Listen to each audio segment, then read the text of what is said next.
Hello and welcome back to my channel. Make sure you like and subscribe to my channel. Let's begin.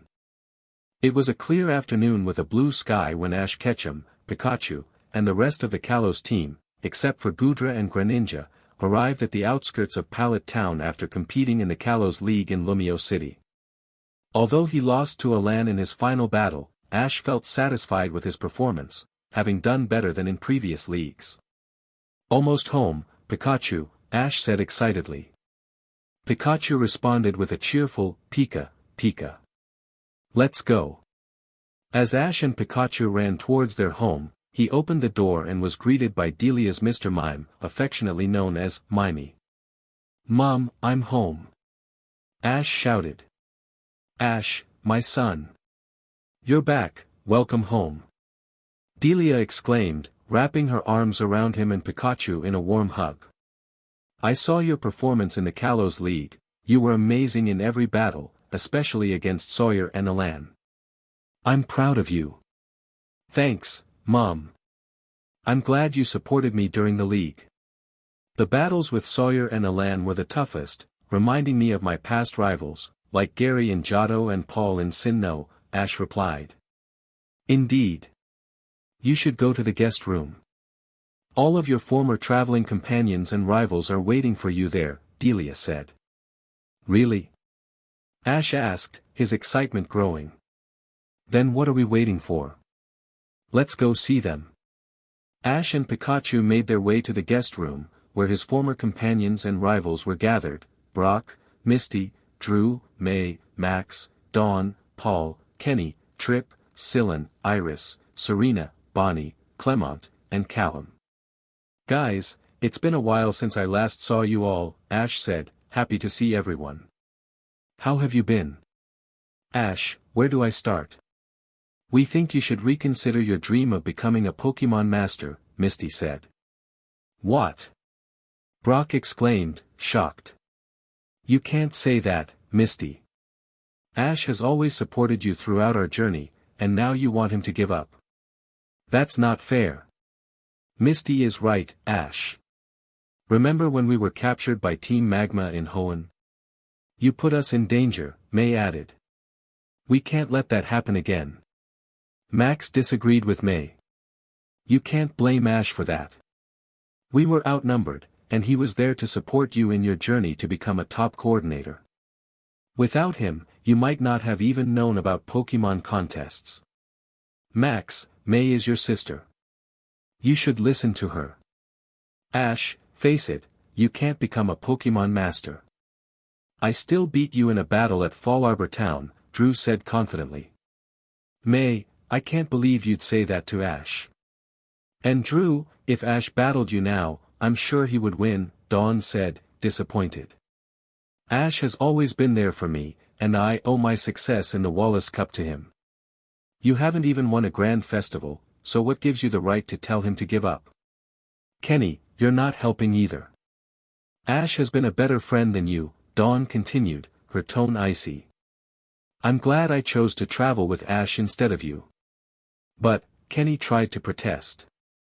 No buts, Kenny. You've crossed a line, Paul said sternly. I may have disliked Ash at first, but I've learned a lot from him. You all should be grateful for the support he's given you. Ash, you've competed in 6 leagues and haven't won any. Maybe it's time to find a different dream, like becoming a Pokemon researcher, Iris suggested. Your losses have left a bad taste in my mouth, and I'm starting to wonder why I traveled with you, Syllan added. Ash, just give it up. You can't win another league, someone said, leaving Ash to reflect on the harsh words of his friends and rivals. You need to learn the basics before you try competing in another league. You may have beaten me in the Unova League, but don't forget, I beat you in every other battle, Trip said confidently. I wouldn't say that if I were you, Trip, Clement warned. Ash has been one of the most amazing and powerful trainers I've met. Underestimating him is a mistake. Plus, if Ash used some of his old Pokemon against you, you wouldn't stand a chance. The only reason you beat me in the Kalos League was that I was going easy on you.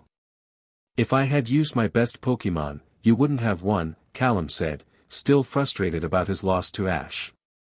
Bonnie, disgusted by Calem's excuses, chimed in, "Calem, stop making typical excuses after losing a Pokemon battle. If you went easy on Ash, that's on you. Even if you had better Pokemon, Ash has his team from Kanto, Johto, Hoenn, Sinnoh, and Unova. He could easily beat you with any of them. Face it, Calem, you're just upset about your loss." Serena, the last to speak, turned to the others and said, "You all have a lot of nerve showing up here and telling Ash to give up on his dream of becoming a Pokemon master just because he lost 6 leagues in a row. Don't forget, he has achieved incredible things like winning the Orange League and the Battle Frontier. Very few trainers have accomplished what Ash has. How dare you throw away your friendship with him after all the support he has given you? Calem, I'm really disappointed in you for saying such things." After a moment of silence following Serena's words, Ash took a deep breath and addressed the group. "To those who stood by me, I'm incredibly grateful to have true friends like you.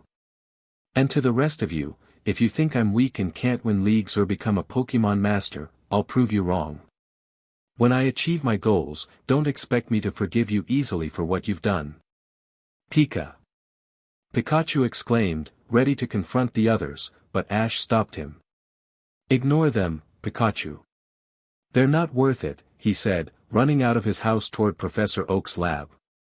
When Ash and Pikachu arrived at Professor Oak's lab, both Professor Oak and Gary were happy to see him but concerned about his upset demeanor. "Ash, my boy, what happened? You seem really upset," Professor Oak asked. After Ash explained, both he and Gary were outraged. "They what?" Gary exclaimed. "They have a lot of nerve treating Ash like that." "Don't worry, Ash, we're on your side." Ash felt a wave of happiness and relief at their support. "Professor, I was wondering if I could carry all my Pokemon with me, but I'll leave my Tauros behind to guard your lab in case the others try to attack," Ash requested. "No problem, Ash," Professor Oak replied with a smile. "I've created a Nanodex for you, which allows you to carry an unlimited number of Pokemon as a reward for your achievements. I'm very proud of you. Thanks for offering to keep your Tauros here, they will be a handful. In the meantime, can you help me disguise myself as Red Ketchum and inform my mom about this? I plan to fly to Mount Silver and train there until I'm ready to compete again," Ash asked. "Sure thing, Ashy boy. We can do that," Gary smirked. With the Nanodex in hand, Ash contacted Liza from Terrific Valley to have Charizard sent to him. Moments later, Charizard landed in the lab's backyard, greeting Ash with a flamethrower. "Gary and Professor Oak, I'm heading to Mount Silver and will be disguising myself as Red Ketchum, Ash Ketchum's brother, to help hide my identity. I will still contact you regularly, but please keep this a secret from everyone else, except for my mom, Charles Goodshow, and Scott," Ash explained. "That's perfectly fine, we understand," Gary said. With that, Ash, Pikachu, Charizard, and the rest of his Pokemon flew off to Mount Silver, where they would be temporarily out of sight. Shortly after Ash and his Pokemon departed, his loyal friends and rivals returned to their homes, unaware of Ash's whereabouts. As Brock made his way back to his Pewter City gym, thoughts of Ash's betrayal filled his mind, especially feeling angry at the traitors, particularly Misty, whom he knew best. When he opened the door, his family welcomed him back but noticed his troubled expression. "Brock, my son. What happened?" Flint asked. "You seem really upset," Lola added. "It's Ash," Brock replied briefly. "What did he do? Did he upset you?" Forrest inquired. "No, it's not like that. He was betrayed by many of his former companions and told to give up on becoming a Pokemon master. I stood by his side, along with some loyal friends. What upset me the most was that Misty was one of the traitors," Brock explained. "Misty? Are you serious?" Lola asked, shocked. "I wish I was kidding, but it's true," Brock said sadly. "I hope Ash is alright, wherever he is.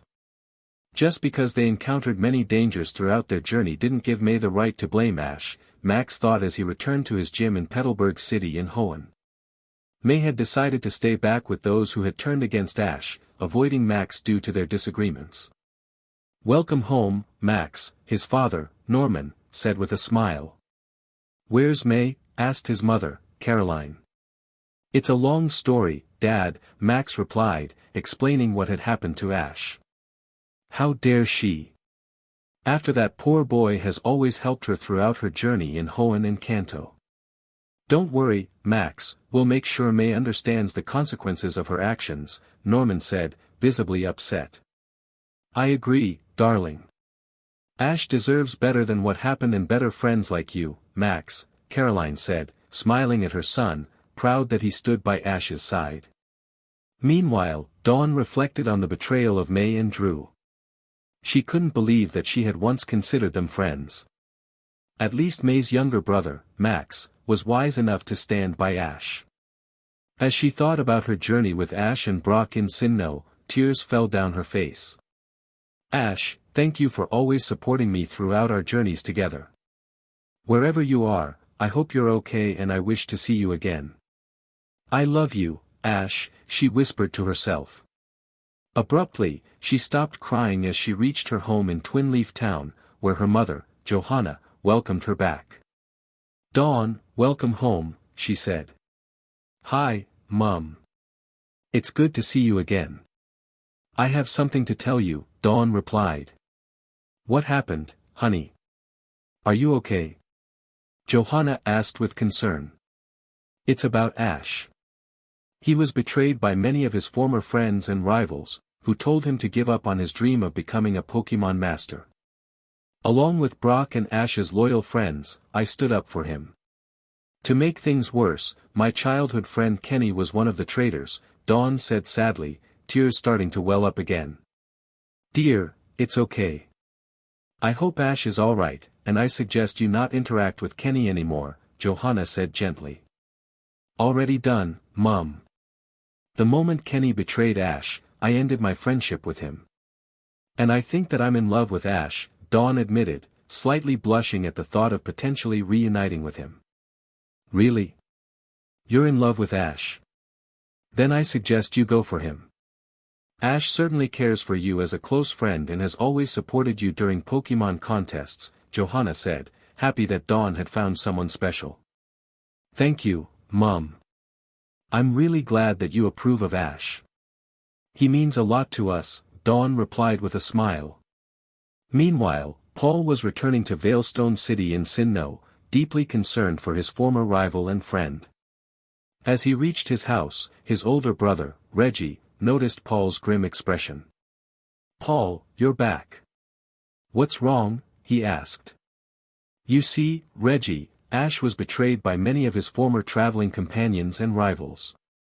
They told him to give up on his dream of becoming the Pokémon Master. However, Brock, Dawn, and several others, including myself, stood up for Ash and continued to support his dream," Paul explained. "Wow. I never expected this to happen," said a shocked Reggie. "Same here. It's a pity I didn't get the chance to tell Ash that I defeated Brandon during the rematch," Paul said, disappointed. "Don't worry, Paul. We'll see him soon. It's just a matter of time," Reggie reassured him. "I hope so," Paul replied. As Clement and Bonnie returned to the Lumio City gym, they were still upset about what had happened to Ash and were particularly furious at Calem for his poor sportsmanship. Both knew that Calem had a crush on Serena, who in turn had feelings for Ash, and Calem would do anything to win her over. "Bonnie, from now on, we need to keep a careful eye on Calem when he returns to Kalos since we can't predict what he might do next," Clement told his younger sister. "I agree, Clement," Bonnie said. "In the meantime, since Ash is still oblivious, I'm going to help Serena become Ash's girlfriend. With Serena kissing Ash at the end of our journey in Kalos, she's a step closer to winning his heart," Bonnie added with a determined smile. Serena couldn't believe that Calem would do such a thing to Ash. He was an amazing trainer and deserved so much better. As she thought back to when she first met Ash during Professor Oak's summer camp in Kanto, tears flowed down her cheeks as she realized she was also in love with him. Those traitors will pay for what they did to Ash. I'll never give up until the very end, she vowed. When she reached her house in Vanderbilt Town, her mother, Grace, was reading a newspaper at the dining table and noticed Serena. "Welcome back, Serena," Grace said. "How was your visit to Pallet Town?" "It was a disaster," Serena replied. When Ash returned home, his former companions and rivals were waiting for him. Many of them told Ash to give up on his dream of becoming a Pokémon master because of his recent losses. However, Clement, Bonnie, and many of Ash's friends stood by his side, encouraging him to continue pursuing his dream. Unfortunately, Calem was one of the traitors. I thought I could trust him, but that wasn't the case. I also think Calem has a crush on me and would do anything to win my affection. Calem! Grace exclaimed, upset that he would betray Ash. Serena, do you still plan to be friends with him after what he did? Not at all. The next time I see him, I'm going to end our friendship, Serena declared firmly. And when I find Ash, I'm going to ask him to be my boyfriend, Serena said, a small blush creeping onto her cheeks at the mention of Ash. I suspected you were in love with him, Serena, ever since he saved you at Professor Oak's summer camp in Kanto when you both were little, Grace smirked. But by all means, go ahead. I approve of you and your relationship with Ash when it happens. Thanks, Mum, Serena replied. I really appreciate your support. After Ash's loyal friends left Pallet Town to return home, a sly smile formed on Misty's face as she devised a plan. Hey guys, Misty said to the rest of the group. With Ash's remaining friends out of the way, why don't we go look for Ash to see if he has truly given up on his dream of becoming a Pokémon master? That's a good idea, Trip agreed. But we don't know where Ash is, Iris pointed out. I have a solution, Misty said, capturing everyone's attention. We can ask Gary and Professor Oak where he is. But what if they refuse? They probably know what we did to him, May inquired. Then we'll have to persuade them if necessary, Drew replied. With that, they marched off to Professor Oak's lab. While Professor Oak managed his lab, Gary was training with his Pokémon in the backyard. His Blastoise, Electivire, and Umbreon were sparring, showcasing their moves. Blastoise, Hydro Pump. Electivire, Thunderbolt. Umbreon, Psychic. Gary commanded. The attacks collided, creating a small explosion. As the dust settled, Gary noticed the group approaching Professor Oak's lab. This can't be good, he thought. Better inform Gramps. Professor Oak was busy with paperwork when he heard the door to the backyard slam open. Gary rushed in, urgency in his voice. Gramps, the group is here. What are we going to do? Relax, Gary. We'll go to the backyard.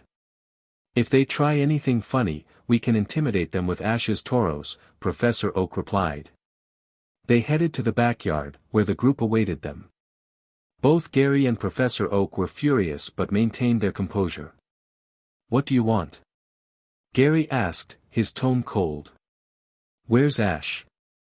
Misty demanded. We don't know, Professor Oak replied bluntly. And even if we did, we wouldn't tell you. Why's that? Syllan asked. We were just doing what was best for him, May said. By abandoning him and betraying him? Gary scoffed. You have a strange sense of what's right. Enough said, Calem said, losing his patience. Now tell us where Ash is, Drew insisted. What if we say no? Professor Oak challenged. Then we'll have no choice but to cause trouble until you tell us, Trip replied. At that moment, Gary let out a loud whistle, and the ground shook as Ash's Tauros approached, their eyes filled with determination, ready to defend their trainer. One false move, Professor Oak warned, and we will act, as well as report you to Officer Jenny. The group hesitated. They realized that even if they tried to attack, they would be overwhelmed. I think it's best for us to retreat for now, May suggested. She's right. There's no way we can win under these circumstances, Syllan admitted. Alright, you win, Trip said, his face flushed with frustration. But this isn't over, Calem added as they retreated to their homes. Good riddance, Gary sighed in relief. I agree, Professor Oak said.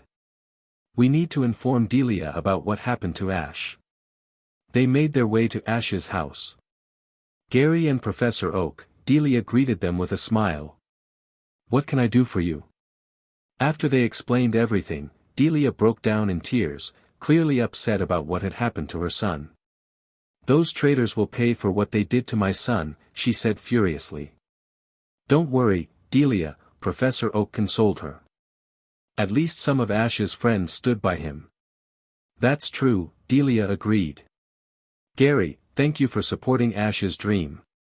Of course, Gary replied. I would never betray Ash. Speaking of which, Professor Oak continued, Ash flew off to Mount Silver to train and prove himself. He will be disguising himself as Red Ketchum, Ash's fake brother. Mount Silver. Delia exclaimed. That's too dangerous. What if he gets hurt? Relax, Delia, Gary reassured her. Throughout his journey, Ash has faced countless legendary Pokémon and has been in much worse situations than just staying at Mount Silver. Nevertheless, I hope he's alright. The burden of being betrayed by some friends will be hard for him, Delia replied, still worried. Later, Gary and Professor Oak contacted Charles Goodshow and Scott, explaining the situation. I see, so Ash has been betrayed. Alright, I'll fake Ash's death and declare him missing, Charles stated. As risky as this plan sounds, I'm in. Ash won't want attention right now, so keeping his identity a secret is best, Scott agreed. Darn it. What are we going to do now that Gary and Professor Oak refuse to tell us where Ash is? May exclaimed. May contemplated her next steps as she approached the entrance of her home at the Petalburg City Gym. She knew she needed to refocus on her usual routine in Pokémon contests. May, you have some explaining to do, Norman said sternly as she entered the living room, where Caroline and Max were waiting. What are you talking about? May replied, confused. Don't play games with me. We're discussing your actions regarding Ash. Does that ring a bell? Caroline pressed. Oh, that. So what about it? May shot back. He hasn't won any leagues despite competing in 6 of them. And do I need to remind you of what Dawn said? Max added. You haven't won a single grand festival either. I only competed in 2 grand festivals, while Ash competed in 6 leagues. There's a big difference, May defended herself. Don't forget, even though Ash hasn't won any leagues, he did win the Orange League and conquered the Battle Frontier, Norman pointed out. Have you made any of those accomplishments? Max challenged. No. May admitted, but enough. What you did to Ash is unacceptable. You'll be banned from entering Pokémon contests permanently. Caroline declared. Permanently. May exclaimed, tears in her eyes. That's not fair. Actually, it is fair considering your actions, Max replied coldly. Could you at least reduce the ban to just 1 year? May pleaded.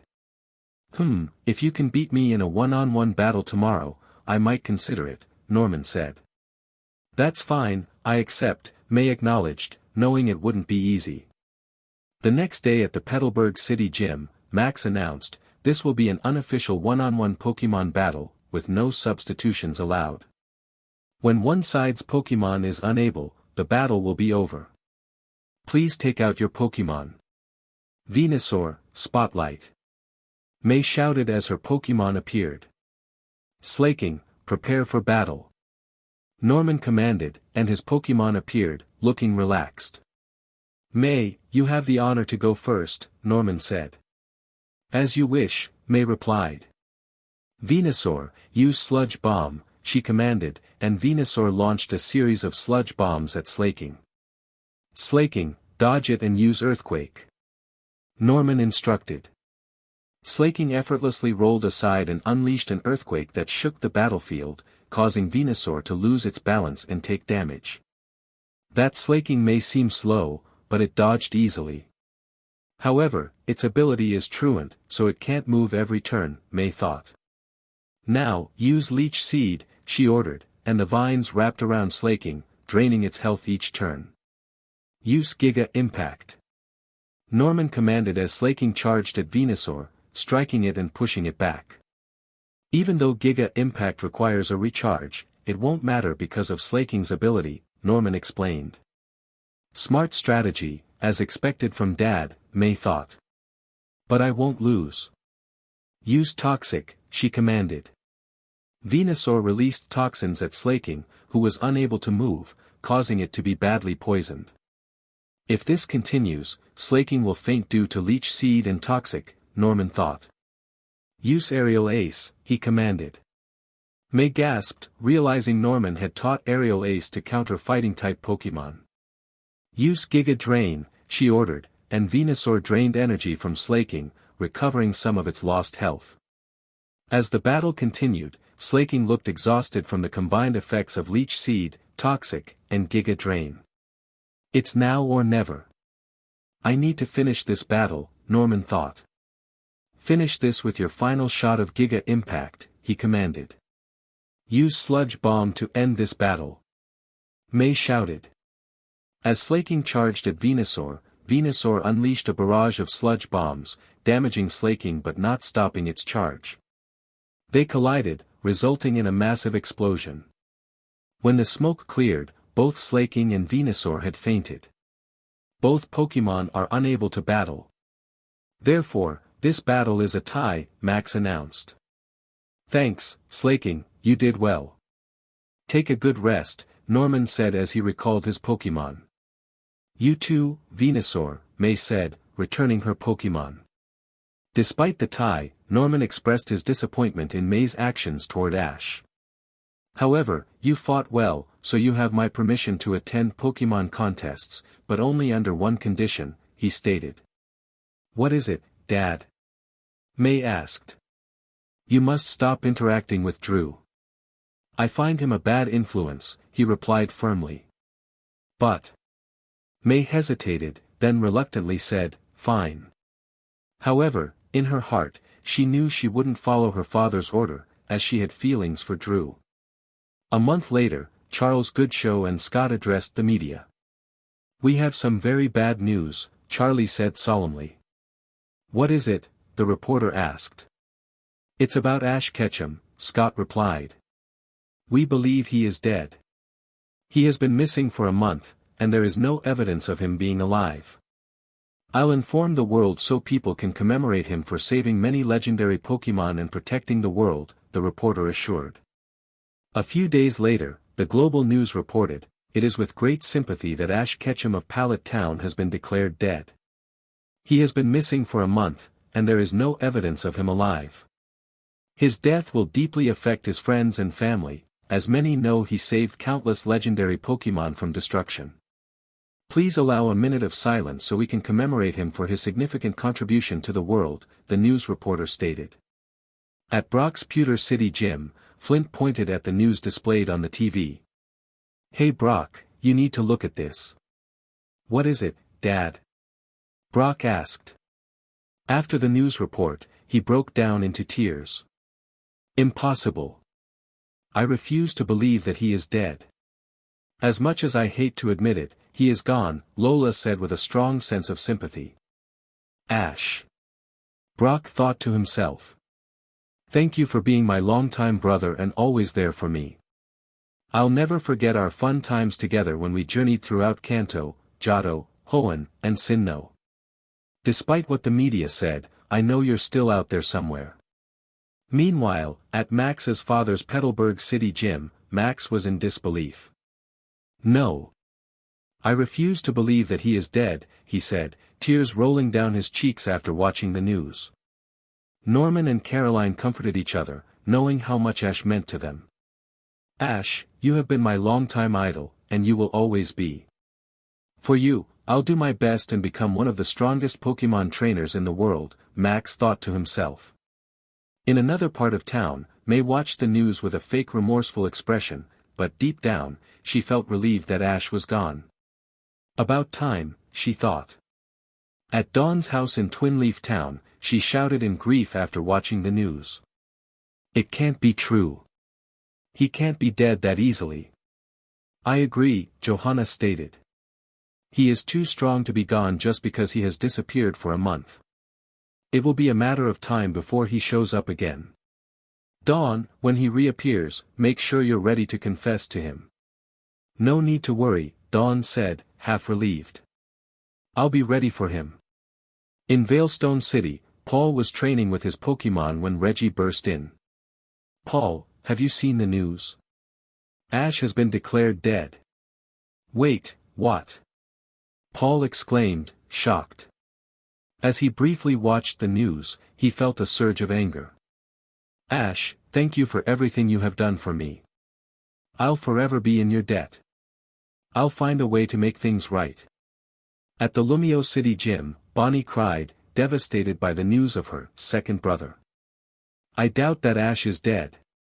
He has to be out there somewhere, Clement said, skeptical of the news media. But the news reported, Bonnie started. Bonnie, Clement interrupted. There are many cases where the news releases fake news. This might just be one of those examples. I'm sure Ash will reveal himself soon. In the meantime, we must stay strong and not lose hope. In Vaniville Town, Serena shouted, tears streaming down her cheeks after learning that Ash was declared dead. Grace, her mother, comforted her, knowing how much Ash meant to her. Why is the world so cruel? Serena cried. Honey, remember what Ash said. Never give up until the very end. I seriously doubt what the news reporter said is true. Ash would never give up that easily, Grace replied. I think you're right, Serena said, feeling a bit reassured. Ash would never give up until the very end. And make sure to confess to him before anyone else does, Grace added with a smirk. You bet, Serena said, smiling. It's only a matter of time before I see him again. At Mount Silver, a heavy snowfall blanketed the area as a hooded figure stood at the summit, looking down into the distance, accompanied by a yellow mouse and a canine-like figure standing on two legs. It's been exactly 2 years since that day, Ash sighed to himself. When you got betrayed by some of your friends and rivals? Lucario inquired through aura communication. Ash's Lucario was the Riolu he saved from poachers in Sinnoh. That's right, Ash replied. However, there's something else that I'm slightly worried about as well. And what might that be? Lucario asked, curious. The fact that I got Professor Oak, Gary, Charles Goodshow, and Scott to fabricate a story to the media saying that I'm dead, which means I lied to my friends into believing that I'm no longer alive. Well, what are you going to do? Surely you won't be staying here forever. Am I right? Lucario asked. No, Ash replied.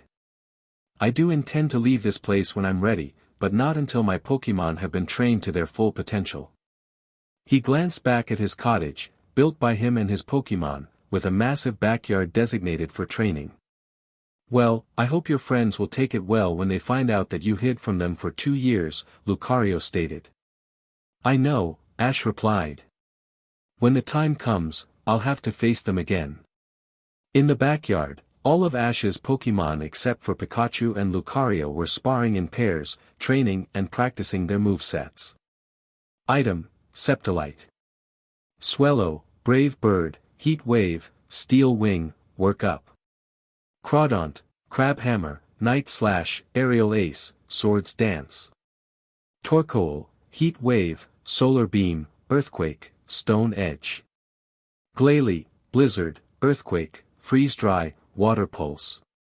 Item, Glalatite. Torterra, Seed Bomb, Earthquake, Rock Polish, Stone Edge. Infernape, Flare Blitz, Close Combat, Thunder Punch, Swords Dance. Staraptor, Brave Bird, Close Combat, Steel Wing, Heat Wave. Glisker, Earthquake, Stone Edge, Acrobatics, Swords Dance. Floatzel, Liquidation, Ice Punch, Brick Break, Bulk Up. Garchomp, Earthquake, Iron Tail, Dragon Rush, Hone Claws. Item, Garchompite. Lucario, Meteor Mash, Aura Sphere, Earthquake, Stone Edge. Item, Lucarionite.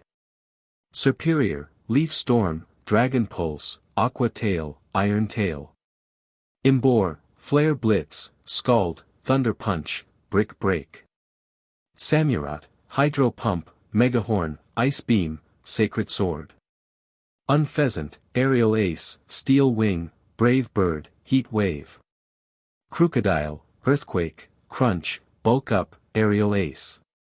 Scrafty, Throat Chop, Power Up Punch, Iron Head, Dragon Dance. Levany, X-Scissor, Leaf Blade, Steel Wing, Poison Jab. Seismitoad, Muddy Water, Ice Punch, Earthquake, Sludge Wave. Gigalith, Stone Edge, Earthquake, Iron Head, Rock Polish. Greninja, Hydro Pump, Double Team, Acrobatics, Ice Beam. Talonflame, Brave Bird, Fire Blast, Sunny Day, Solar Beam. Hawlucha, Acrobatics, Drain Punch, Swords Dance, Iron Head. Noivern, Heat Wave, Hurricane, Iron Tail, Dragon Pulse. Goodra, Dragon Pulse, Iron Tail, Earthquake, Sludge Bomb. A minute later, a Pidgey appeared from the snow clouds, with a letter tied to its talons approaching Ash and his Pokémon. Ash untied the letter and sent the Pidgey to his cottage to rest before returning to its owner tomorrow. As Ash opened the letter, he was surprised to see that it was addressed to him. A letter for me? Ash thought. Who could have sent this? Lucario wondered. Let's open it. The letter read. Dear Red Ketchum. You have been invited to attend the Global Pokémon Battle Tournament, which will be held in Melee Island in Alola and will begin in 2 years. The winner of the tournament will receive 1 million Poké-Dollars. All of the champions and Elite Four members will be there to help conduct and supervise the tournament, as well as participate in some battles. The reason it will be in 2 years is that, as a global event, the tournament requires extensive organization. Please arrive 2 months before the tournament starts to register. We look forward to seeing you there. We have heard from Professor Oak and Gary about the betrayal that occurred, and you have our utmost sympathy. Along with your invitation, we have also invited your remaining loyal friends, as well as the traitors, to compete in the tournament. This will be the perfect opportunity for you to confront the traitors and prove how wrong they are. We will temporarily keep your identity a secret during the first few rounds of the tournament, as we believe you should reveal your identity to the world afterward. As for accommodation, you don't need to worry about anything. There is a hotel specifically for competitors of the tournament. All expenses, including meals and hotel room fees, have been covered for you, your mother, and Professor Oak if she plans to attend or watch the tournament, along with your remaining loyal friends. The traitors will have to cover their own expenses as a consequence for their actions. Kind regards. Charles Goodshow and Scott. After reading the letter, Ash smirked at the part about the traitors being forced to cover their own expenses. So phase 1 of revenge has been set in motion, he thought to himself. Seconds later, Ash made a decision. He turned to his Pokémon and announced, "All right, my faithful Pokémon, partners, and friends. We have been invited to an annual global battle tournament that will take place in Melee Island in Alola in 2 years. However, we will head to Alola now to learn more about the Pokémon that live there and capture new ones.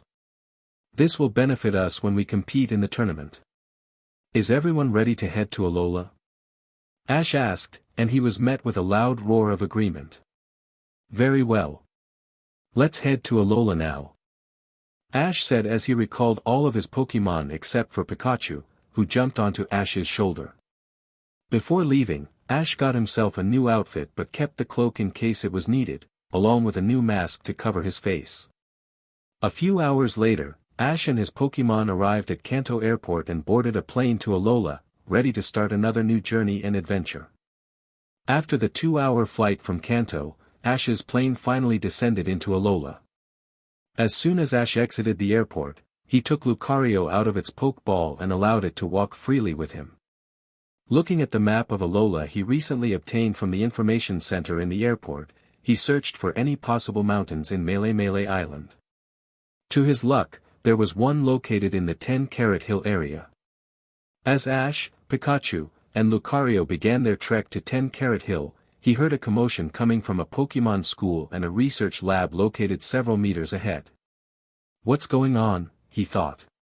Better go check it out, Lucario suggested, and they ran forward to see what was happening. Once the trio reached the Pokemon school and the research lab, Ash noticed 3 strange individuals, 2 men and 1 woman wearing black outfits with white stripes and skeleton caps, antagonizing a group of 5 students, Kiawe, Sophocles, Mallow, Lana, and Lily. Yo kids, fork over your Pokemon if you don't want to get hurt, one of the individuals, Tup, demanded. That's right. If you refuse, we will attack you with our Pokemon, stated the second, Zip. But if you do give your Pokemon to us, we will leave you alone, Rap added. After the trio made their demands, they immediately sent out their Pokemon. Tup sent out 3 Salandit, Zip sent out 3 Yungoos and a Garbodor, while Rap sent out 3 Zubat. We're outnumbered, Kiawe said. He's right, Lana agreed. What are we going to do? There's no way we're going to hand over our Pokemon just because they told us to. Mallow said defiantly. Then you leave us with no choice, Tup said. Hold it right there. Just what do you think you're doing? Stealing other innocent people's Pokemon, shouted a figure from a short distance, accompanied by his Pikachu and Lucario. All eyes turned to the approaching figure. A Pikachu?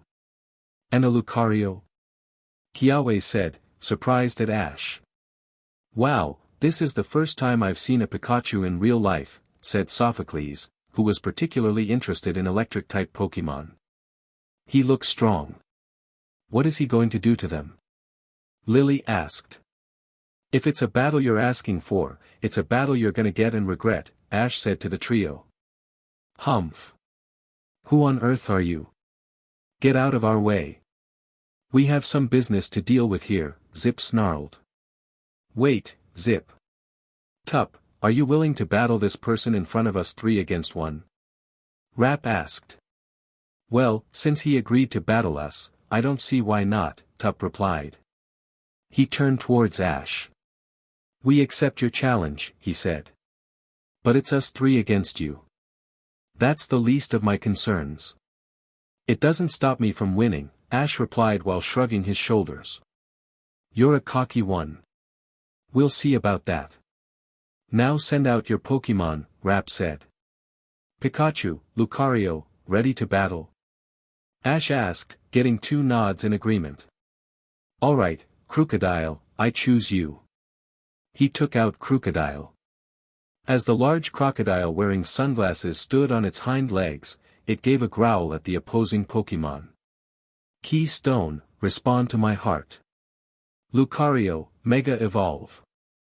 Ash said as a beam of light connected from his key ring on his wrist to Lucario's Mega Stone, changing Lucario's appearance dramatically.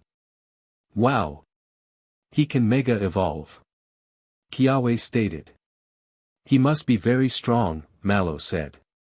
Not to mention that he is outnumbered, Lana added. Pikachu, Lucario, both of you jump up and use Thunderbolt on the Zubat and Aura Sphere on the Yungoos respectively. Crocodile, use Earthquake on Garbodor and the Salandit after Pikachu and Lucario jump up from the ground, Ash commanded. Upon hearing Ash's commands, Pikachu and Lucario jumped several meters above the ground and fired their attacks at their targets while Crocodile set off a large earthquake heading towards the other Pokemon. Salandit, use Flamethrower. Tup ordered. Yungoos, use Super Fawn. Garbodor, use Gunk Shot. Zip commanded. Zubat, use Air Slash. Rap directed. Despite the 10 Pokemon firing their moves, Ash's 3 Pokemon overpowered the attacks and made a direct hit, knocking them out. Impossible! Tup exclaimed in disbelief. And in just one shot, added Zip. Just how strong is this guy? Rap wondered. Strong enough for you to not try to mess with me or my Pokemon. Now get lost and never return. Ash said coldly, recalling Crocodile back into its Pokeball. Gur, this isn't over, Tup said as the three of them recalled their fainted Pokemon and disappeared into the distance. Who are you? Kiawe asked after a moment of silence. My name is Red Ketchum, brother of Ash Ketchum, Ash answered. Does the name Ash Ketchum ring a bell to you guys? Yes. Lily replied. He was the guy who disappeared 2 years ago, wasn't he? Inquired Mallow. That's right. Now, many of you might be wondering what was the reason behind Ash Ketchum's disappearance. Am I correct? Ash asked, receiving nods from all 5 students. Now, I'll tell you the story behind his disappearance, but only if you promise not to tell anyone else about this as well as keeping my identity a secret, Ash added. We promise, Sophocles replied, with nods in agreement from the others. Good. So here is how the story goes, Ash said as the 5 students listened attentively. Around 2 years and a few months back, my brother Ash had come home from the Kalos League, where he placed second after losing to Alola in the finals. Even though he was only a second away from victory, I was still proud of him, considering that he did better than in all of his previous leagues. Wow, said Mallow in surprise. So many achievements for one individual. Ash couldn't help but give Mallow a sad smile as he continued his story. However, when Ash came home, things started to go downhill. Some of his previous traveling companions and rivals had come to his home in Pallet Town, where some of them told Ash to give up on his dream of becoming a Pokemon master because he hadn't won any proper leagues. They believed that Ash was unfit as a Pokemon trainer and should find another goal to pursue. That's horrible. Lily said in shock. What sort of friends would do that? I agree with you, Lily. But on the bright side, not all of Ash's previous companions were like that. The loyal ones, including me, stood by his side and continued to support his dream. Unfortunately, after the betrayal, my brother disappeared for a month, and not long afterward, the global news reported that Ash was declared dead. Ever since I first heard about Ash's death, I was furious. I vowed to avenge my brother's death by punishing those who turned their back on him. Then what are you doing now in Alola, Red? Lana asked. Well, I first heard about this region from one of my friends, so I decided to explore this place and catch new Pokemon, Ash replied. I see, said Kiawe. I'm sorry to hear about what happened to your brother, and you have our full sympathy, he added, with affirmative nods from the others. Thanks, guys, Ash smiled. So who is your teacher and professor here, he asked. Professor Kukui is our teacher and the owner of this research lab. He is also one of the main professors of Alola, Lily answered. And Samson Oak, cousin of Professor Oak in Kanto, is the principal of our school, Lana added. Could I possibly meet these 2 people? Ash inquired. Sure thing, Sophocles added. It's the least we can do after you helped us against those villains. Thanks. It means a lot, Ash replied with a smile. With that, Ash was taken by the 5 students to visit Professor Kukui and Principal Oak. As they reached the door leading to Principal Oak's office, Kiawe knocked on the door. Professor Kukui and Principal Oak, Kiawe called out. You have a visitor. Come in then, replied Professor Kukui. As Ash and the students entered the office, 2 figures sitting by the table turned to them. One of them, Professor Kukui, wore glasses, a white cap, an unbuttoned shirt, and gray shorts. The other figure, Principal Oak, was dressed in a light blue t-shirt with dark blue fish illustrations, white shorts, and dark blue sandals. His light gray hair was shoulder-length, contrasting with his cousin Professor Oak's shorter hair. Ah, a visitor, Principal Oak said with delight. It's been a while since we've last had one. Day, Principal Oak and Professor Kukui. My name is Red Ketchum, Ash introduced himself, while Lucario gave a formal bow to the two older figures. "A Lucario," exclaimed Professor Kukui. "It looks really strong." "So what brings you here?" inquired Principal Oak. "Well, I was walking outside the school and the research lab when I heard a commotion inside the facility. There were 3 people dressed in black and wearing skull caps who were demanding Pokémon from your students. I stepped in and challenged them to a battle, which I easily won. They then retreated after recalling their Pokémon," explained Ash. "You said they were wearing black outfits and skull caps, right?" asked Professor Kukui, earning a nod from Ash. "They are members of Team Skull," he said in frustration. "Team Skull?" asked Ash in confusion. "Who are they?" "They are a group of villainous people in Alola who often intimidate and threaten innocent people with their Pokémon, challenging them to battles and illegally taking Pokémon," replied Mallow in disgust. "Sounds like the Alolan version of Team Rocket," Ash mused. "Team Rocket?" asked Principal Oak. "That name sounds familiar." "Well, Team Rocket is similar to Team Skull, but more developed and has a bigger reputation. They're based in Kanto and Johto, where they have previously captured legendary and mythical Pokémon. However, my brother Ash and his friends have successfully stopped them every time and freed the legendary Pokémon back to their natural habitats," Ash said, earning expressions of shock from everyone. "One other thing," Ash added, turning to the students. "Another reason I came to Alola is that there will be a global battle tournament held here in Melee Island 2 years from now. If you want, I can get Charles Goodshow and Scott, the manager of the Battle Frontier, to send invitations to you. I'll give you some time to consider." He then turned to Professor Kukui and Principal Oak. "Professor Kukui, Principal Oak, I would like to talk to you in private, if that's okay." "That's fine," replied Professor Kukui, who then turned to his students. "Kiawe, Lily, Sophocles, Lana, and Mallow. Could you head back to your classroom and stay there until I come back?" he asked. "Sure thing," the students replied as they headed out and closed the door. "So what is it that you wanted to talk about?" asked Principal Oak. "Please forgive me for lying to you earlier, but here it goes," Ash said as he took off his mask, revealing his true identity and shocking the two older figures. "Impossible!" Professor Kukui exclaimed. "The news reported that you were dead." "That's right, but I'm alive. The reason I chose to disguise myself as Red Ketchum was because of an incident that occurred 2 years ago," replied Ash. "Could you tell us what actually happened to you?" asked Principal Oak.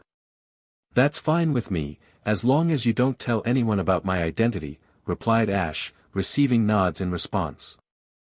After 10 minutes of detailed explanation, Ash's story left Professor Kukui and Principal Oak speechless.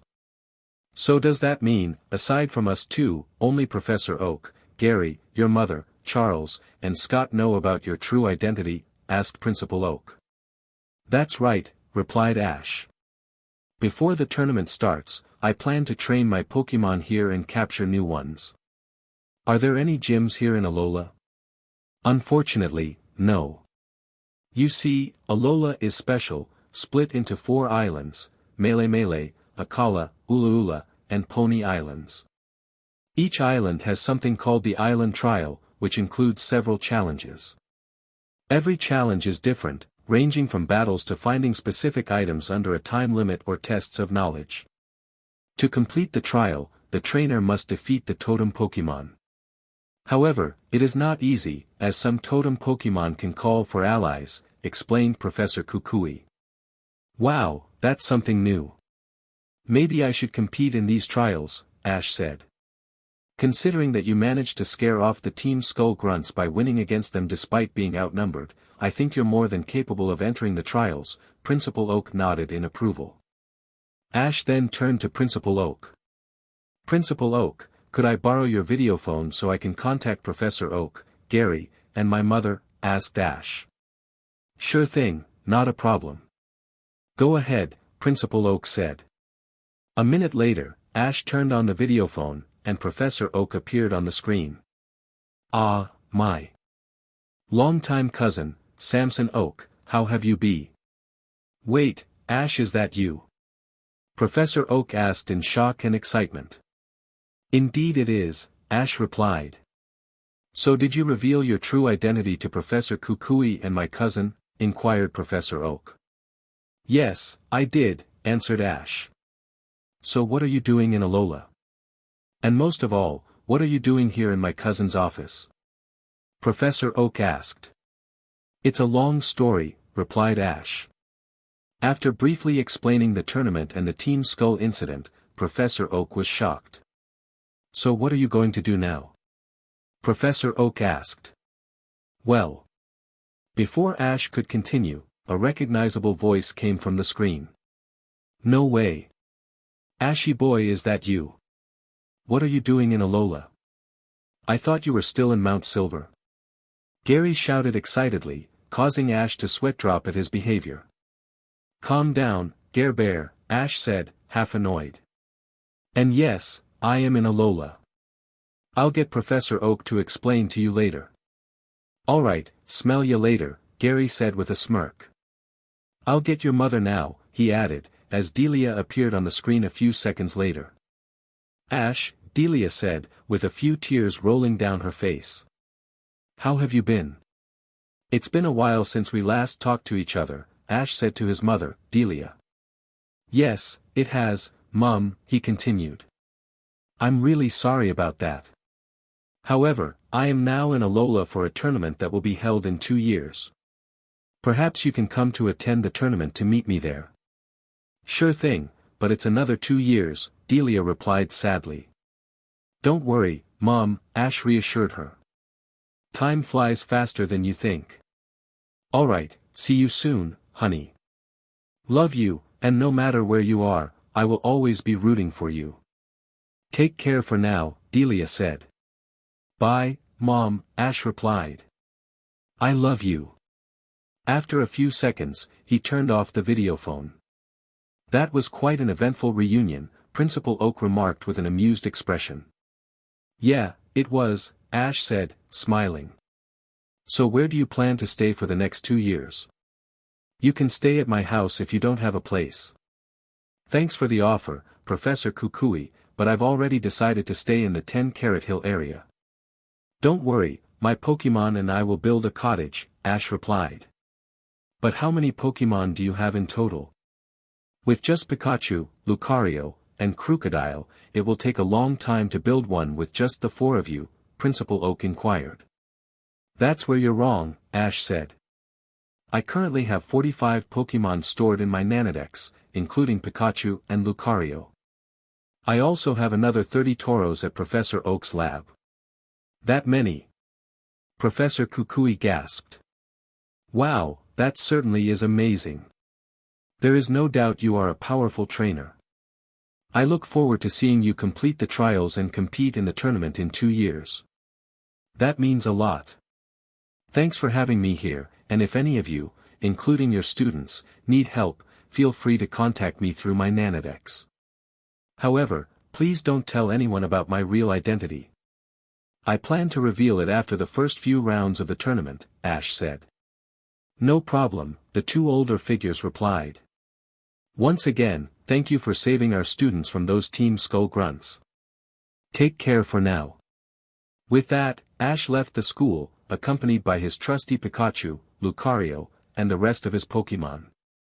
Well, it's time to start a new adventure, Ash said excitedly to his Pokemon as they made their way to the 10-Carat Hill area, ready to begin their new life and adventure.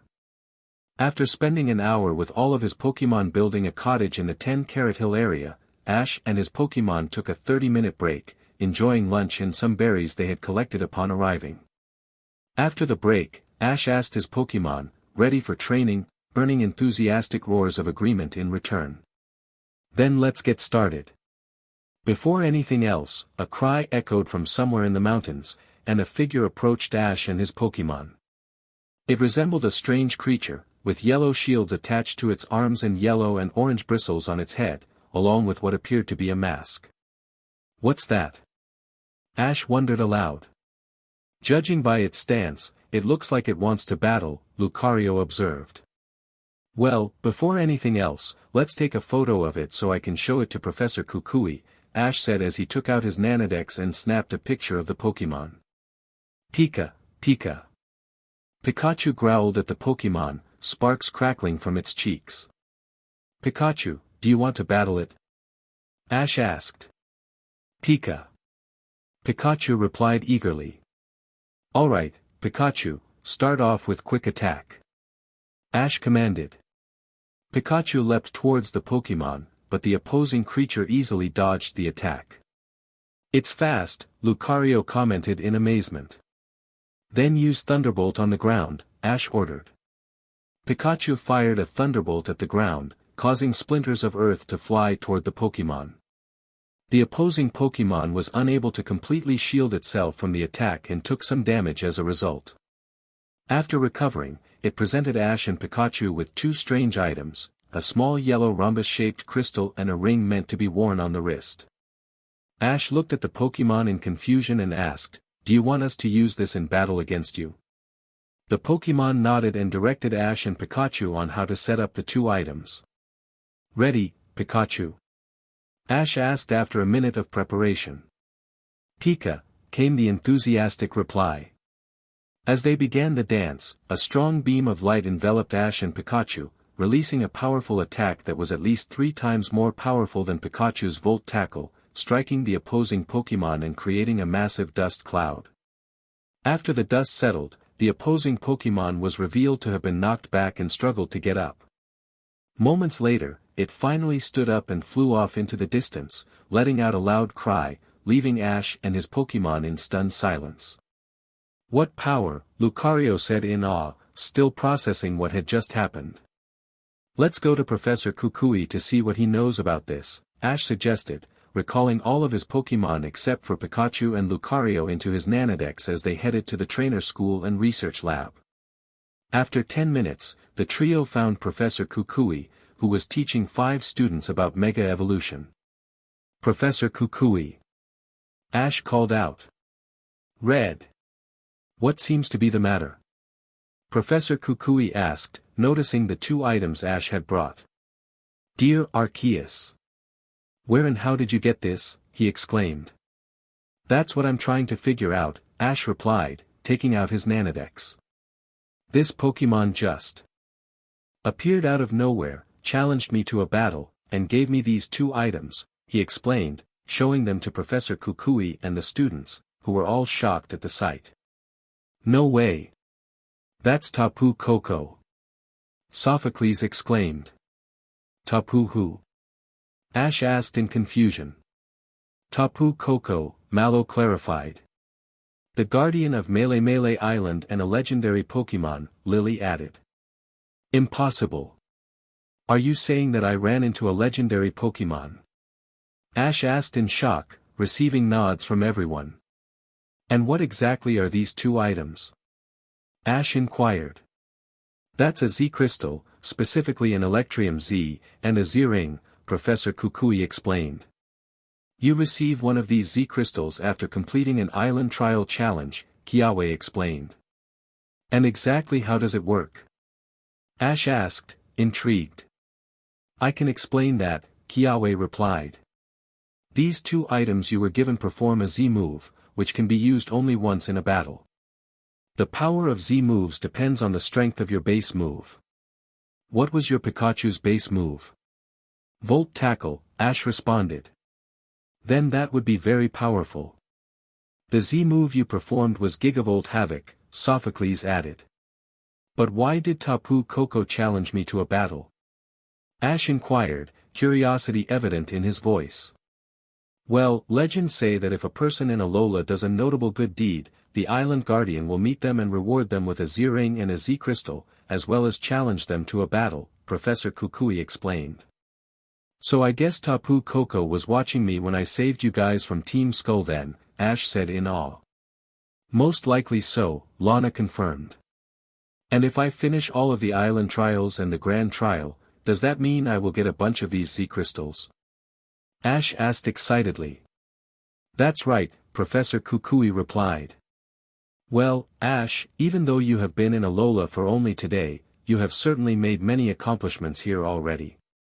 Haha, thanks, Professor Kukui, Ash said, turning to the students. Also, have you guys decided to join the tournaments or not? Out of everyone here, only I have decided to compete, Kiawe replied. However, Professor Kukui and the other students will accompany me throughout the tournament. Very well, Ash stated. I'll get Charles Goodshow and Scott to send you guys invitations to the tournament, and they will also manage all of the accommodations for you, so no need to worry. He smiled briefly, recalling his Sinnoh journey with Dawn and her unforgettable catchphrase. Thanks, Ash, Kiawe said. Good luck with your island trial challenges. After seeing your battle against the Team Skull Grunts earlier, there is no doubt you will complete the challenges and the grand trial in no time. In the meantime, Kiawe, train hard for the tournament. It is a global event, so there will be many competitors, and the competition will be tough, Ash advised. Got it. Maybe I might even battle you if I'm lucky, Kiawe chuckled at the prospect of facing Ash in the tournament. Who knows, Ash laughed. I'll be heading home at 10 Carrot Hill. Thank you guys for providing me information about Tapu Koko and the Z-Move items. No problem, see you soon, Ash. Take care, everyone said as Ash recalled Lucario and took out Charizard, flying off with Pikachu into the distance. Wow, a Charizard, Kiawe said excitedly as he watched Ash, Pikachu, and Charizard disappear. That Ash is definitely no ordinary trainer, Lily remarked. Yeah, I wonder how he will battle his way through the tournament in 2 years, Mallow pondered. Regardless of how, it is definitely going to be an exciting event for all of us, Lana stated. At the Pewter City Gym, a challenger named Jim from Unova shouted, Volcarona, Fire Blast. The moth-like Pokemon unleashed powerful flames toward Steelix. Steelix, Stone Edge. Brock commanded, his Mega-Evolved Steelix striking the ground with its tail, sending stones flying toward Volcarona. However, due to Steelix's slow speed, Fire Blast hit its target directly, while Volcarona, having used Quiver Dance, dodged Stone Edge completely. A cloud of dust filled the battlefield, which dissipated moments later, revealing a fainted Steelix that reverted to its original form. Steelix is unable to battle, Volcarona wins. Therefore, the winner is Challenger Jim from Unova, declared Forrest, Brock's younger brother and the referee of the match. Great battle, Steelix, Brock said as he recalled his Pokemon. Take a good rest. You too, Volcarona, Jim said, withdrawing his Pokemon into its Pokeball. That was a great battle, Jim, Brock smiled at the younger trainer. As proof of victory, here is the Boulder Badge, he continued, handing the badge to Jim. Your Volcarona is impressive, especially for defeating my Mega Steelix. Thank you, Brock, Jim said, leaving the gym with a gleeful expression. A few minutes later, a Pidgey appeared at the doorstep, knocking on the door, which Brock opened. A Pidgey, he thought, noticing a letter tied to its talons. Who is this letter for? As he untied the letter, he discovered it was addressed to him. It read, Dear Brock Yuji. You have been invited to the Global Pokemon Battle Tournament that will be held in Melee Island in Alola and will begin in 2 years. The winner will be awarded 1 million Poke Dollars. All champions and Elite Four members will be there to help conduct and supervise the tournament, as well as participate in some battles. The tournament will take place in 2 years to allow for proper organization. Please arrive 2 months before the tournament starts to register. As for accommodation, you don't need to worry about a single thing. There is a hotel specifically for competitors of the tournament. All expenses, including meals and hotel fees, have been covered for you. We look forward to seeing you in the tournament. Kind regards. Charles Goodshow and Scott. A battle tournament? Brock mused to himself. Sounds interesting. 1 million Poke Dollars is definitely worth winning. At the Petalburg City Gym, Max was grooming his father's slaking when Norman approached him with a letter in hand. Max, this letter is for you. I haven't opened it since it was addressed to you, Norman said as Max opened it and read aloud. Dear Max Maple. You have been invited to the global Pokemon battle tournament that will be held in Melee Island in Alola and will begin in 2 years. The winner will be awarded 1 million Poke Dollars. All champions and Elite Four members will be there to help conduct and supervise the tournament, as well as participate in some battles. The tournament will take place in 2 years to allow for proper organization. Please arrive 2 months before the tournament starts to register.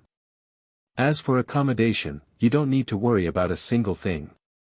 There is a hotel specifically for competitors of the tournament. All of the expenses, such as buffet for all meals and hotel room fees, have been covered for you. We look forward to seeing you in the tournament. Norman asked Max if he was going to compete in the tournament. Max, surprised by his father's question, excitedly replied that there was no way he would miss out on a global tournament offering 1 million Poke Dollars to the winner. Now that Max had recently turned 10 years old, he was eligible to become a Pokemon trainer. Norman advised him to visit Professor Birch, choose his starter Pokemon, and begin his first official journey, reminding him to return on time to register for the tournament in Alola. In Twin Leaf Town, 2 years after Ash's disappearance, Dawn was working hard to become a top coordinator. She practiced her coordinating moves in her backyard, thinking about her upcoming grand festival.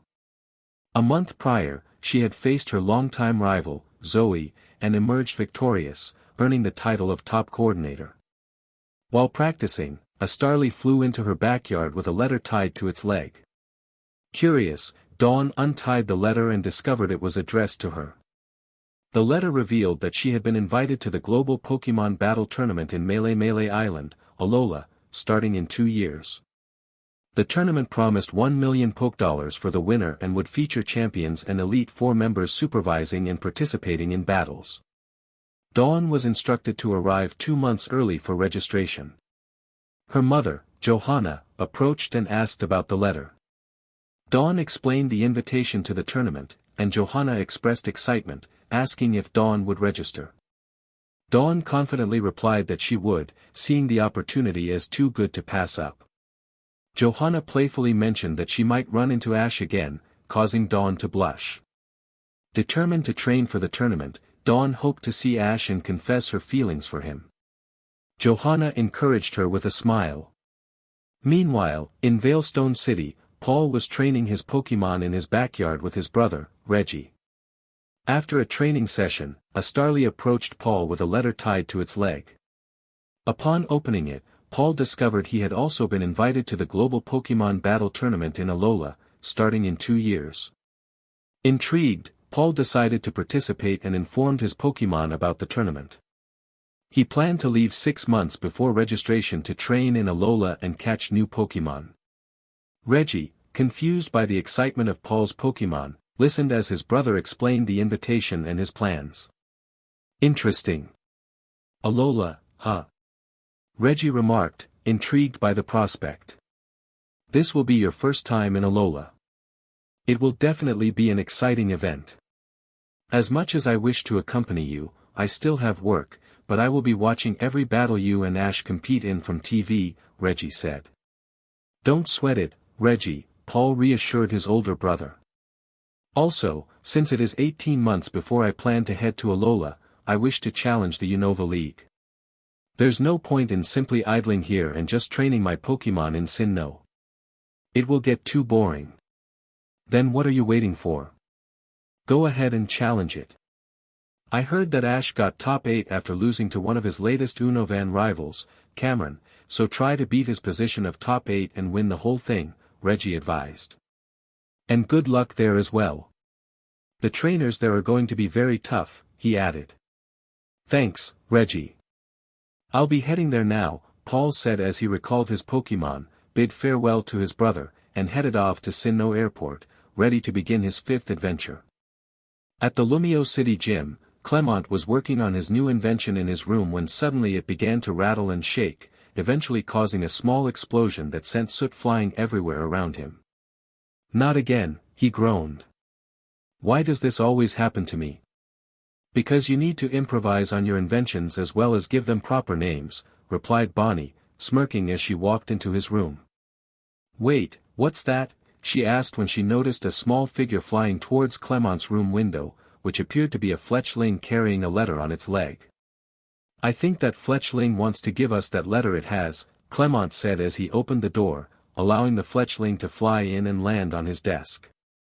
After it landed, Bonnie approached it and untied the letter from its talons, discovering that her name along with her brother's name was written on the cover. As Bonnie opened the letter, it read, "Dear Bonnie and Clement, you have been invited to the Global Pokemon Battle Tournament that will be held in Mallow Island in Alola and will begin in 2 years from now. The winner of the tournament will be awarded 1 million Poke-Dollars. All of the Champion and Elite Four members will be there to help conduct and supervise the tournament, as well as taking part in some battles. The reason that it will be 2 years from now is because, as a global event, the tournament will require a lot of organization. Please arrive 2 months before the tournament starts so you can register. As for accommodation, you don't need to worry about a single thing. There is a hotel that is specifically only for competitors of the tournament. All of the expenses, such as buffet for all meals, hotel room fees, etc., have been covered for you. We look forward to seeing you in the tournament. Kind regards. Charles Goodshow and Scott." "A battle tournament, huh?" Clement said. "That's an opportunity I'll never miss out on, especially if they're handing out so much cash for the winner. Don't forget, Clement. Now that I'm 10 years old, I am eligible to become a new Pokemon trainer and begin a new journey by myself. Therefore, I plan to enter the tournament as well," Bonnie said, smirking. "Well, what Pokemon are you going to bring with you for your journey, and where do you plan to journey?" asked Clement. "Well, I plan to bring Squishy with me, Deden, and then fill up the rest of my team by catching new Pokemon.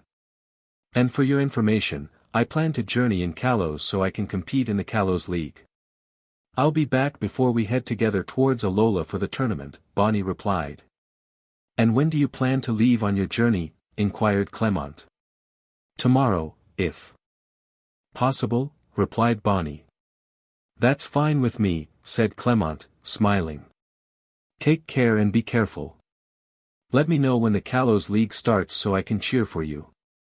"Thanks, big brother. I'll be off now," Bonnie said as she headed off to Santalon City to challenge the first gym, Viola, who specializes in bug-type Pokemon. At Vanderbilt Town in Serena's household, Serena, who had recently beaten Aria in her final fashion showcase in the Master Class, had finally become the Kalos Queen. She was currently residing at her home in Vanderbilt Town, but when some contestants reached the Master Class, Serena would be contacted by Palermo and Aria to defend her title as champion. After the audience voted for who was to be the Kalos Queen, the results showed Serena with more votes than Aria by, and the winner is Serena. Monsieur Pierre announced. "Congratulations, Serena, on your victory over Aria. You have earned yourself the title of Kalos Queen," he continued as the audience clapped for Serena's victory. "Congratulations, Serena," Aria said. "You deserved it. If anyone was to take my title as Kalos Queen, it would be you. In fact, if I was to lose, I wanted you to continue my position as Kalos Queen." "Thank you, Aria," Serena said. "You and your Pokemon were amazing. I can see why you managed to hold your title for so many years." In reality, Serena was in the middle of having lunch with her mother when someone knocked on the door. "I'll answer it," Grace said as she opened the front door, revealing a fletchling with a letter tied to its legs. "A fletchling, huh?" Serena said. "And who is the letter for?" As Grace untied the letter from the fletchling's talons, she replied, "Serena, it's for you." "For me? But from who?" she wondered while opening the letter. "No way," she said as she began reading it aloud. "Dear Serena Yvonne, you have been invited to the Global Pokemon Battle Tournament that will be held in Mallow Island in Alola and will begin in 2 years from now. The winner of the tournament will be awarded 1 million Poke-Dollars. All of the Champion and Elite Four members will be there to help conduct and supervise the tournament, as well as taking part in some battles. The reason that it will be 2 years from now is because, as a global event, the tournament will require a lot of organization. Please arrive 2 months before the tournament starts so you can register. As for accommodation, you don't need to worry about a single thing. There is a hotel that is specifically only for competitors of the tournament. All of the expenses, such as buffet for all meals, hotel room fees, etc., have been covered for you. We look forward to seeing you in the tournament. Kind regards. Charles Goodshow and Scott. A battle tournament? Sounds interesting, Grace said after reading the letter with Serena. So are you going to participate? Definitely.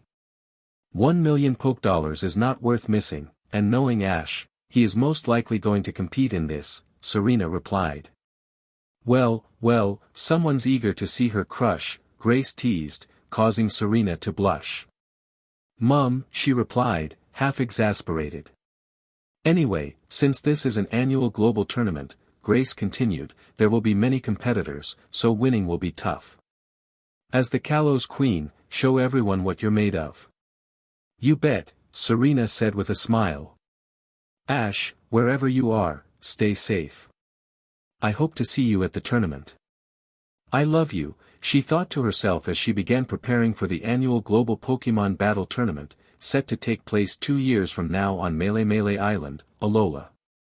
As Ash checked his map of Melee Island to locate the Trial Challenge and Grand Trial, he discovered that the Trial Challenge was at Verdant Cavern while the Grand Trial was at Iki Town. Alright, Pikachu and Lucario, we're about to take on our first Trial Challenge and Grand Trial here in Melee Island, but we need to go to Verdant Cavern first. You guys ready? Ash asked, receiving enthusiastic nods from his Pokemon. Great, we will fly to Verdant Cavern. Return, Lucario, Ash said as he recalled Lucario and summoned Charizard, who emerged from its Pokeball with a mighty roar. Okay, Charizard, we will fly northwest to Verdant Cavern, Ash instructed, showing Charizard a picture of the cavern's entrance from his Nanodex. Let's compete in our first Island Trial Challenge. Charizard roared in approval at the prospect of flying again and gestured for Ash and Pikachu to climb onto its back. About half an hour later, they landed at the entrance of Verdant Cavern, surrounded by a lush jungle with sunlight streaming through the canopy. Ash recalled Charizard and took out Lucario. Wow, this place is beautiful, Lucario remarked. Indeed, Ash replied. It's amazing and peaceful. Let's enter the cavern, he said as he and his Pokemon stepped inside. According to the Nanodex, we need to battle 3 Yungoos and 1 Gumshoos, the totem Pokemon of this challenge. They might appear from anywhere and challenge us, but other wild Pokemon may also show up, so we need to be careful, Ash warned, earning nods of understanding from his Pokemon. Moments later, a cry echoed from the trees, and a small bird-like Pokemon with light brown wings and a green crest approached them.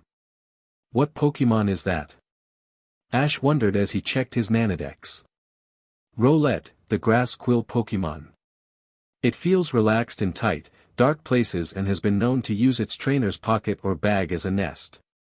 Rowlet is also the grass-type starter Pokemon that new trainers can receive in Alola, as well as being a flying-type Pokemon. A starter Pokemon from Alola, huh? This will be my first Pokemon from Alola if I catch it. Pikachu, ready for battle? Ash asked. Pika, came the enthusiastic reply, sparks dancing on Pikachu's cheeks. Alright, start off with Thunderbolt. Ash commanded as Pikachu unleashed a powerful Thunderbolt at Rowlet, who dodged the attack and countered with Leafage. Pikachu, Thunderbolt counter shield. Ash ordered, and Pikachu spun around, using Thunderbolt to eliminate Leafage and damage Rowlet. After recovering, Rowlet charged towards Pikachu with a peck attack. Pikachu, wrap this up with Volt Tackle. Ash said. Pikachu enveloped itself in electricity and charged directly at Rowlet, resulting in a cloud of dust that soon cleared to reveal a fainted Rowlet. Go Pokeball! Ash exclaimed as he threw a Pokeball, capturing Rowlet in a beam of red light.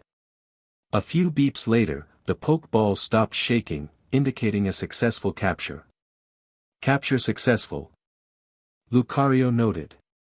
Well, it's a good start, Ash added, taking Rowlet out of its Pokeball and placing it on his shoulder. "Alright, Rowlet, have a berry," he said, feeding the Pokemon an orange berry. After eating, Rowlet became sleepy, opened Ash's backpack, and snuggled inside to sleep. "Well, it sure enjoys sleeping. Take a good rest, Rowlet," Ash said as he closed his backpack. "Now, let's find the 3 Yungoos and 1 Gumshoos," Lucario suggested as they continued their search. Not long after, a small mongoose-like Pokemon appeared, growling as it approached the trio. "So that's one of the Yungoos. Alright, Bulbasaur, prepare for battle," Ash said as a small light green dinosaur-like Pokemon with a dark green bulb emerged, ready for action. Soon enough, Yungoos charged towards Bulbasaur with tackle, but Bulbasaur stood firm. "Bulbasaur, sleep powder," Ash commanded, and Bulbasaur released a cloud of blue powder that caused Yungoos to fall asleep. "Now use Sludge Bomb," Ash instructed, and Bulbasaur fired several sludge bombs at the sleeping Pokemon, dealing effective damage. A moment later, Yungoos woke up and retaliated with Mud Slap. "Bulbasaur, dodge then use Giga Drain," Ash ordered. Bulbasaur evaded the attack and unleashed a green beam of energy, wrapping around Yungoos and draining its HP, ultimately knocking it out. "Alright, 1 down, 3 to go," Lucario said as Yungoos staggered before running off into the distance. "Bulbasaur, can you continue battling?" Ash asked, concerned. "Bulba," it replied, nodding determinedly. A few seconds later, the second Yungoos charged towards Bulbasaur, preparing a Hyper Fang attack. "Use Poison Powder," Ash commanded, and Bulbasaur released a set of purple, toxic powder that hit Yungoos, poisoning it and draining its HP with each turn. Despite being poisoned, Yungoos pressed on and attempted to use Crunch, landing a direct hit on Bulbasaur. "Bulbasaur, are you okay?" Ash asked, and Bulbasaur nodded as it recovered. "Time to finish it off with Giga Drain," Ash instructed, and Bulbasaur unleashed a beam of green energy, enveloping Yungoos and draining its HP while restoring its own. Eventually, Yungoos, like its predecessor, fainted. "One more left," Lucario noted as the second Yungoos recovered and fled. "Time to find the Gumshoos," Ash said, determination in his voice. Soon after, a larger mongoose-like Pokemon appeared alongside a third Yungoos, ready to challenge Ash and his team. "Return, Bulbasaur," Ash instructed, recalling his Pokemon and releasing Kingler from its Pokeball. "Kingler, start off with Swords Dance," he commanded.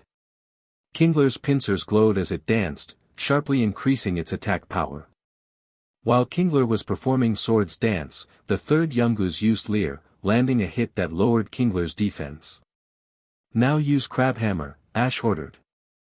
As Kingler's pincers glowed blue, Yungoos charged with Tackle, resulting in a huge explosion. When the dust settled, Yungoos had fainted, but Kingler remained standing, albeit with some damage. The Gumshoos growled at Kingler, ready for battle. "Kingler, can you keep going?" Ash asked, receiving a nod in response. "Then use X-Scissor." Kingler's pincers glowed white, forming an X shape as Gumshoos charged with Bite. The collision created a cloud of dust, knocking both Pokemon back. "Use Swords Dance again," Ash commanded. Kingler began to dance once more as Gumshoos prepared to use Super Fang. "Now, Crab Hammer," Ash shouted. Kingler's pincers glowed blue, and its attack struck Gumshoos Super Fang, resulting in an even larger explosion. As the smoke cleared, it revealed a fainted Gumshoos alongside Kingler.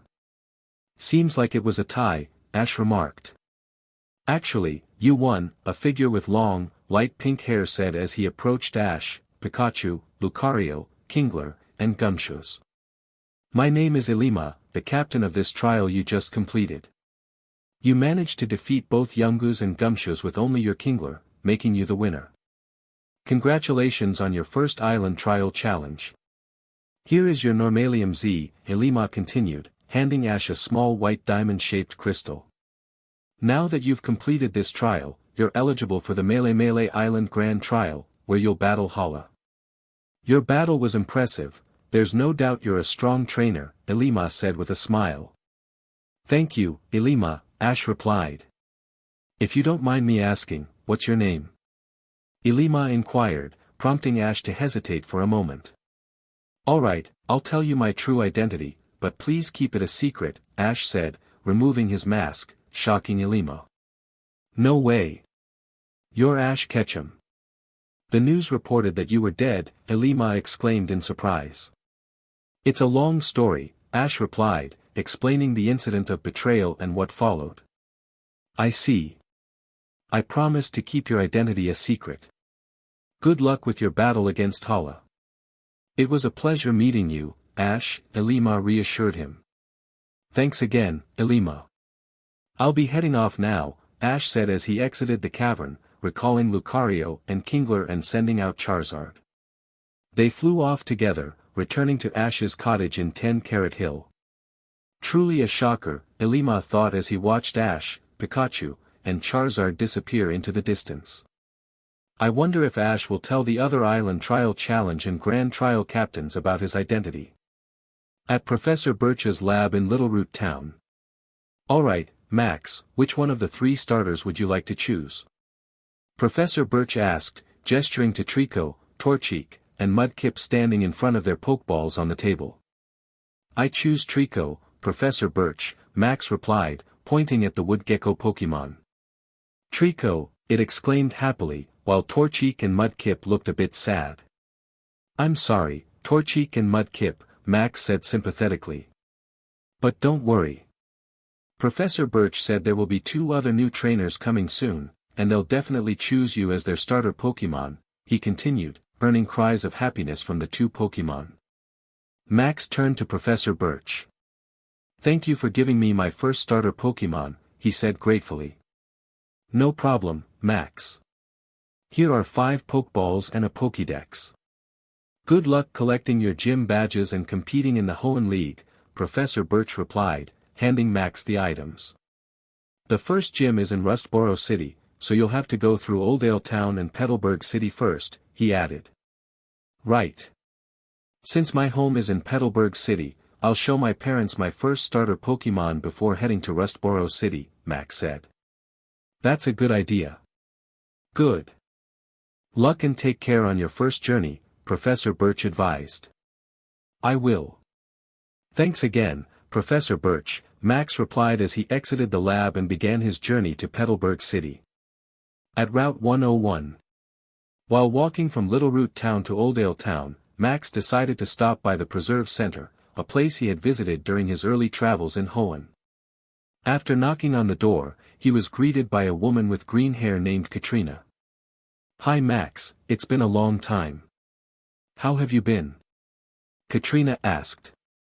Hi Katrina, I just came to visit my Tiana, if that's okay, Max replied. Of course, no problem, Katrina said, gesturing for Max to follow her to the backyard where the 4 Mytiana were kept. Mytiana!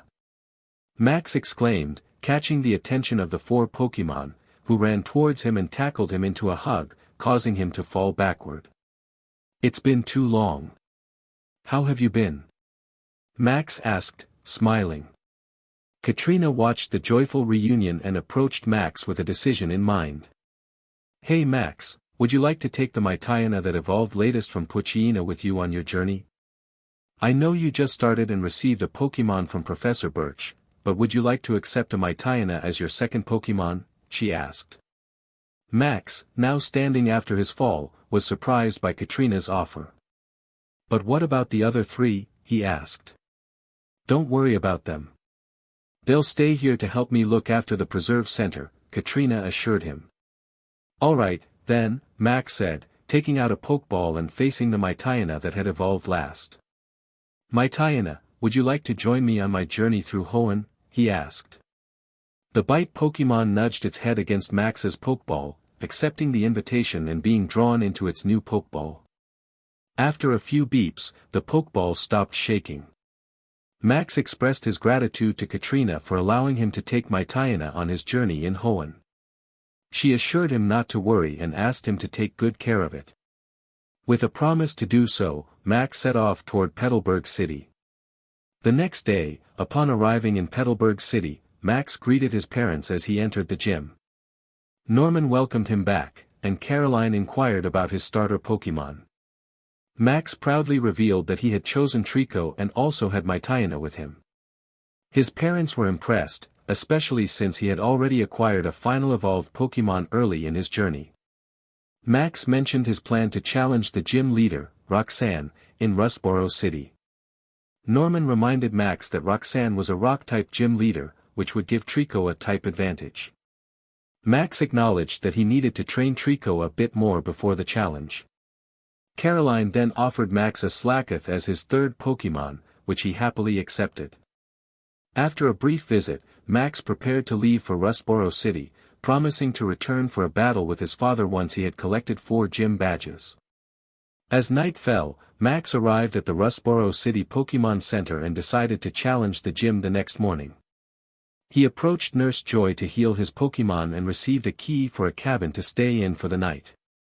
The following morning, after retrieving his fully healed Pokémon, Max headed to the Rustboro City gym. Upon arrival, Max introduced himself to Roxanne and expressed his desire to challenge the gym. Roxanne recognized him from his previous travels with Ash, May, and Brock and accepted his challenge. The referee explained the rules of the gym battle, and both trainers prepared for the fight. Roxanne sent out Geodude, while Max chose Slakoth. Max instructed Slakoth to use Shadow Ball, but Roxanne countered with Rock Throw, eliminating the attack. Geodude then landed a hit with Mega Punch due to Slakoth's inability to move. Concerned for his Pokémon, Max ordered Slakoth to use Blizzard, which hit Geodude but also resulted in both Pokémon fainting. As both trainers recalled their Pokémon, Roxanne praised Max for his strategy with Slakoth. Max smiled and was ready to continue the battle.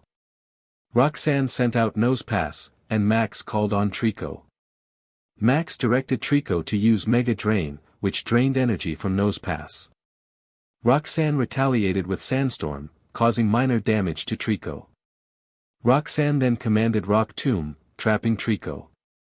Max instructed Trico to use Quick Attack to free itself, but it was still affected by the Sandstorm. When Roxanne ordered Zap Cannon, Max devised a plan. He told Trico to deflect the Zap Cannon with its tail, successfully sending it back toward Nosepass for a direct hit.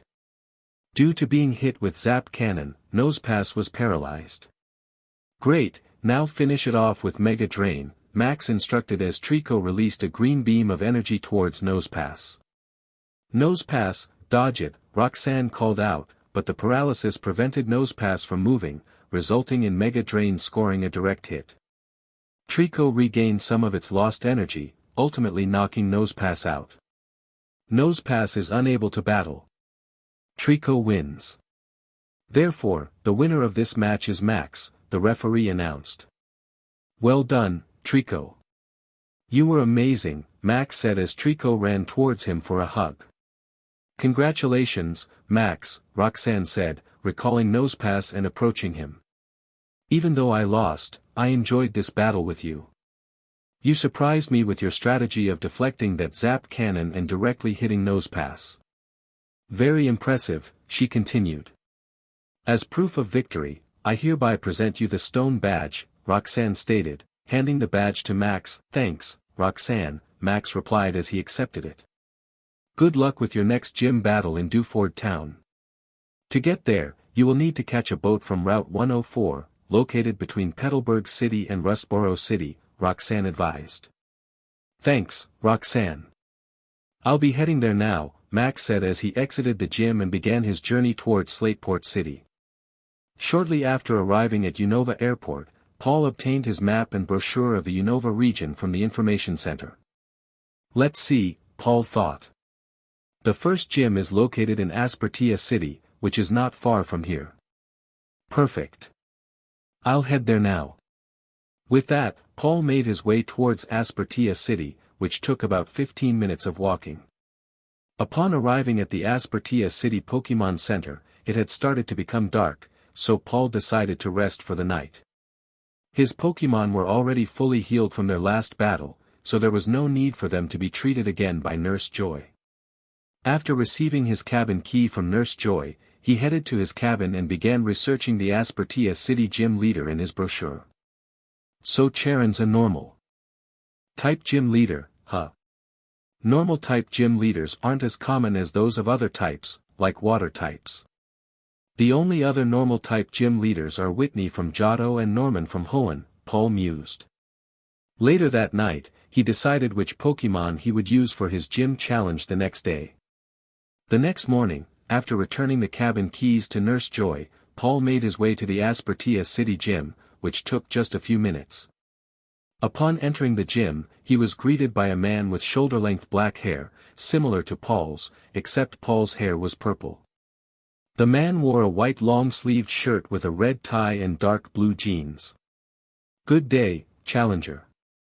My name is Charon, the gym leader of Aspertia City. Are you here for a gym battle?" Charon asked. "Yes, as soon as possible," Paul replied. "Understood, we shall have the battle now if you are ready," Charon stated.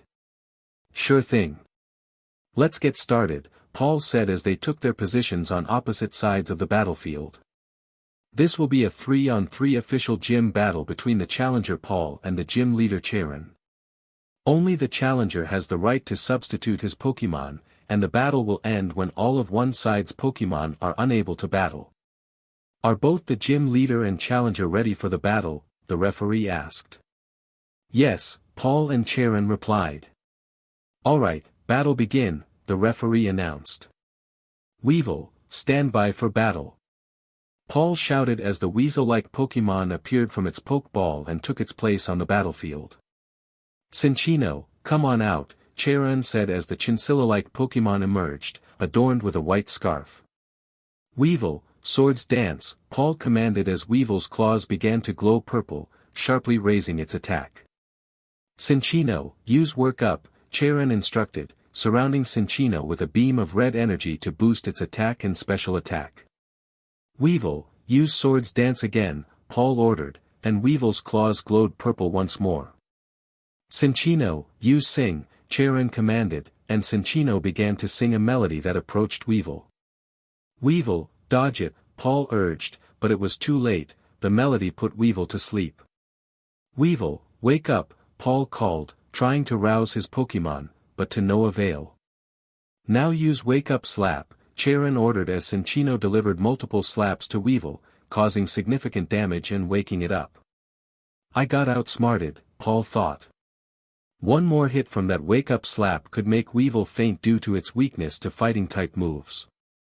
"Use Wake-Up Slap again," Charon commanded, as Cinccino's scarf glowed bright white and aimed towards Weavile. "Weavile, finish it off with Night Slash," Paul ordered as Weavile charged towards Cinccino, forming a bright purple sword on its claws. A dust cloud formed on the battlefield, dissipating half a minute later to reveal that both Pokemon had fainted from the impact. "Both Weavile and Cinccino are unable to battle," the referee stated. "Return, Weavile. You did very well, especially withstanding that wake-up slap," Paul praised as he recalled it. "You too, Cinccino." "Thanks for battling," Charon said as he returned his Pokemon. "Both trainers, please take out your second Pokemon," the referee requested. "Watchog, get ready for battle," Charon ordered, sending out the lookout Pokemon. "Gastrodon, stand by for battle," Paul said as he sent out the Sea Slug Pokemon. "Watchog, work up," Charon commanded as the lookout Pokemon began to glow with red energy, boosting its attack and special attack. "Gastrodon, Ice Beam," Paul ordered as the Sea Slug Pokemon aimed a beam of ice at Watchog. "Dodge, then use Crunch," Charon said as Watchog effectively dodged the ice beam and charged towards Gastrodon with glowing fangs. "Not a chance. Use Muddy Water Counter Shield," Paul commanded. Unmoving, Gastrodon released a spinning array of brown water, protecting itself and damaging Watchog. "Now's our chance," Paul said. "Finish it off with Water Pulse." Gastrodon aimed a blue sphere of water at Watchog, who was unable to dodge after recovering from the counter shield, and Water Pulse hit its mark, fainting the lookout Pokemon. "Watchog is unable to battle. Gastrodon wins, the referee announced. Can the gym leader please send out his last Pokemon? Return Watchog, take a good rest, Cheren said as he recalled his Pokemon. Cheren looked at his large canine-like Pokemon, Stoutland, and said, I'm counting on you. With a swift motion, he released Stoutland from its Pokeball. Gastrodon, are you able to continue battling? Paul asked his Pokemon, who nodded in response. Alright, use Ice Beam, he commanded. Gastrodon aimed and unleashed a beam of ice towards Stoutland. Stoutland, use Retaliate, Cheren instructed. Stoutland charged through the ice beam, taking some damage but managing to land a direct hit on Gastrodon, causing it to faint. The referee announced, Gastrodon is unable to battle, Stoutland wins. Can the challenger please send out his last Pokemon? Paul returned Gastrodon, praising its effort. You fought well. Take a well-deserved break. He then sent out Ursaring, the Hibernator Pokemon. Ursaring, use Bulk Up, he ordered. Ursaring flexed its muscles, surrounded by a red beam of energy that boosted its attack and defense. Stoutland, use Crunch, Cheren commanded. Stoutland's fangs glowed white as it charged at Ursaring. Counter with Slash, Ursaring. Paul shouted. Ursaring's claw glowed white as it met Stoutland's crunch, resulting in a powerful explosion. When the smoke cleared, Ursaring stood tall while Stoutland staggered back. It's now or never. Finish this off with Giga Impact, Cheren commanded. Stoutland charged at high speed towards Ursaring. Conclude this battle with close combat, Ursaring. Paul ordered.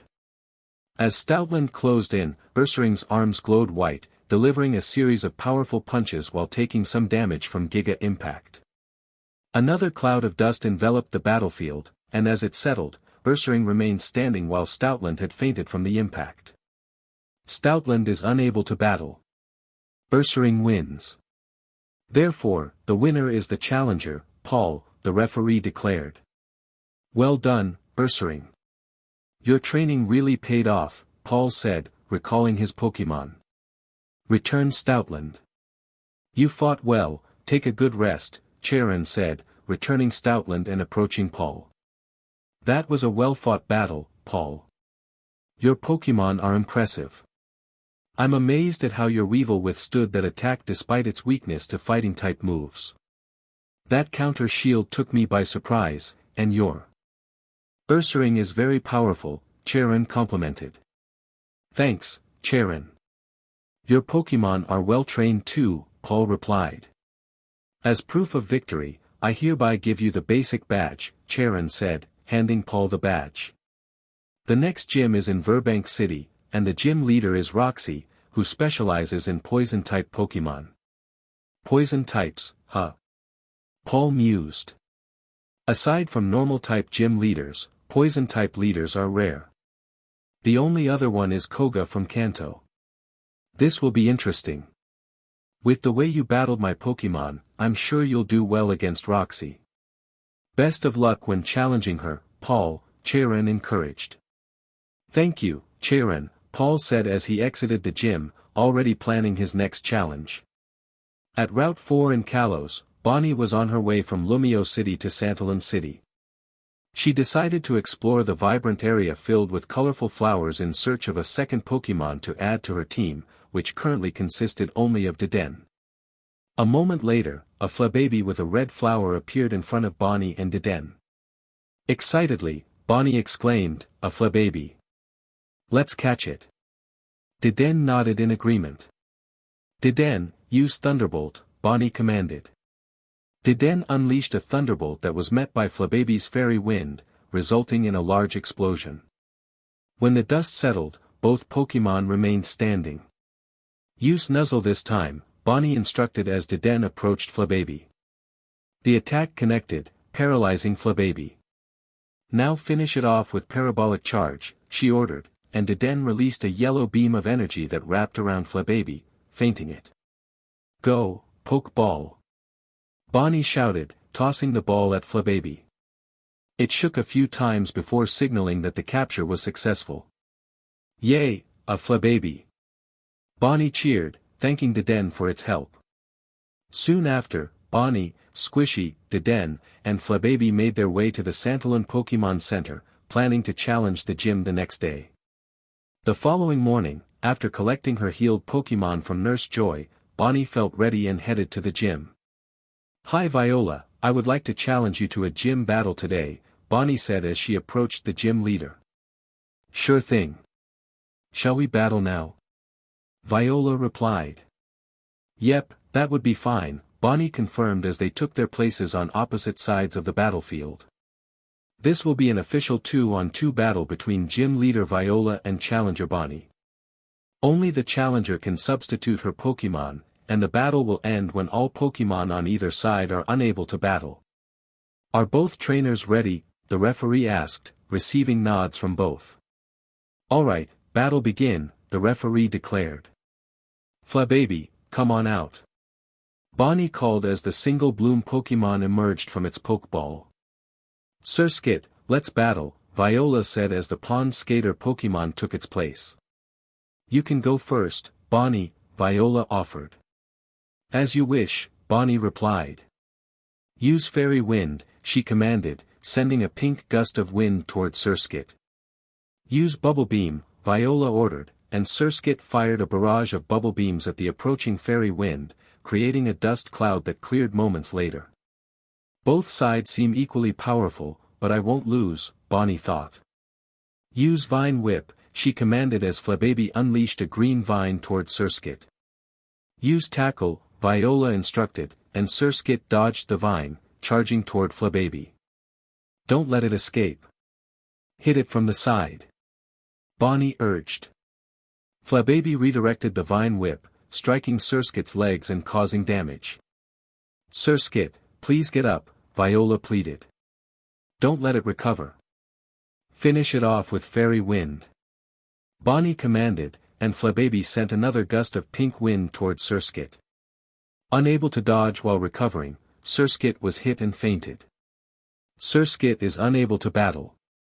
Flababy wins," the referee announced. "Can the gym leader please send out her next Pokemon?" he requested. "Thanks, Surskit. You battled well. Take a good rest," Viola said, recalling her fainted Pokemon. "That Flababy is really strong, Bonnie. You impressed me with how well you handled my Surskit," Viola complimented. "Thanks, Viola," Bonnie replied. "Funny thing is, I only caught Flababy yesterday." "Well then, there's no doubt that there is a strong bond between you two, and I predict you will achieve a lot more together," Viola said. "That means a lot," Bonnie said. "Shall we continue the battle?" "Of course. Go, Vivillon," Viola called. "Use Gust," she ordered as the Scale Pokemon unleashed a powerful gust toward Flababy. "Deflected with Fairy Wind," Bonnie commanded, and Flababy fired Fairy Wind to counter the gust, creating another cloud of dust. But Vivillon wasn't finished. "Vivillon, fly through the cloud of dust and use Sleep Powder," Viola instructed. Vivillon flew through the dust and aimed Sleep Powder at Flababy, who was confused and unable to dodge the attack, resulting in it falling asleep. "Oh no!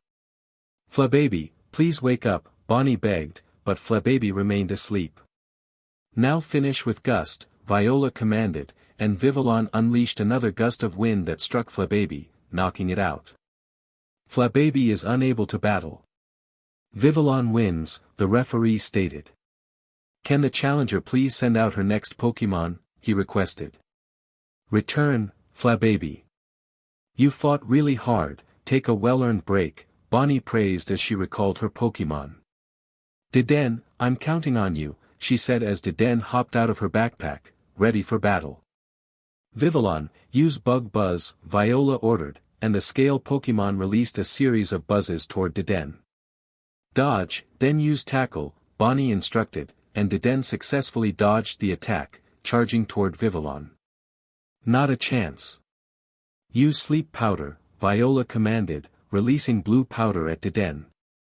"Deden, use Thunderbolt on yourself to stop the Sleep Powder," Bonnie said. Deden used Thunderbolt on itself, creating a shield to eliminate the approaching sleep powder.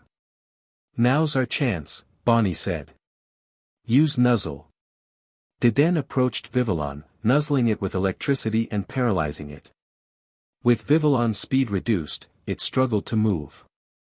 "Vivillon, use Stun Spore," Viola ordered, but due to paralysis, Vivillon was slow to react, allowing Deden to evade the attack.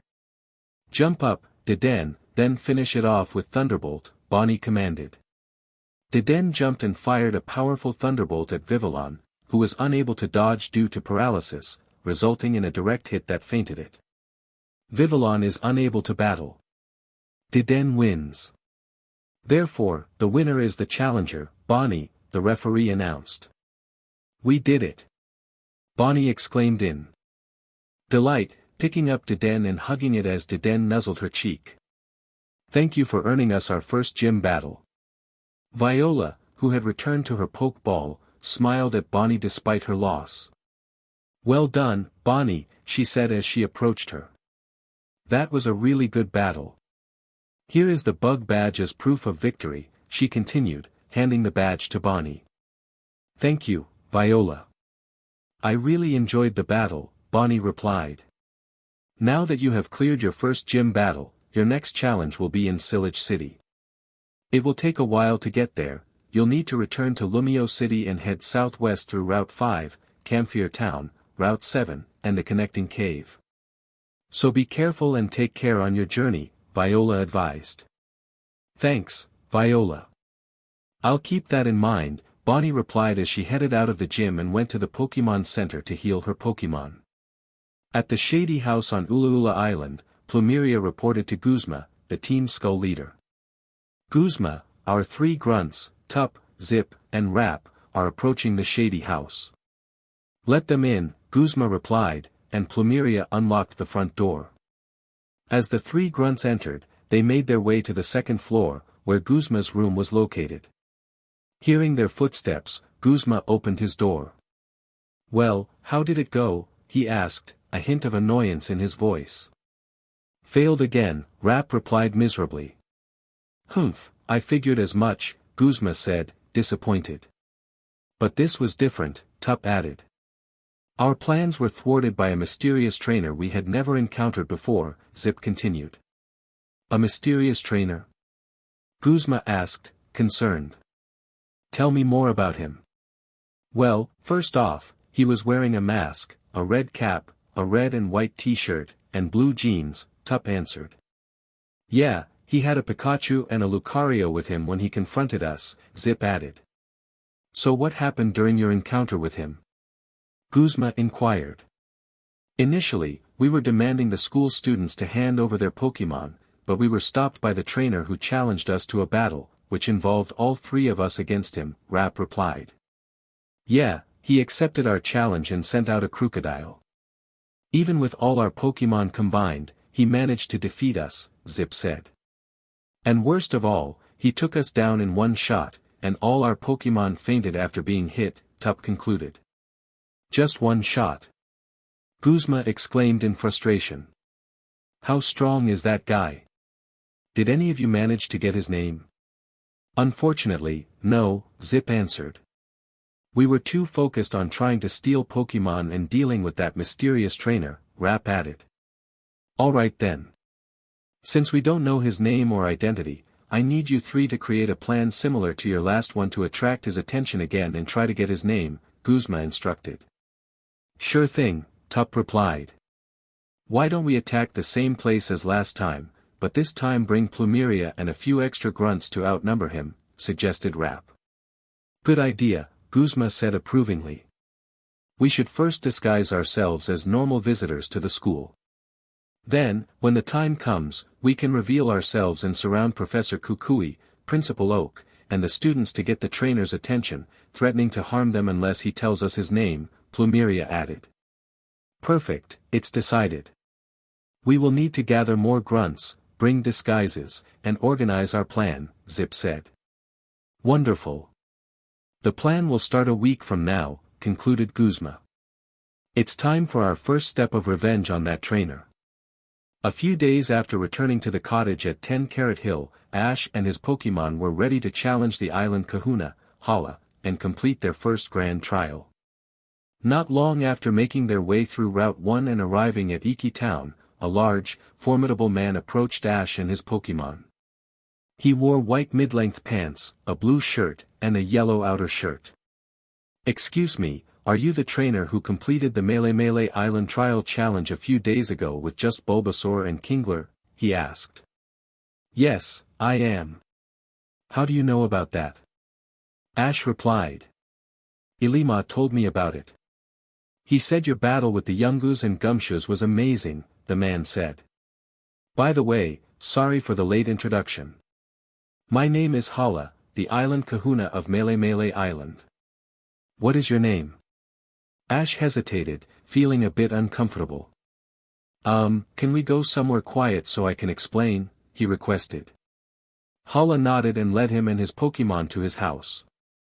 A few minutes after entering, Hala motioned for Ash to continue. "Alright, here goes nothing," Ash said as he took off his mask. "Am I dreaming?" Hala said, shocked to see Ash's true identity. "No, you're not," Ash replied. "And there's a reason I chose to disguise myself." "What is it?" Hala inquired, completely confused. After Ash explained the incident with the traitors and the aftermath, Hala was left speechless for a moment. "You know, there is something I want you to do," Ash said. "And what might that be?" Hala asked. "Instead of keeping my identity a secret from the other island kahunas and trial captains, could you tell them about my identity and the story behind my disappearance? That way, I won't have to explain it to each of them individually, which would be too tiring. Already, only Professor Kukui, Principal Oak, my mother, and a few others know about my true identity," Ash explained. "But why do you want me to tell them about your identity and not the others in Alola?" Hala asked. "Well, as for the others, there will be an annual global Pokémon tournament held on this island in about 2 years, and I plan to reveal my true identity after the first few matches," Ash explained. "I see. So would you like to battle now or tomorrow?" Hala inquired. "I'd prefer to battle tomorrow, so you can process what I told you and inform your fellow Island Trial Challenge and Grand Trial captains about my true identity." "Ilima already knows since I told him earlier," Ash replied. "Alright, fair enough. I look forward to our battle tomorrow," Hala stated as Ash walked out of his house and headed towards the Pokémon Center. The next morning, after a hearty breakfast at the Pokémon Center, Ash and his Pokémon made their way to the battlefield designated for Grand Trial battles, where Hala was already waiting. "Ready, Ash?" Hala asked.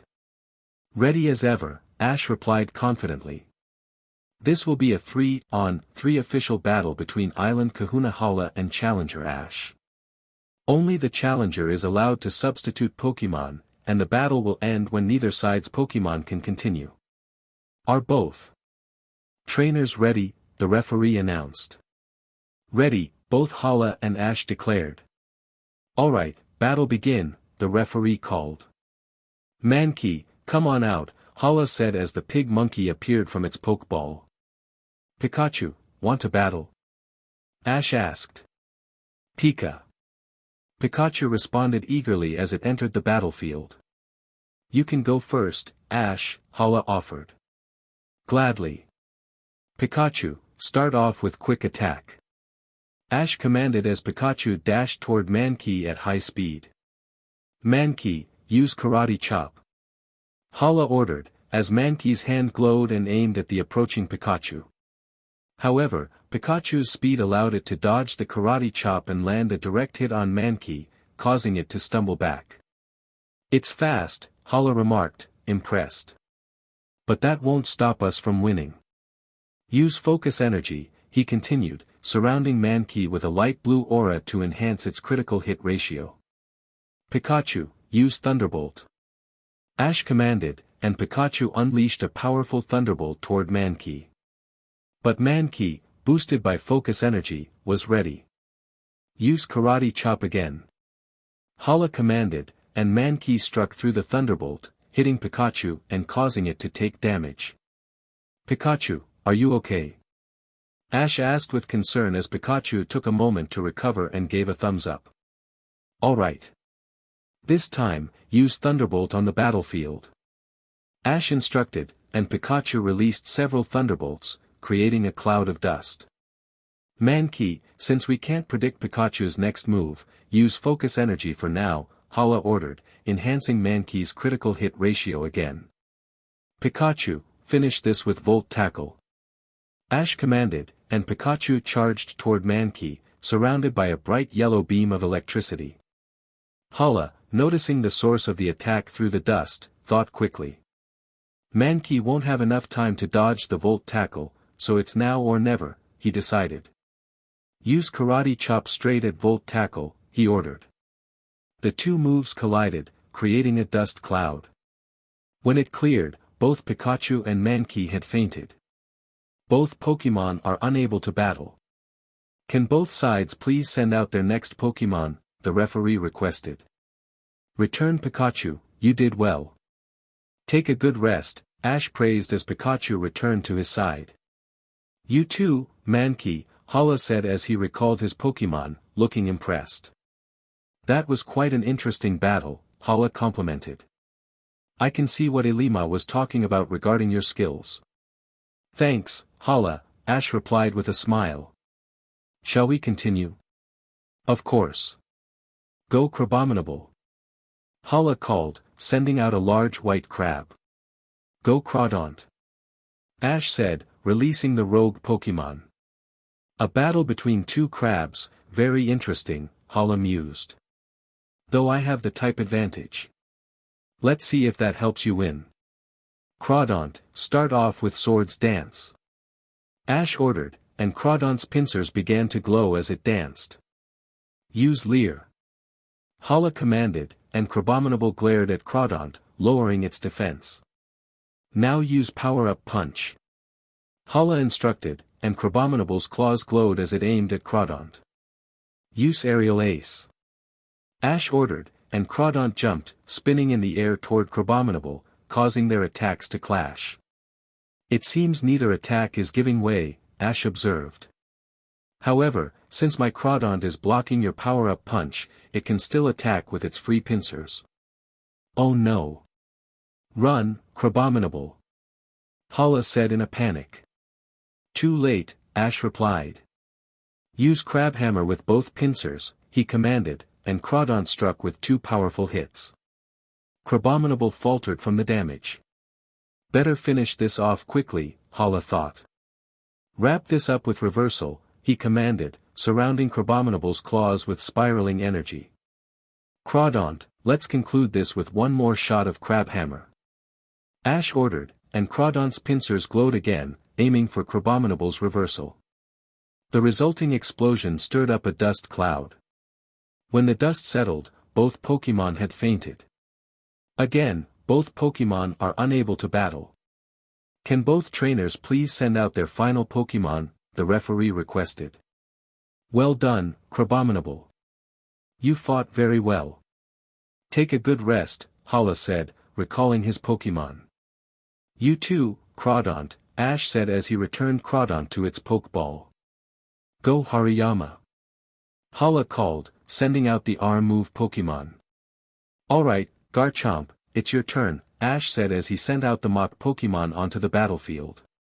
Garchomp, start off with Earthquake, he ordered, and Garchomp unleashed a powerful earthquake aimed at the opposing Pokémon. Hariyama, counter the earthquake with Dynamic Punch, Hala commanded, and one of Hariyama's fists glowed as it struck the ground, neutralizing the earthquake. Smart move, Ash commented. But it's time to get serious. Key Stone, respond to my heart. Garchomp, Mega Evolve. A bright beam of energy connected Ash's key ring and the Garchompite, transforming Garchomp and enhancing its claws. Impressive, Hala remarked. Use Work Up, he instructed, and a red aura surrounded Hariyama, boosting its attack and special attack. Now, we will use Swords Dance, Ash said as Garchomp's claws glowed and it began to dance gracefully. Now use Force Palm, Hala ordered, and Hariyama charged at Garchomp with a glowing hand. Alright, use Dragon Rush, Ash commanded, and Garchomp enveloped itself in a blue beam of light, charging at high speed toward Hariyama. The collision created a large dust cloud, and when it cleared, Hariyama was pushed back, visibly hurt, while Garchomp stood firm, sparks crackling on its body. Oh no, Ash thought. Garchomp took damage from Force Palm and is now paralyzed. I need to finish this quickly. Now's our chance. Use smelling salts, Hala commanded as Hariyama approached Garchomp. Garchomp, dodge it. Ash shouted, but Garchomp, hindered by paralysis, couldn't evade the attack and took increased damage. It stumbled back but managed to shake off the paralysis. After a brief recovery, Garchomp roared defiantly, ready to continue. Alright Garchomp, finish this off with Dragon Rush, Ash ordered. Garchomp charged again, enveloped in blue energy. Hala, in response, revealed his Z-Crystal and Z-Ring, initiating a powerful move that released an energy orb toward Garchomp. As the two attacks collided, a massive dust cloud enveloped the battlefield. When it finally cleared, Garchomp remained standing, albeit exhausted and reverted to its original form, while Hariyama had fainted. Hariyama is unable to battle. Garchomp wins. Therefore, the winner of this match is the challenger Ash Ketchum, declared the referee. Well done, Garchomp, Ash. Praised as Garchomp approached him, affectionately liking his head. Take a good rest, he said, returning Garchomp to its Pokeball. You too, Hariyama, Hala said, recalling his Pokemon. That was an exhilarating battle, Hala said as he approached Ash. Here is the Melee stamp, as proof of victory, he added, recording the stamp in Ash's Nanodex. Congratulations on winning your first Grand Trial, Ash. Your next Island Trial Challenge will be on Akala Island, where the Trial Challenge captains are Lana, Kiawe, and Mallow, and the Island Kahuna is Olivia. No way. Lana, Kiawe, and Mallow. Ash exclaimed in surprise. I met them earlier during my time in Alola. Hala laughed, that's a shocker.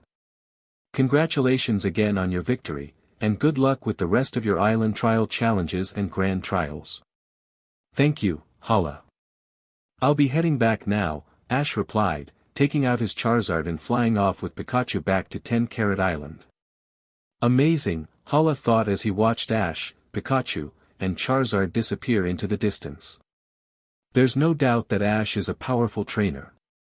It wouldn't be surprising if he completes all the Island Trial Challenges and Grand Trials quickly and challenges the Pokemon League. At the front entrance of the Melee Island Pokemon School, Guzma and his group of grunts, disguised as Pokemon researchers, approached the entrance. Alright, guys, ready to conduct our plan? Guzma asked, receiving nods in response. Good. Let's get going, he concluded as they marched toward Professor Kukui's classroom.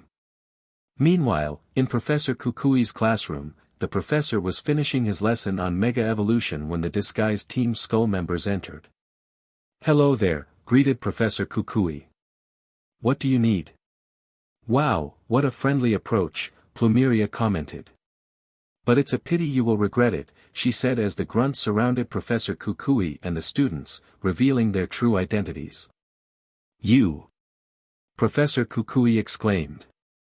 What are you doing here? He demanded, pointing at Guzma. I heard that someone here saved your students from my grunts and defeated them in battle, Guzma replied. Now tell us, what is the name of that trainer? Like I'd ever tell you, Professor Kukui said defiantly. Why does his name matter to you anyway? I'm here to seek revenge on that trainer who humiliated my grunts, Guzma replied. If you refuse to tell us, we will harm you and your students, Plumeria added. Well, I can call the trainer so you can talk to him, Professor Kukui said, secretly devising a plan. Sure thing, but any funny business will result in harm, Rap warned as Professor Kukui took out his phone. At the 10-Carat Hill Cottage, Ash and his Pokemon were enjoying lunch after a vigorous training session when his Nanodex beeped. After multiple training sessions since completing his first grand trial, Rowlet had evolved into Dartrix, gaining new moves. As Ash retrieved his Nanodex, he noticed a call from Professor Kukui and answered it. "Hello, is this Professor Kukui?" Ash asked. "Red, help us. My students and I are surrounded by Team Skull Grunts and their boss, Guzma. They're threatening to harm us if we don't tell them your name, so I need you to come over as soon as possible, please," Professor Kukui said in a panic. "Those idiots again." Ash replied, feeling annoyed. "Alright, understood. I'll make my way as soon as possible," he continued before hanging up. He turned to Pikachu, Lucario, and the rest of his Pokémon. "Alright, guys. Professor Kukui and his students are currently held captive by Team Skull and their boss, Guzma, at their classroom. I have a plan to eliminate them. Since their classroom can also be accessed by flying from the outside, Pidgeot, Butterfree, Beedrill, Noctowl, Swellow, Staraptor, Glisker, Unpheasant, Talonflame, and Noivern, I need you to create a diversion by approaching the classroom from the distance," he instructed, and his flying Pokémon nodded in understanding. "Pikachu, Lucario, and the rest of my Pokémon will approach the classroom from the main entrance while Team Skull is distracted. The Pokémon accompanying us will be Heracross, Sceptile, Infernape, Garchomp, Crocodile, and Greninja," Ash explained, noticing the disappointed groans from the Pokémon he hadn't mentioned. "I'm sorry, guys," Ash said apologetically. "But I promise to include you in the rest of my island trial challenges and the grand trials," he added, earning enthusiastic roars of approval. "Now that's decided, let's go," Ash said as he recalled the Pokémon not participating in his plan and began walking towards the outskirts of 10 Carrot Hill. Upon reaching the outskirts, he gestured to his flying Pokémon. "That's your cue. Now make your way towards the classroom," he instructed, and the flying Pokémon took off while Ash and his remaining Pokémon headed for the school entrance. At Professor Kukui's classroom, Guzma demanded, "Well, where is he?" "He said he would be here soon," Professor Kukui replied anxiously. "He better be, or else you know what will happen to you and your students," Tup threatened. "Boss, look at that!" Plumeria suddenly exclaimed, capturing Guzma's attention. "What in the world?" Guzma said, shocked. "What's with all these flying Pokémon surrounding the outside of the classroom?" "Get rid of them," he ordered, and the Team Skull Grunt sent out their Pokémon to attack Ash's flying Pokémon. However, despite their attempts, Ash's flying Pokémon effectively countered the attacks and launched their own, causing the opposing Pokémon to faint immediately. "No way," the Team Skull Grunts gasped in shock. "In just one hit? It's just like what happened to Tup, Zip, and Rap earlier," Plumeria commented. "Such powerful Pokémon," Lily remarked in amazement. "They could only belong to one trainer we know." Lana added. "Talking about me?" Ash said as he approached the front entrance of the classroom, accompanied by Pikachu, Lucario, Heracross, Sceptile, Infernape, Garchomp, Crocodile, and Greninja, shocking everyone with the sight of so many strong Pokémon. Ash turned to the Team Skull boss and Grunts with a determined look. "I see that you thugs haven't learned your lesson yet." Well, Guzma said mockingly. "If it isn't that a so-called trainer who defeated my 3 Grunts a few days ago." "Why did you humiliate them?" he asked furiously. "I recall your 3 thugs were doing illegal things, demanding Pokémon from other trainers," Ash replied. "I'm surprised you haven't been arrested. However, I'll give you one last chance. Tell your Grunts to retreat and leave this place immediately, or I will order my Pokémon to round you all up and send you to Officer Jenny," he finished. "Boss, what should we do?" "It's better to surrender now than end up behind bars," Plumeria suggested. Seeing the scared looks of his Grunts and the determined expressions of Ash's Pokémon, Guzma reluctantly agreed. "Alright, we'll leave this place immediately. Like Plumeria said, better to retreat than face consequences. Grunts, retreat." Guzma ordered angrily as he and his cohorts exited the classroom. Ash turned to his flying Pokémon. "Keep an eye on them and make sure they are gone for good," he instructed, and they nodded before flying off. A few minutes later, they returned with affirmations to Ash. "Alright, good job, everyone. Return," he said, recalling all his Pokémon except for Pikachu and Lucario. "Red," Professor Kukui began, "we are forever grateful to you for saving our lives from those thugs," he continued, with nods of agreement from the students. "Don't mention it," Ash replied with a smile. "So, are all those Pokémon you sent out earlier the ones you captured in your journeys?" Mallow asked. "That's right, we've been through a lot," Ash confirmed. "How are your island trial challenges and grand trials going?" he asked Kiawe. "They were great.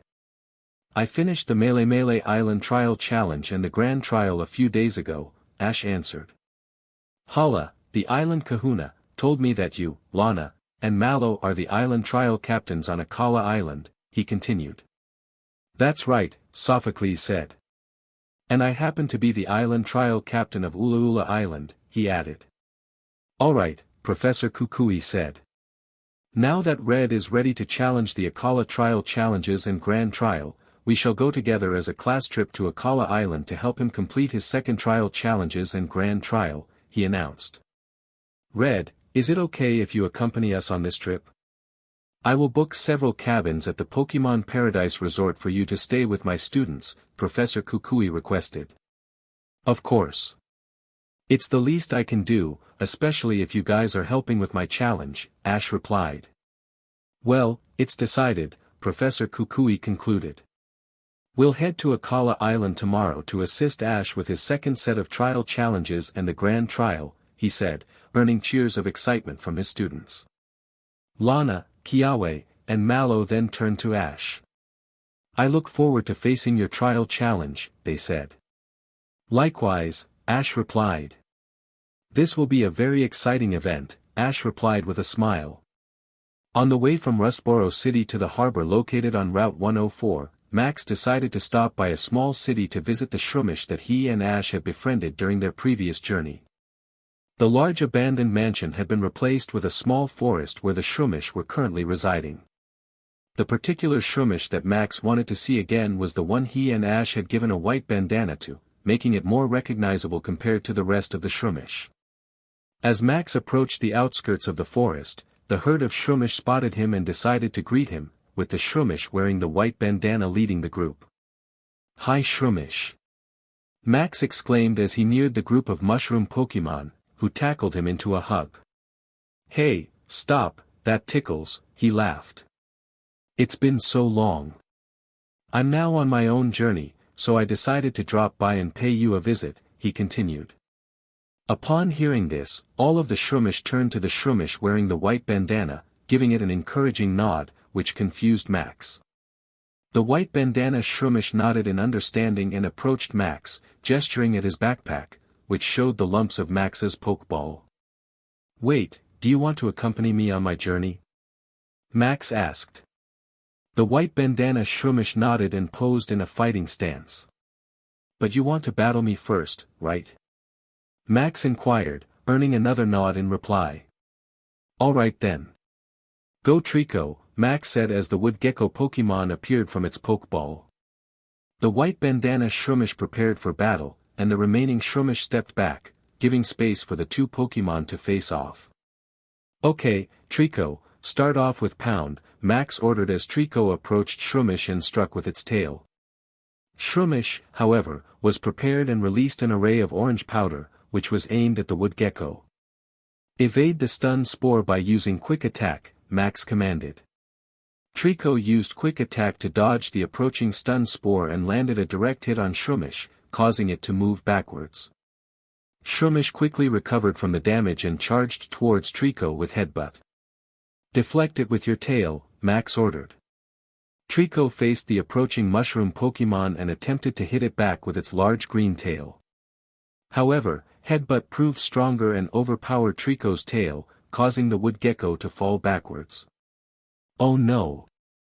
Max said in concern. "Trico, are you alright?" As Trico slowly got up, a white beam of energy surrounded it, changing its shape and appearance. "No way!" Max exclaimed in surprise and joy. "You evolved into Grovyle," he continued, earning a nod from Grovyle. Alright, let's continue the battle and use Pound, Max commanded. Instead of striking with its tail, Grovyle leaped high into the air, did a 360-degree turn, and struck the mushroom Pokemon, knocking it out. And you learned Aerial Ace as well. Well done, Grovyle. I'm very proud of you, Max praised. Shroomish, having recovered after fainting from the super effective Aerial Ace, approached Max and gestured to his backpack. Alright, Max said as he took out an empty Pokeball and faced it towards the mushroom Pokemon. Shroomish tapped it with its head and was captured through a red beam of light. A moment later, the rest of the Shroomish cheered for Max and Grovyle for evolving from Trico and for capturing their friend.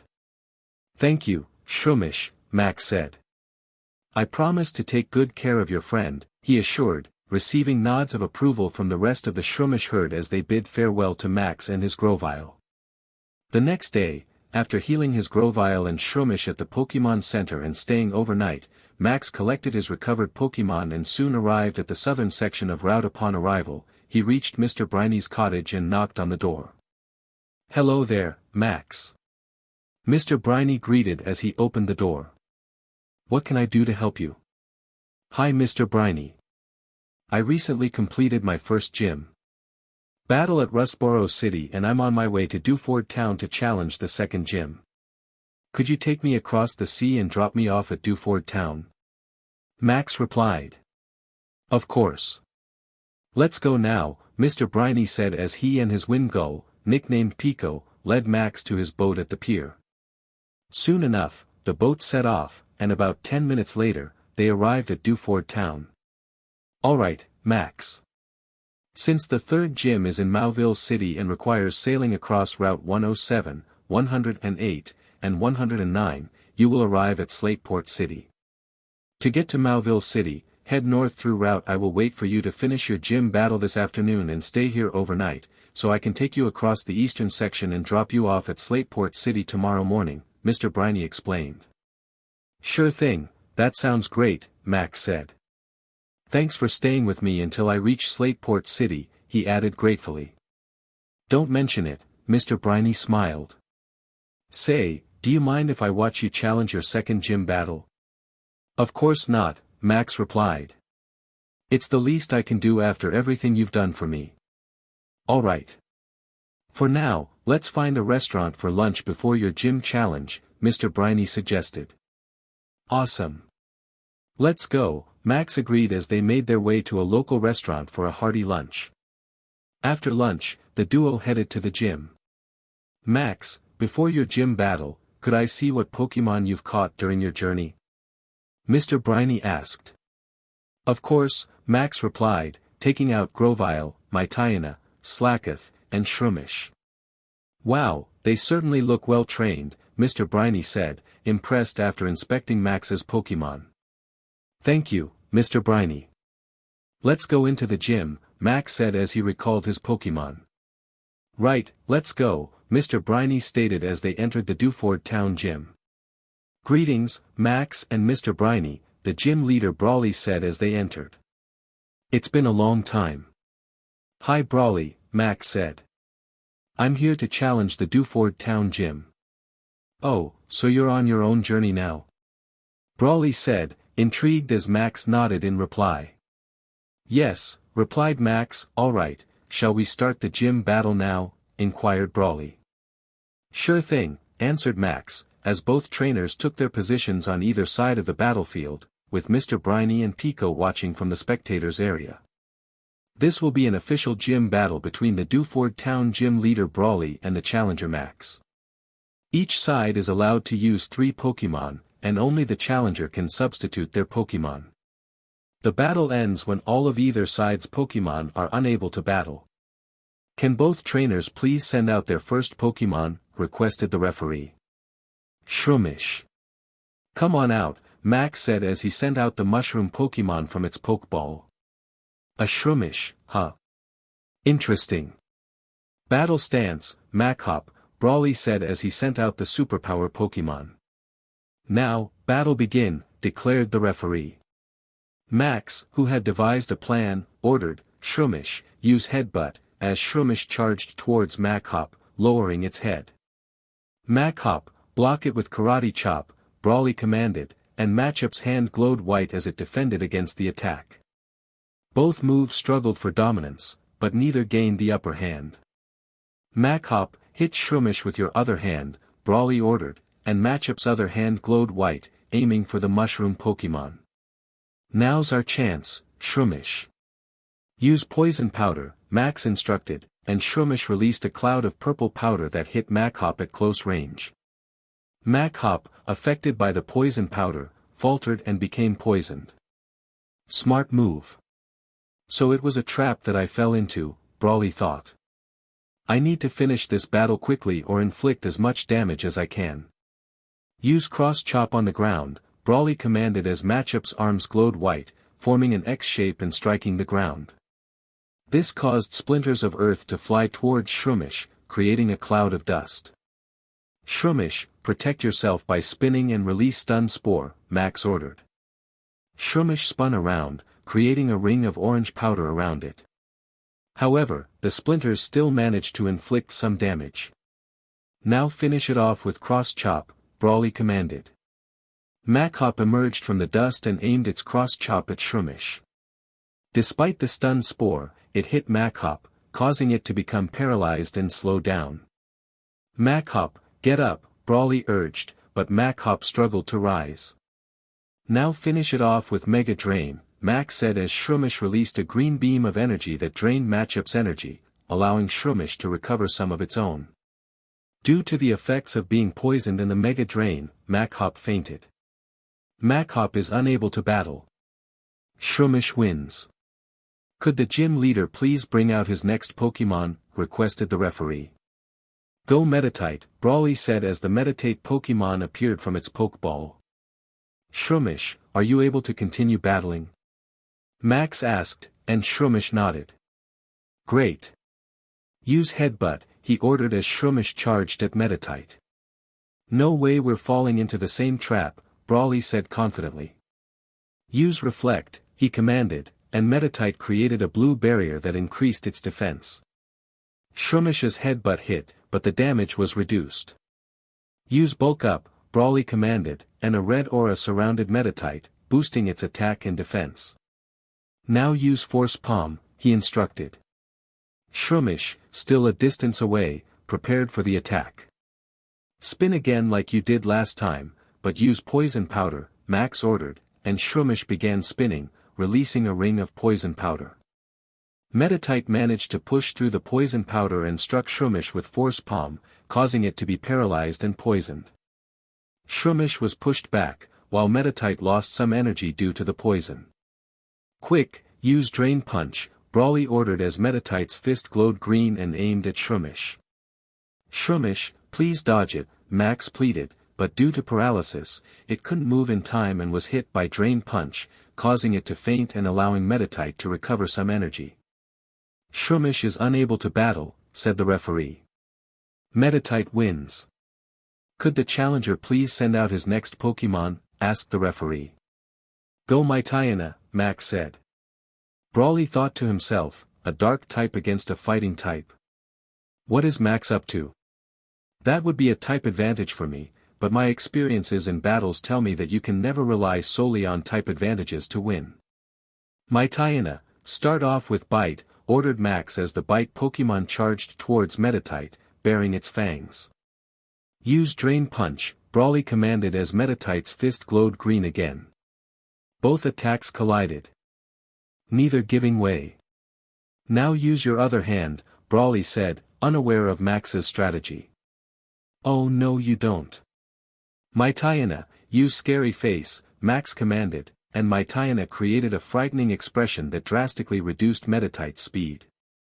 Brawly realized he had fallen into another trap and gritted his teeth, knowing it would be hard to win this match. Meditite had lost significant energy due to poisoning.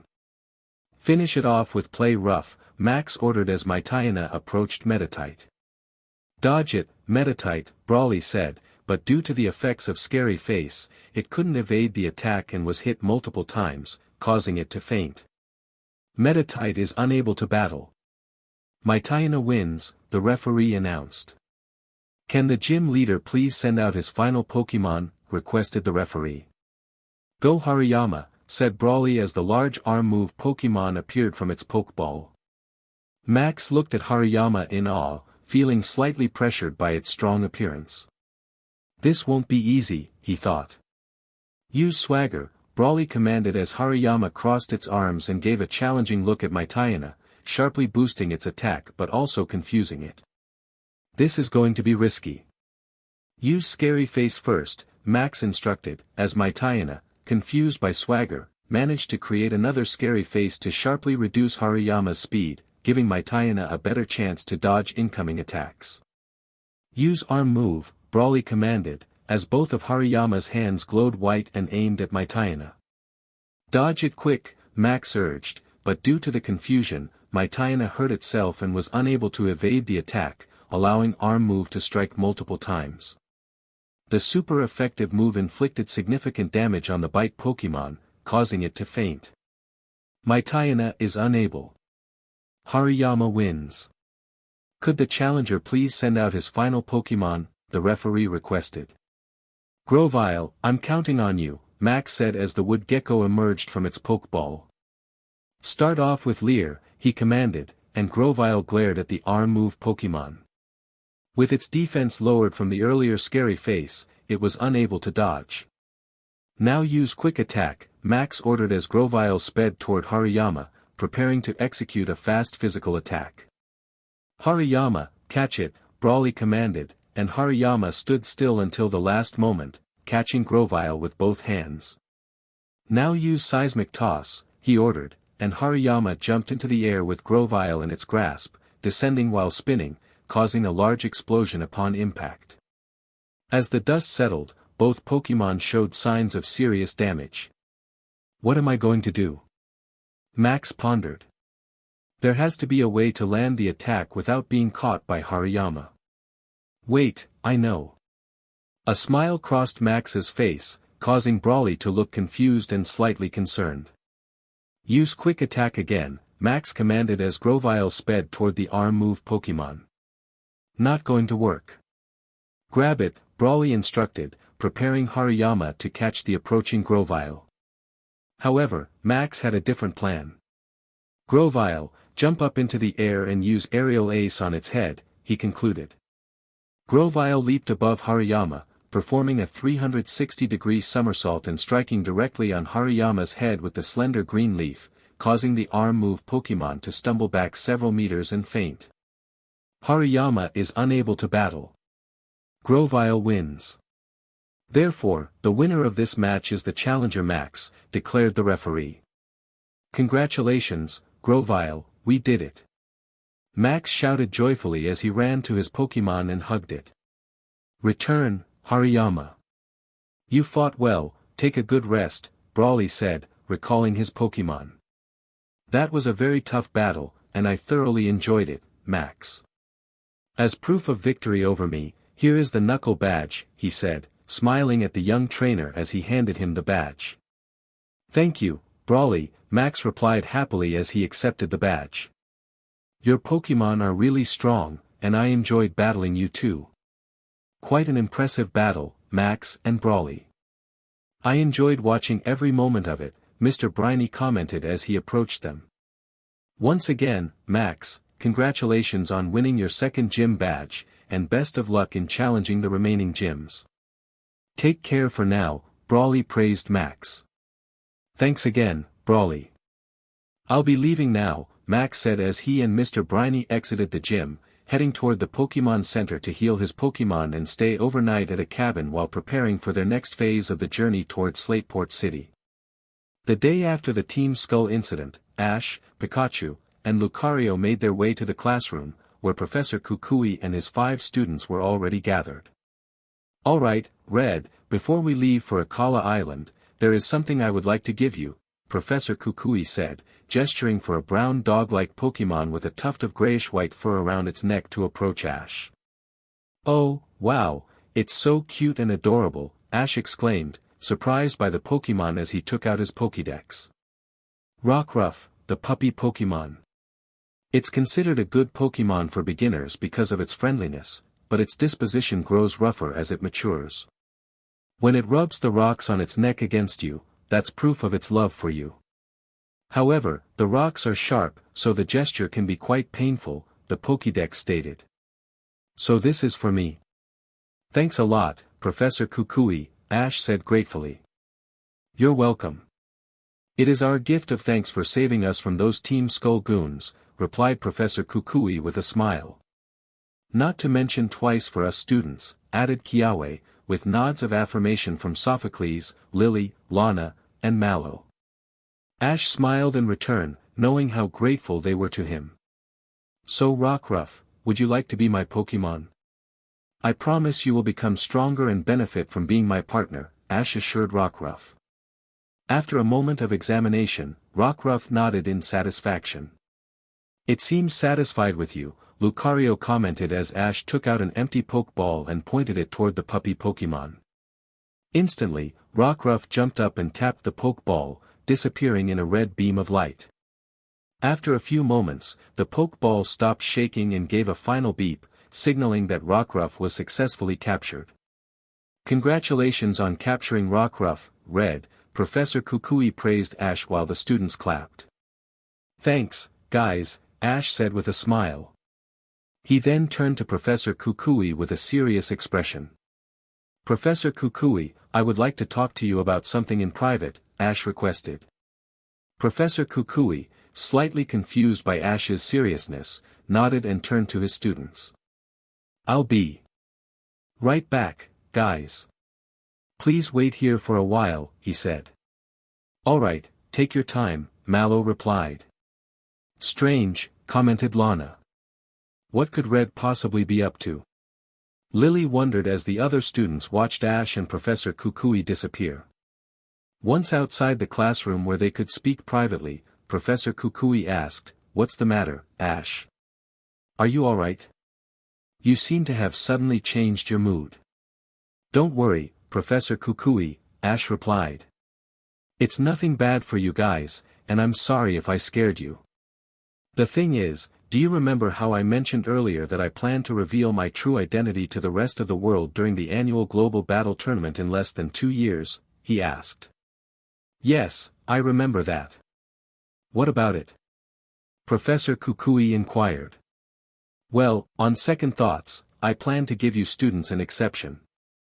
I think it's better to show them my real identity now before we head off to Akala Island, since they have agreed to accompany me for the island trial challenges and the grand trial, Ash said, receiving a nod from Professor Kukui. That's a great idea. I'm sure my students are curious about why you've been wearing that mask, Professor Kukui replied. Come on, let's head back, he concluded as he and Ash made their way to the classroom, where the students awaited their return. Alright, Ash. Go ahead, Professor Kukui gestured. Kiawe, Sophocles, Lily, Lana, and Mallow, I apologize for keeping this a secret until now, but here goes nothing, Ash said as he removed his mask, causing the students to freeze in shock. Am I dreaming? Kiawe asked the others. Pinch yourself to see if you're not, Sophocles suggested, but Kiawe didn't pinch himself, he knew he wasn't dreaming. But why? Lily inquired. Yeah, why did you keep your true identity a secret? Lana asked. I'm sorry for not telling you sooner, Ash said sincerely. But I have my reasons. Mallow, with a hint of annoyance, asked, and what might those reasons be? I didn't want unnecessary attention after being betrayed by some friends and rivals, so I trained my Pokemon in Mount Silver, making it seem like I was gone for good, Ash explained. However, there are several people who knew my true motives from the start, Professor Oak, his grandson Gary, my mother, Charles Goodshow, Scott from the Battle Frontier, and Professor Kukui. They all promised to keep my identity a secret for now, Ash continued.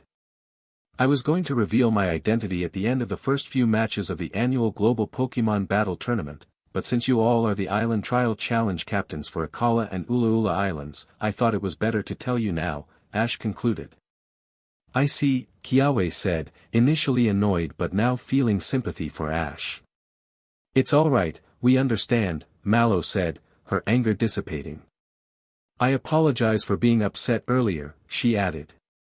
It's all good. I can't blame you for being mad at me for hiding my identity. I would probably feel the same way if our roles were reversed, Ash said with a smile. But please, keep my identity a secret. Of course, we understand, Lily assured him. Your secret is safe with us, Sophocles added, receiving nods of agreement from the others.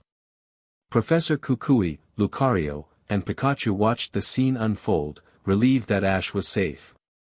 Well, with that settled, let's head to Akala Island, Professor Kukui said as the group made their way to the Mele Island ferry terminal in Hawali City, taking a boat to Heahea City in Akala Island.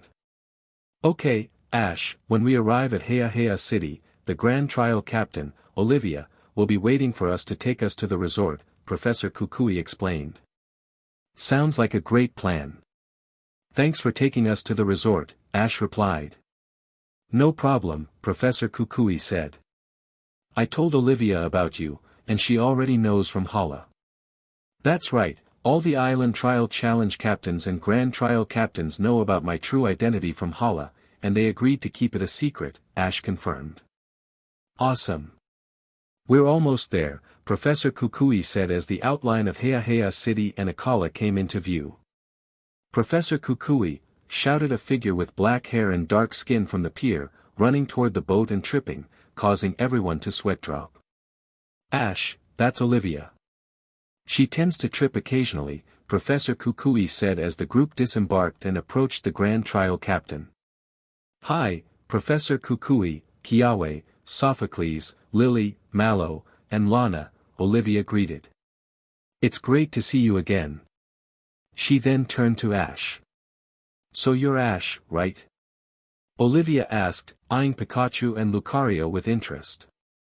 That's right. Nice to meet you, Ash replied.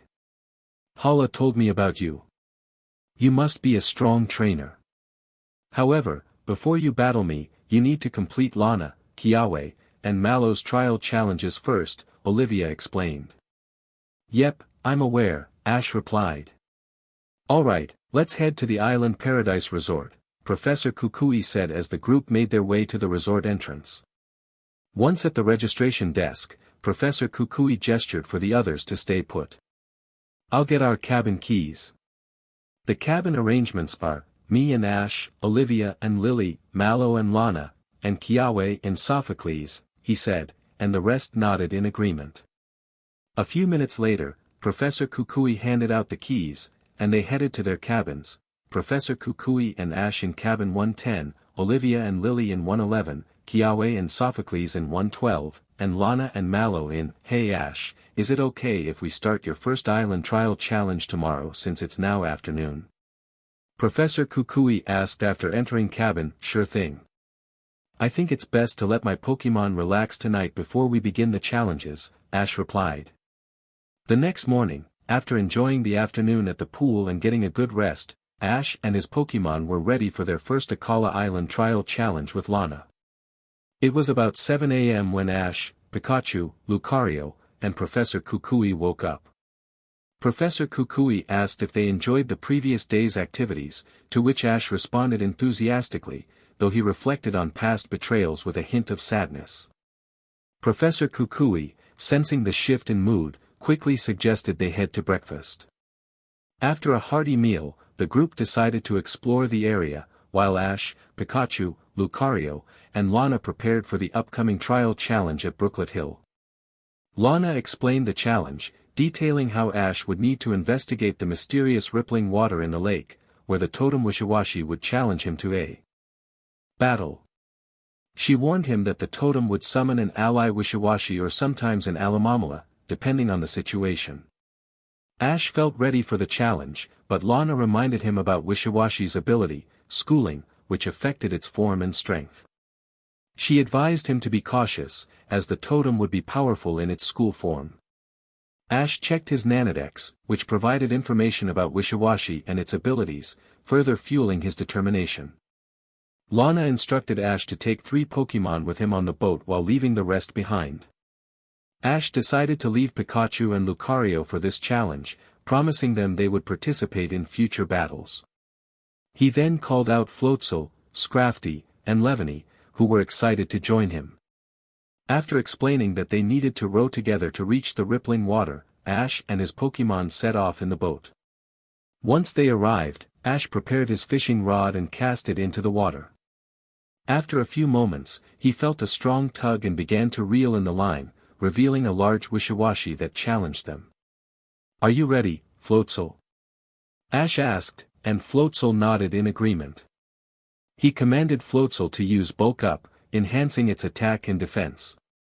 The totem Wishiwashi retaliated with a powerful water gun, but Floatzel was prepared. Ash instructed it to use Ice Punch to freeze the incoming attack, and Floatzel managed to hold its ground despite the force. As the battle continued, Wishiwashi submerged and summoned its ally, Alola. Ash quickly strategized, telling Floatzel to use Bulk Up again to further boost its strength. With the stage set for an intense battle, Ash felt a surge of excitement and determination to face the challenges ahead. Head towards Alola by eliminating the Ice Beam with Brick Break, Ash commanded as Floatzel charged towards the incoming Ice Beam, its fists glowing white as it broke apart the attack. Soon enough, Floatzel reached Alola and landed 2 final hits of Brick Break, knocking it out. That was fast. How did Ash's Floatzel manage to knock it out so quickly? Lana asked in amazement. Lucario explained, "Well, Ash's Floatzel has experienced many tough battles in the past, and in this battle, its attack and defense had increased twice. Furthermore, it landed 2 hits of Brick Break instead of 1, making it enough to knock Alola out. Floatzel, return for now. Take a good rest," Ash said, and the Sea Weasel Pokémon nodded in acknowledgement before returning to his side. "Scrafty, now it is your turn," Ash continued, and Scrafty nodded in approval as Alola recovered after fainting. Soon, the ally Wishiwashi appeared on the water's surface. The ally Wishiwashi started to charge a double-edge towards Scrafty. "Scrafty, counter with Power-Up Punch," Ash instructed, and one of Scrafty's fists glowed white as it aimed at the small fry Pokémon. Both attacks collided, neither side giving in.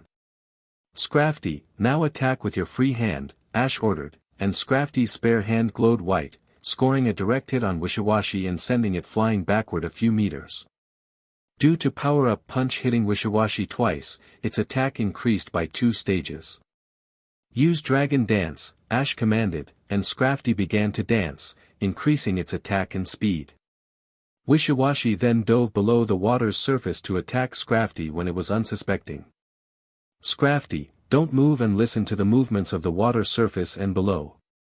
When Wishiwashi approaches, you should be able to feel the movements of the water," Ash advised. Scrafty nodded in understanding and listened carefully.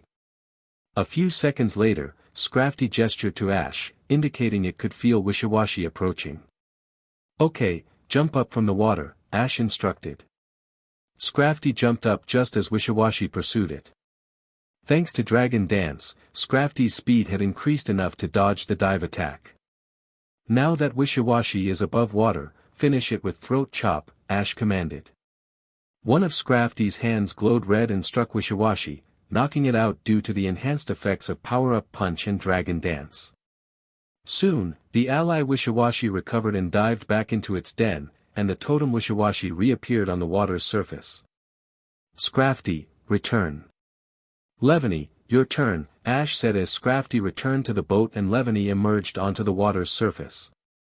"Levany, start off with Leaf Blade," Ash instructed, and Levany jumped up, its leaves glowing green as it charged towards Wishiwashi. Wishiwashi charged a double-edge attack towards Levany, and both attacks hit, sending them both moving backward. Leaf Blade, being super effective against Wishiwashi, dealt significant damage, while Wishiwashi also took damage from the recoil of Double Edge. After recovering, Wishiwashi aimed an Ice Beam at Levany. Levany, charged towards Wishiwashi by first eliminating the Ice Beam with Steel Wing, Ash commanded.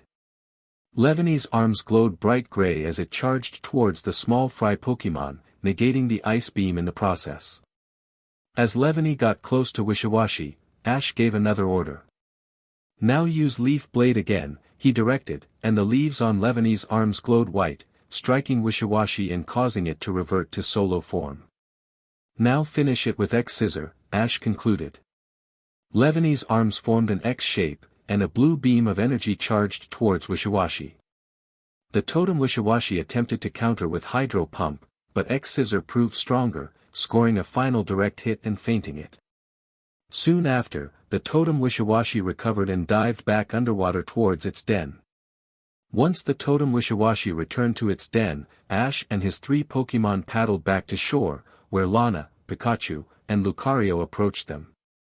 Congrats on winning against the totem Wishiwashi and the ally Alamamala and Wishiwashi, Ash. As proof of victory, here is the Waterium Z, Lana said, handing Ash the blue crystal. Thank you, Lana, Ash replied as he accepted the Waterium Z. Now that it is complete, let's head back, Lana suggested as they packed everything up. Return, Floatzel, Leaveney, and Scrafty. You all did very well, Ash said, returning his 3 Pokémon to their Pokeball. A few minutes later, Ash, Lana, Pikachu, and Lucario arrived at the resort, where everyone else was waiting. So how did it go? Lily asked. He won and earned the Waterium Z. His battle with the totem Wishiwashi and the ally Alamamala and Wishiwashi was amazing, Lana commented. Congratulations on your victory. I can't wait to see how you battle the totem Pokémon and ally Pokémon during your challenges, Kiawe, Mallow, and Sophocles said in unison. Thanks, guys. So whose challenge do I complete next? Ash inquired. That would be me, Kiawe replied. Great. When shall we do your challenge? Ash asked. Tomorrow, if that is okay with you, Kiawe suggested. Not a problem, but for now, let's enjoy ourselves at the resort for the rest of the day, Ash said, and the group nodded in agreement as they went to relax at the various facilities of the resort. A day or two after defeating the Aspertia City gym leader, Cheren, Paul arrived in Verbank City to challenge the gym leader, Roxy, who specializes in poison-type Pokémon. Since it was late afternoon when Paul arrived, he decided to wait until the next morning, giving his Pokémon a rest at the Pokémon Center. The next morning, after staying overnight at a Pokémon Center cabin, Paul collected his Pokémon, ate breakfast, and made his way to the Verbank gym, where he was greeted by loud cheering from a rock band playing a song on the side of the battlefield, along with a large audience. Greetings, Challenger, a white-haired figure wearing a purple and blue striped shirt and a small skirt said while approaching Paul from the far end of the battlefield. My name is Roxy, the gym leader of Verbank City. What is your name? Roxy asked.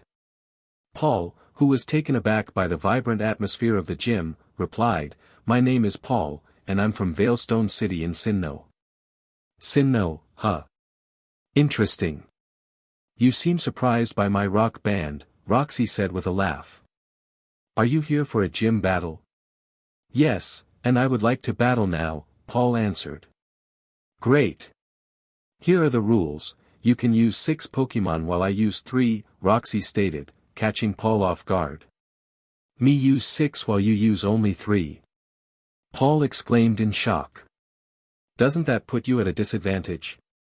Don't underestimate her that easily, Nikki, the bald drummer of Roxy's band, advised Paul. That's right, added Billy Joe, a purple-haired guitarist. She has defeated many challengers under the same conditions. So, Paul, do you agree to the conditions for this gym battle? Roxy asked. Well, this is the first time I've heard of a gym leader giving challengers such an advantage, but I might as well accept. I'm strong too, and I won't lose easily. I'll prove it in this battle, Paul declared with determination. I'm impressed by your confidence, but let's see if your words hold true, Roxy said as she moved to one end of the battlefield while Paul took his position at the other end. This will be an official gym battle between gym leader Roxy and challenger Paul, where the gym leader is allowed to use only 3 Pokémon against the challengers. The battle ends when all Pokémon on either side are unable to continue. Are both trainers ready? The referee asked, receiving nods from both. Alright, battle begin, declared the referee. Coughing, let's rock, Roxy said as the sludge Pokemon appeared from its Pokeball and floated onto the battlefield. A coughing? Alright, Frostless, stand by for battle. Paul called, releasing the Snow Land Pokemon. Paul, you may go first, Roxy offered. Gladly, Paul replied. Frostless, begin with Hail, he commanded, and the Snow Land Pokemon summoned a flurry of hail that gradually damaged Coughing. Coughing, use Euro Ball. Roxy commanded as Coughing spun toward Frostless. However, Frostless dodged the attack effortlessly, appearing and disappearing at will. But how?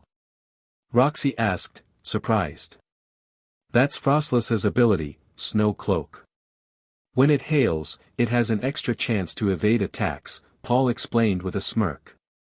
Now use Ice Beam back to back, he instructed, and Frostless unleashed multiple ice beams from various angles, hitting Coughing hard. Smart move. I got outsmarted at the start of this battle. This trainer is definitely different from others I've faced, Roxy thought. Coughing, minimize the damage from Ice Beam by spinning while using Sludge Bomb. Roxy commanded. Coughing created a shield that absorbed some of the Ice Beam's impact, but a few Sludge Bomb attacks still hit Frostless, causing minor damage due to the type matchup. Unfortunately for Paul, Frostless became poisoned from the Sludge Bomb's effect. As the hail subsided, both sides had taken considerable damage. Let's finish this up, both trainers called out. Use Ice Beam Euro Ball, they shouted simultaneously as Frostless fired a powerful Ice Beam while Coughing charged with Euro Ball. The Ice Beam struck Coughing, but it wasn't enough to stop the Sludge Pokemon from hitting Frostless. Both Pokemon were knocked back and struggled to stand, ultimately fainting at the same time. Both sides are unable to battle, the referee announced. Can both trainers please send out their next Pokemon? Drapion, stand by for battle. Paul called, releasing the Ogre Scorp Pokemon. Well, this is interesting, a battle between two Poison-type Pokemon. Scolipede, come on out. Roxy said as she sent out the Megapede Pokemon, glaring at Drapion. Drapion, begin with Swords Dance, Paul commanded, and Drapion's pincers glowed as it danced. Scolipede, use Rock Slide. Roxy ordered, and Scolipede unleashed a barrage of rocks toward Drapion. Eliminate the Rock Slide with Aqua Tail. Paul instructed, and Drapion's tail glowed blue, effectively negating the attack and creating a cloud of dust in the center of the battlefield. Scolipede was caught off guard while Drapion remained focused. Now use Throat Chop. Paul commanded, and Drapion lunged at Scolipede. The Megapede Pokemon, still surrounded by dust, couldn't predict the attack and was struck. Use Screech. Roxy commanded, but Scolipede was unable to produce the sound due to the effects of Throat Chop. What happened? Roxy asked in confusion. When Throat Chop hits, it prevents the target from using sound-based moves, Paul explained. Come on, Roxy, don't give up. Nikki encouraged from behind the drums. Use Mega Horn. Roxy ordered as Scolipede charged with its twin horns glowing. Use Cross Poison. Paul commanded, and Drapion formed a poison attack aimed at Scolipede. The two powerful moves collided, creating another cloud of dust and knocking both Pokemon back.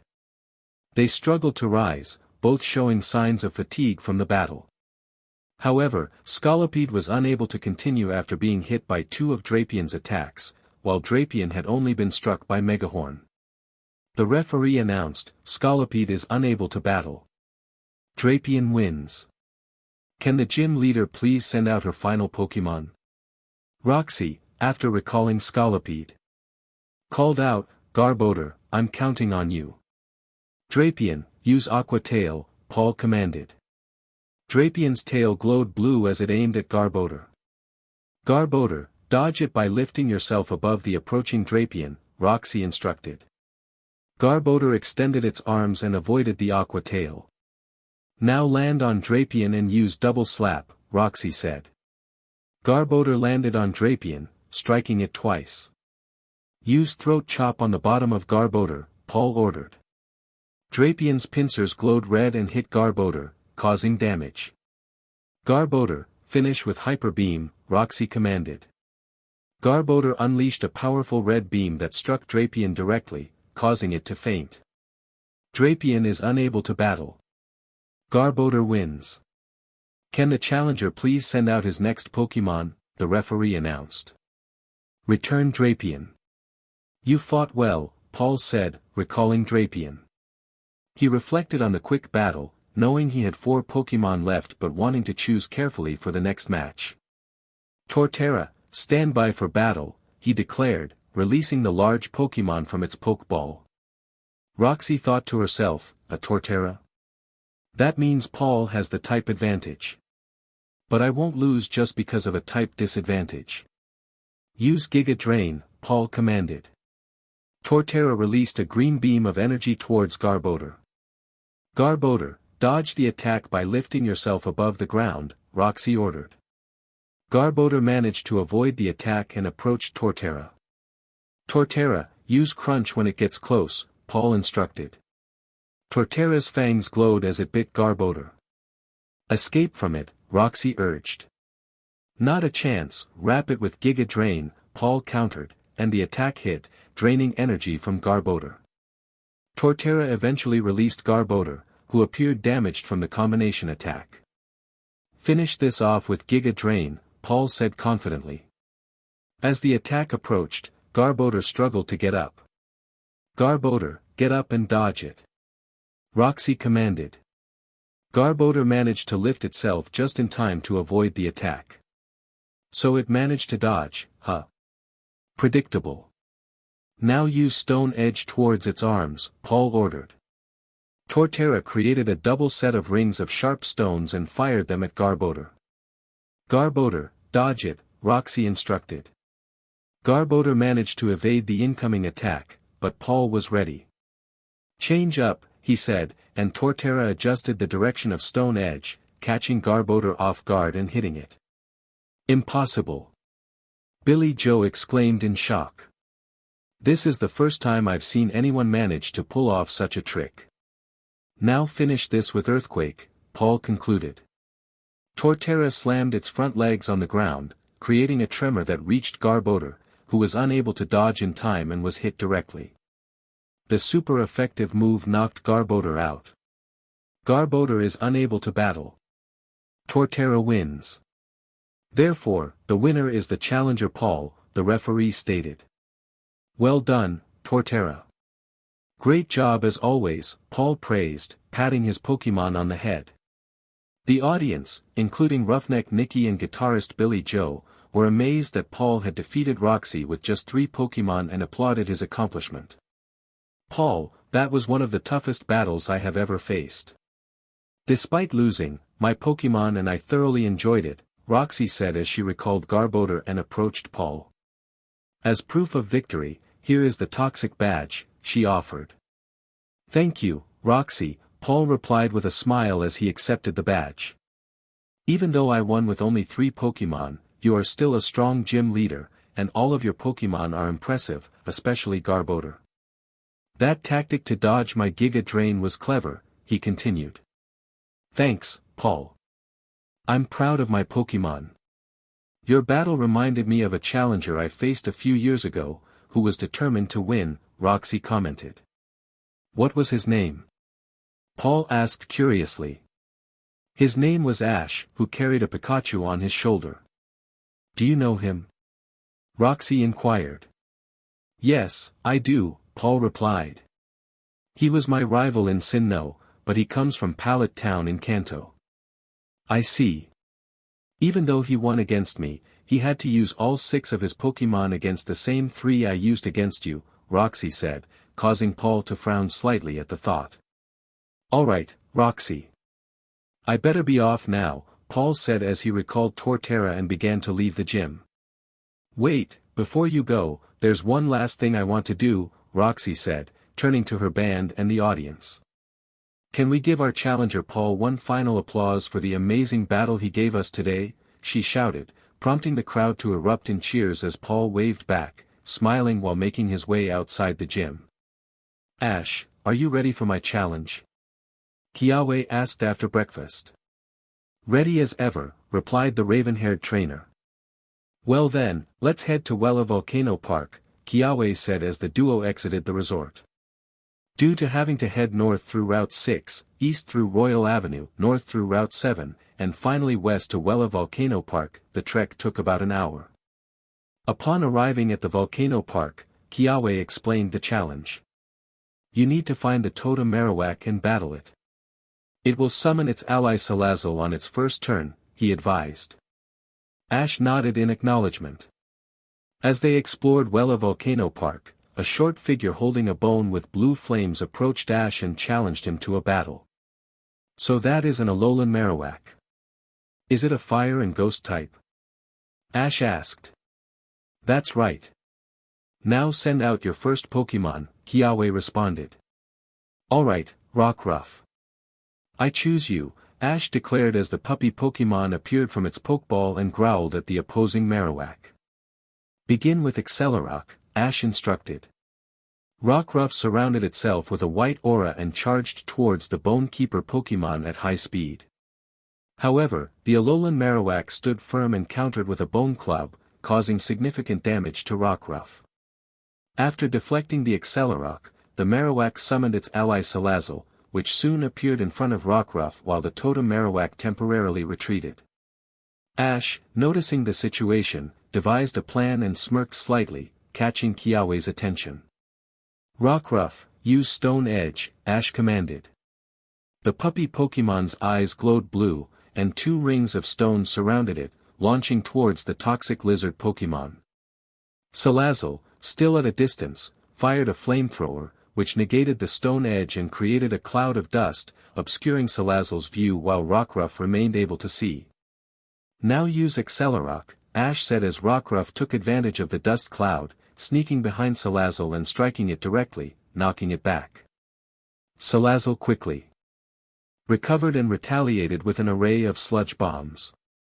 Deflect it back with Iron Tail, Ash ordered.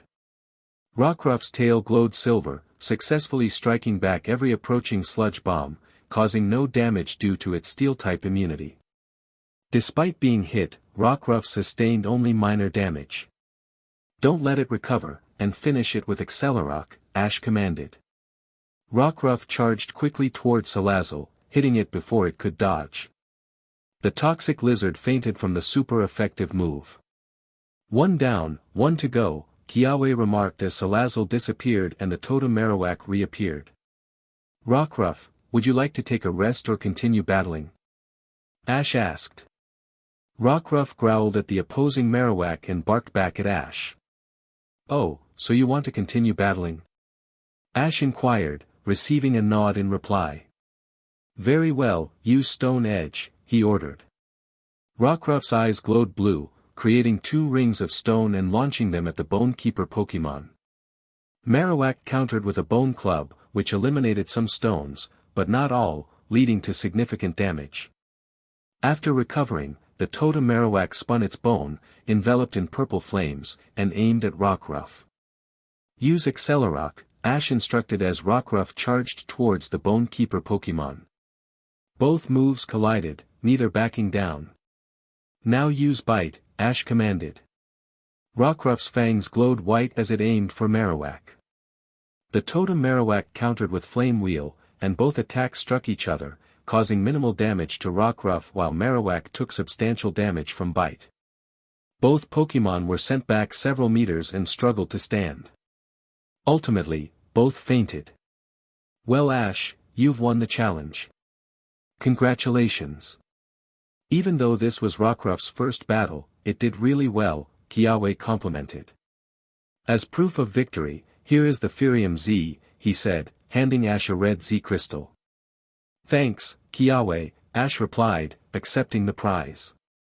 Take a good rest, Rockruff, he said, recalling the puppy Pokemon. Now that you've finished my challenge, you only have Mallow's challenge left before you can take on the grand trial. After that, you'll be halfway through, Kiawe noted. Yep, now that I've finished your challenge, let's head back and relax for the rest of the day, Ash said, with Kiawe nodding in agreement as they made their way back to the Pokemon Paradise Resort in Heihei City. Due to the distance from Santalon City to Sillage City, it took several days for Bonnie to finally arrive at the seaside city. As it was already late afternoon when she arrived, she decided to rest her Pokemon in the Pokemon Center while booking a cabin for the night. The next morning, after having breakfast and collecting her recovered Pokemon from Nurse Joy, Bonnie made her way to the gym, where she was greeted by a tall guy with black hair adorned with 4 different colored rocks. "Bonnie, is that you? It's been a while since I saw you and the rest of the gang after the Kalos incident with Team Flare. How have you been?" he asked. "I've been great, Grant," Bonnie replied. "I'm now on my own journey to compete in the Kalos League, and I'm here to challenge you to a gym battle." "A gym battle, huh? Alright, let's get started," Grant said as the 2 trainers climbed to the top of the battlefield. This will be an official gym battle between the challenger Bonnie and the gym leader Grant. Both sides are allowed to use 2 Pokemon each, and only the challenger has the right to substitute her Pokemon. The battle will be over when all of either side's Pokemon are unable to battle. "Can both sides please send out their first Pokemon?" requested the referee. "Go Flababy," Bonnie said as the single bloom Pokemon emerged from its Pokeball. "Go Onix," Grant said, sending out the Rock Snake Pokemon. "Are both trainers ready?" asked the referee, receiving 2 nods in response. "Alright. Battle begin." "Ladies first," Grant said, gesturing for Bonnie to attack first. "Thank you, Grant."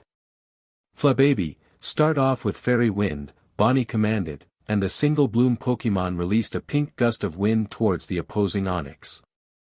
"Onix, counter with Flash Cannon," Grant ordered as the Rock Snake Pokemon opened its mouth and released a powerful silvery white beam towards the incoming Fairy Wind. The Flash Cannon overpowered the Fairy Wind, but the remaining energy that reached Flababy was weakened. "Flababy, negate the leftover Flash Cannon by using Vine Whip," Bonnie instructed. The single bloom Pokemon released 2 vines from its flower, striking the approaching Flash Cannon and completely eliminating it. However, the close proximity of the attack stirred up a cloud of dust around Flababy, making it unable to see. "Onix, go through the dust and use Iron Tail on Flababy," Grant commanded as the Rock Snake Pokemon approached with its tail glowing silvery white. Bonnie had an idea. "Flababy, stay where you are, don't move and listen carefully to your surroundings," she said, and the single bloom nodded in understanding. Just as Onix was about to strike with Iron Tail, Bonnie gave her order. "Dodge the Iron Tail and then spin while using Razor Leaf," she commanded. Flababy attempted to evade the Iron Tail at the last second but was still hit, taking significant damage. While in mid-air, it released an array of Razor Leaf while spinning, and due to the effectiveness of the move against Onix, the Rock Snake Pokemon took considerable damage. "Now finish it with Vine Whip," Bonnie said as Flababy released 2 vines aimed at Onix. "Use Iron Tail once more," Grant ordered as Onix's tail glowed silvery white again, colliding with the incoming Vine Whip. Both attacks struck their targets, causing significant damage to both Pokemon, leading to them being sent backward and fainting. Both Pokemon are unable to battle. "Can both trainers please take out their next Pokemon?" requested the referee. "Flababy, take a good rest. You fought really well," Bonnie praised as she recalled her Pokemon. "You too, Onix," Grant said as he returned his Pokemon to its Pokeball. He then turned to Bonnie with an impressed look. "That was quite an awesome battle. Your Flababy is very strong, and I'm impressed with how you managed to damage my Onix with that Razor Leaf strategy," Grant complimented her. "Thanks, Grant," Bonnie said with a smile. "I'm enjoying this battle. Shall we continue?" "As you wish. Here is my final Pokemon." "Go Tyrant," Grant said, sending out a small Tyrannosaurus-like Pokemon that gave a growl. "Alright, go Deden," Bonnie said as the antennae Pokemon hopped out of her bag and onto the battlefield, sparks sizzling on its cheeks in readiness. "Battle begin," declared the referee. "This time I'll go first." "Tyrant, use Rock Tomb," Grant commanded as the Royal Air Pokémon surrounded itself with a white beam of energy, raising its head to create a ring of rocks aimed at Deden. Deden, counter with Iron Tail, Bonnie ordered as the antennae Pokémon's tail glowed silvery white, striking the rock tomb and eliminating the rocks. Despite its small size, Deden's experience from previous battles allowed it to negate the attack while charging towards Tyrant. Now's your chance, use Crunch, Grant commanded as Tyrant's fangs glowed white and bit down on Deden's iron tail, preventing it from inflicting damage. Although Crunch caused some damage, it was not very effective against the Fairy-type Deden. Deden, use Thunderbolt now that you're in physical contact with Tyrant, Bonnie instructed as the antennae Pokémon released a powerful Thunderbolt towards the Royal Air Pokémon, but like Crunch, the Electric-type move was not very effective against Dragon-type Pokémon. Tyrant, having been hit by Thunderbolt, was forced to release Deden while sustaining some damage. Use Earthquake, Grant commanded as Tyrant leaped into the air and landed heavily on the battlefield, unleashing a powerful earthquake that spread across the arena. Deden, jump up to avoid the earthquake, Bonnie instructed. The antenna Pokémon soared above the ground, successfully dodging the tremors. Use Rock Tomb, Grant said, hoping Deden wouldn't evade this attack as easily. Tyrant surrounded itself with a white beam of energy, raising its head to create a ring of rocks aimed at the airborne Deden. Use Iron Tail and hit it back at Tyrant, Bonnie replied, recalling a similar tactic used by Ash and Pikachu in their battle against Grant. Deden, despite being in mid-air, skillfully spun while using Iron Tail, deflecting the rocks back toward Tyrant. To Bonnie's delight, one of the rocks struck Tyrant directly in the mouth, while others caused damage to the Royal Air Pokémon. Eliminate the rock in your mouth with Crunch, Grant commanded. Tyrant's fangs glowed white as it attempted to dislodge the rock. With its strong jaw ability, it managed to free itself but was left vulnerable to Deden's next move. Now's your chance. Finish this battle with play rough, Bonnie declared. Deden leaped toward the struggling Tyrant, who had just cleared the rock but was unable to dodge the incoming attack. Within moments, Deden reached Tyrant and struck it several times, leading to its fainting due to the super effective move. Tyrant is unable to battle. Deden wins. Therefore, the winner of this match is the challenger Bonnie, the referee announced. We did it. Well done, Deden, Bonnie exclaimed joyfully as the antenna Pokémon ran to her, nuzzling her affectionately. Grant watched them with a smile, despite his defeat. Return, Tyrant. You fought well. Take a well-earned rest, Grant said, recalling the Royal Air Pokémon into its Pokeball. He then approached Bonnie and Deden. That was indeed a spectacular battle. Congratulations on your victory. As proof, here is the Cliff Badge, Grant said, handing her the badge. Thank you, Grant. The battle was really fun, Bonnie replied, accepting the badge. Now that you have defeated me, your next gym is in Shalar City. You probably already know this since you've traveled throughout Kalos, Grant stated. That's right, but it will take some time to get there. I need to head north through Route 10 to Geosenge Town, then east to Route 11, and finally north through Route 11 and the Reflection Cave, Bonnie explained. Correct. Good luck battling Corona, especially against her Lucario, which can Mega Evolve. I recommend catching one or two more Pokémon before challenging her. The journey to Shalar City is a perfect opportunity to find new team members, Grant advised. Of course. Thanks for the advice, Bonnie said as she made her way to the gym's exit, heading toward the Pokémon Center to heal her Pokémon. No problem. Take care for now, Grant replied, watching the young trainer leave his gym. So Ash, are you ready for your final obstacle before challenging Olivia? Mallow asked Ash after breakfast at the resort. You bet, Ash replied with a smile. So shall we get going? Of course. Let's go, Mallow said as she and Ash exited the resort and trekked north through Route 6, Paniola Ranch, Route 5, and finally into the lush jungle. Upon arriving, Mallow began to explain the challenge to Ash. Alright, Ash. This is how the challenge works. You will need to explore the jungle and find the totem Lurantis and challenge it to a battle. It has 2 ally Pokemon, Trumbeak and Kecleon. The first ally Pokemon it summons will depend on how much damage it has taken before its first turn. It's similar to Kiawe's challenge. I see. Alright, Bulbasaur, let's battle, Ash said as he sent out the small seed Pokemon from its Pokeball. The moment Bulbasaur appeared, Lurantis began charging towards it, its arms glowing white and forming an X shape. Use sleep powder, Ash ordered. Bulbasaur released an array of blue powder from the bulb on its back, charging directly towards Lurantis. As a totem Pokemon, Lurantis' speed was increased, but it was unable to dodge the sleep powder and fell asleep, preventing it from summoning one of its ally Pokemon. Smart move, Ash. If you manage to defeat Lurantis before it can summon any of its ally Pokemon, you automatically win, Mallow said. Is that so?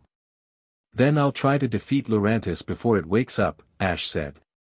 Bulbasaur, use Sludge Bomb. Bulbasaur released a set of sludge bombs that hit Lurantis, dealing significant damage while it was asleep. However, after taking damage, Lurantis woke up and summoned its ally Kecleon, who appeared shortly after. Once prepared for battle, Kecleon created a loud sound wave that approached Bulbasaur. That screech, Ash thought to himself.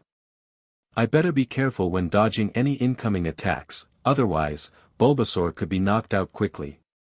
As Kecleon charged towards Bulbasaur, preparing a dizzy punch, it was still a fair distance away, giving Bulbasaur time to prepare a counterattack. Use Giga Drain, Ash commanded. Bulbasaur released a green beam of energy that hit Kecleon, draining energy from it and causing Kecleon to temporarily change to a grass-type Pokemon due to its ability. Perfect, finish it with Sludge Bomb, Ash said as Bulbasaur released another set of Sludge Bombs. Kecleon countered with a dizzy punch, and despite being hit by several sludge bombs, it managed to strike Bulbasaur as well. The combined damage caused both Pokemon to faint. Now that Kecleon has fainted, the totem Lurantis will summon its ally Trumbeak. Even though your Bulbasaur has also fainted, I'm still impressed because it managed to inflict a lot of damage on Lurantis, Mallow commented. Thanks, Mallow. Return, Bulbasaur. You fought well, so take a good rest, Ash said as he returned Bulbasaur to its Pokeball. The totem Lurantis reappeared, summoning its ally Trumbeak after Kecleon recovered. Alright, Glisker. Let's battle, Ash said as he sent out Glisker, ready to fight Trumbeak. Start off with Swords Dance, Ash commanded. Glisker's pincers glowed as it danced. While Glisker was using Swords Dance, Trumbeak fired an array of circles, causing Glisker to become confused. Glisker, use Acrobatics, Ash said, but Glisker hit itself due to confusion. Trumbeak then fired a Rock Blast at Glisker.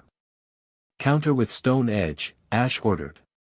Glisker managed to listen, creating a double ring of stones that aimed at Trumbeak, effectively negating the Rock Blast and scoring a direct hit. Powered by Swords Dance, the damage was enough to knock out Trumbeak in one hit. Not long after, Trumbeak recovered and returned to the jungle while Lurantis reappeared, ready for a final battle. Looks like you're on your final battle, Mallow said. You have the advantage with type and less damage than Lurantis. Well, I can't rely solely on type advantages, Ash replied, earning a nod from Mallow. Alright, use Acrobatics, Ash commanded, but Glisker was still confused. While Glisker hurt itself, Lurantis seized the opportunity to use Synthesis, recovering energy. Use Swords Dance again, Ash said as Glisker snapped out of confusion and raised its attack. Lurantis charged towards Glisker, hitting it with an X-Scissor. Darn it, I better finish this now, Ash thought. Let's finish this with Acrobatics. Glisker charged towards Lurantis, ready to strike as Lurantis absorbed sunlight, creating a large blade of sunlight. Whilst Solar Blade would normally take 2 turns to fully execute, Lurantis had a Power Herb, allowing it to be done in 1 turn, instantly ready to strike at the incoming Glisker. As both attacks met, a massive cloud of dust stirred up, causing damage to both sides. After a moment, the dust cloud dissipated, revealing that both Pokémon had fainted after successfully landing their final hits on each other. Later, Lurantis recovered from fainting and disappeared into the jungle. Congratulations, Ash, for completing the final hurdle before challenging Olivia in the grand trial. As proof of victory, here is the Gracium Z, Mallow said, handing Ash a green Z crystal. Thanks, Mallow, it means a lot, Ash replied, accepting the crystal. I enjoyed watching you battle. It was impressive how you managed to take down all 3 Pokémon with just 2 of yours. I take it this isn't the first time you've done that? Mallow inquired. Yeah, I managed to do the same for Elima's challenge, Ash replied. Not surprising, considering you're a unique and powerful trainer, Mallow responded. Alright, enough said. Shall we head back now? Of course. Let's go. Great work, Glisker. You deserve a well-earned break, Ash said as he returned Glisker to its Pokeball, and the duo made their way back to the Pokemon Paradise Resort. After completing Mallow's trial, Ash and his Pokemon spent the next 2 days training to challenge the Island Kahuna. By the end of the 2nd day, they were ready to challenge Olivia. After everyone finished breakfast, they gathered at the front entrance of the resort. Is everyone ready? Professor Kukui asked, earning a chorus of yes from the group. Alright, let's get going, he continued as they made their way to the ruins of life. It took a few hours to reach their destination due to the long distance. Once they arrived at the ruins of life, Olivia led them to the battlefield located right outside the altar, where visitors can pay their respects to Tapu Lele, the guardian of Akala Island. As Ash and Olivia took their positions on either side of the battlefield, the students sat on the sidelines to spectate while Professor Kukui acted as the referee. This will be an official grand trial battle between Island Kahuna Olivia and challenger Ash Ketchum. Both sides are allowed to use 2 Pokémon each, and only the challenger has the right to substitute.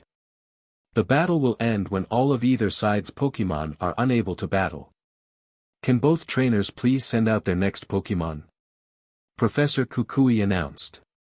Go, Probopass, Olivia said as the compass Pokémon appeared from its Pokeball.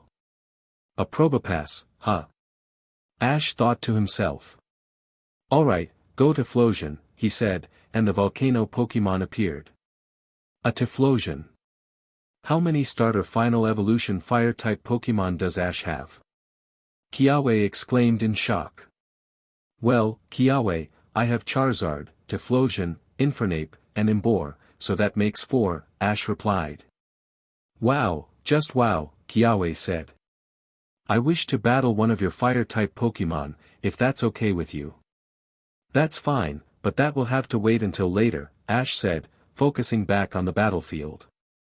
Are both trainers ready? Professor Kukui asked, receiving 2 nods in reply. Alright, battle begin, he declared. Ash, you can go first, Olivia offered. Thanks, Ash said.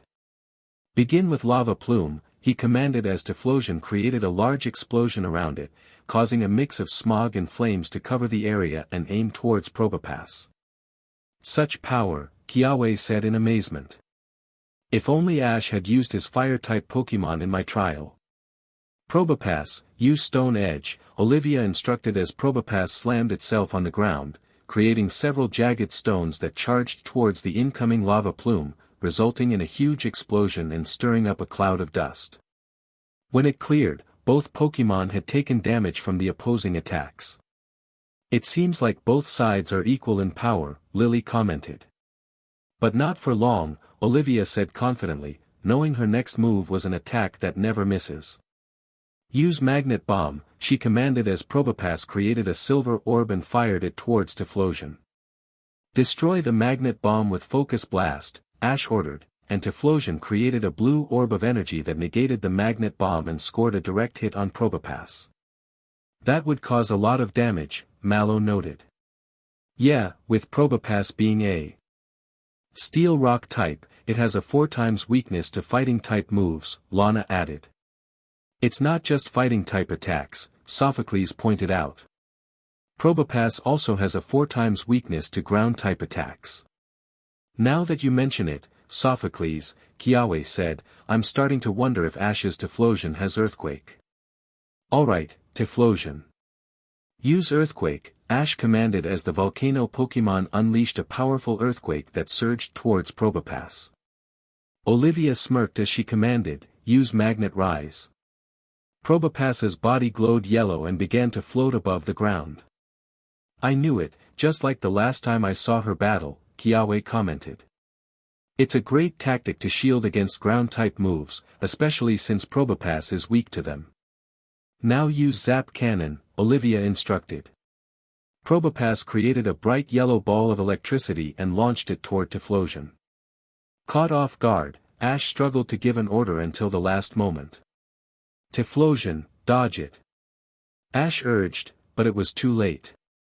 The Zap Cannon hit its target, leaving Typhlosion paralyzed. Now's our chance, Olivia said with a smirk. Use Stone Edge. Probopass slammed into the ground, causing several stones to rise and aim at Typhlosion.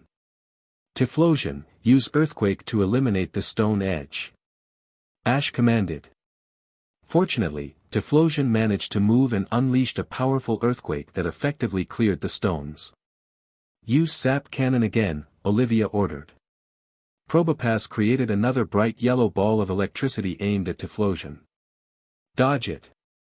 Ash shouted, but due to paralysis, Typhlosion couldn't evade the attack and took significant damage.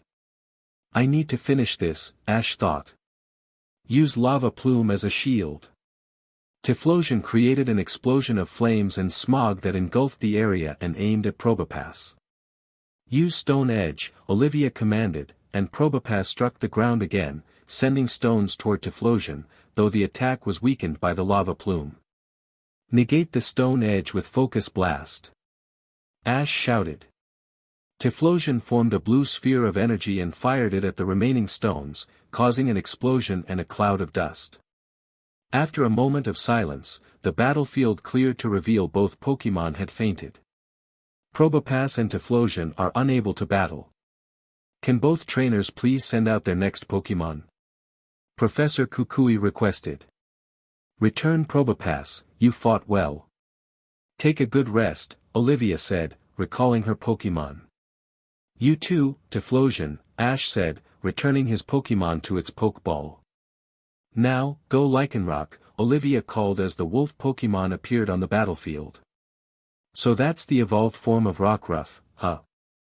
Alright, go Superior, Ash said, sending out his regal Pokemon, which stood still and glared at Lycanroc. The wolf Pokemon seemed unfazed. Wow! Mallow said in amazement. It looks so majestic. What's with the glare that Superior just gave Lycanroc? Lily asked, confused. That's one of Superior's characteristics, Ash explained. It gives a piercing glare to opponents, but if they remain unfazed, that's when Superior battles seriously. Very interesting, Professor Kukui noted. It seems Lycanroc will be a tough opponent for your Superior, even with the type advantage. I wouldn't bet on that, Ash replied, surprising everyone. Battle begin, Professor Kukui announced. Lycanroc, start off with Fire Fang, Olivia ordered. Lycanroc's fangs ignited with flames as it charged toward Superior. Superior, don't move until I give you a command, Ash instructed. Superior nodded and remained still as Lycanroc approached at high speed. Once Lycanroc was close, Ash commanded, Superior, use Aqua Tail. Superior's tail glowed blue and struck Lycanroc directly. Impossible, Lana gasped. Ash's Superior knows Aqua Tail. That's impressive. A great counter against fire-type attacks, Mallow commented.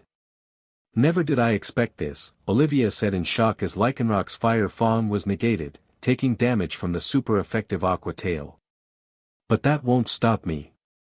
Let's speed things up with Swords Dance. Lycanroc's front claws glowed as it danced. Now use Iron Tail, Ash ordered. Superior charged toward Lycanroc with its tail glowing silvery white. Bad move, use Fire Fang again, Olivia commanded. Lycanroc's fangs ignited once more as it charged at Superior. The two moves collided, neither side giving way. Now that Lycanroc is at point-blank range, Superior, use Leaf Storm. Ash commanded. Superior whipped up a storm of leaves that struck Lycanroc, sending it flying backward. Not good. I need to end this quickly, Olivia thought. Use Stone Edge. Lycanroc struck the ground, causing jagged stones to rise and charge toward Superior. Eliminate that with Leaf Storm. Ash commanded. Superior created a powerful storm of leaves that negated the incoming Stone Edge. Something's not right, Mallow remarked. How did Ash's Superior manage to negate that Stone Edge, even though it was boosted with Swords Dance? Good question, Mallow, Ash praised. That's Superior's ability, Contrary. It affects the boosted or reduced stats of moves. For example, if a Pokémon with Contrary uses Leaf Storm, instead of reducing its special attack, it increases it. That's why my Superior could negate that Stone Edge. Wow, amazing, Lily commented. What other Pokémon has the ability Contrary? Ash asked. Shuckle, Spinda, and Malamar, to name a few, replied Professor Kukui. That's correct, Ash said, and he and Superior began to strike a series of synchronized poses, creating a green aura that shocked everyone. It was the first time Ash had used a Z-move in front of them. So you're using a Z-move as well?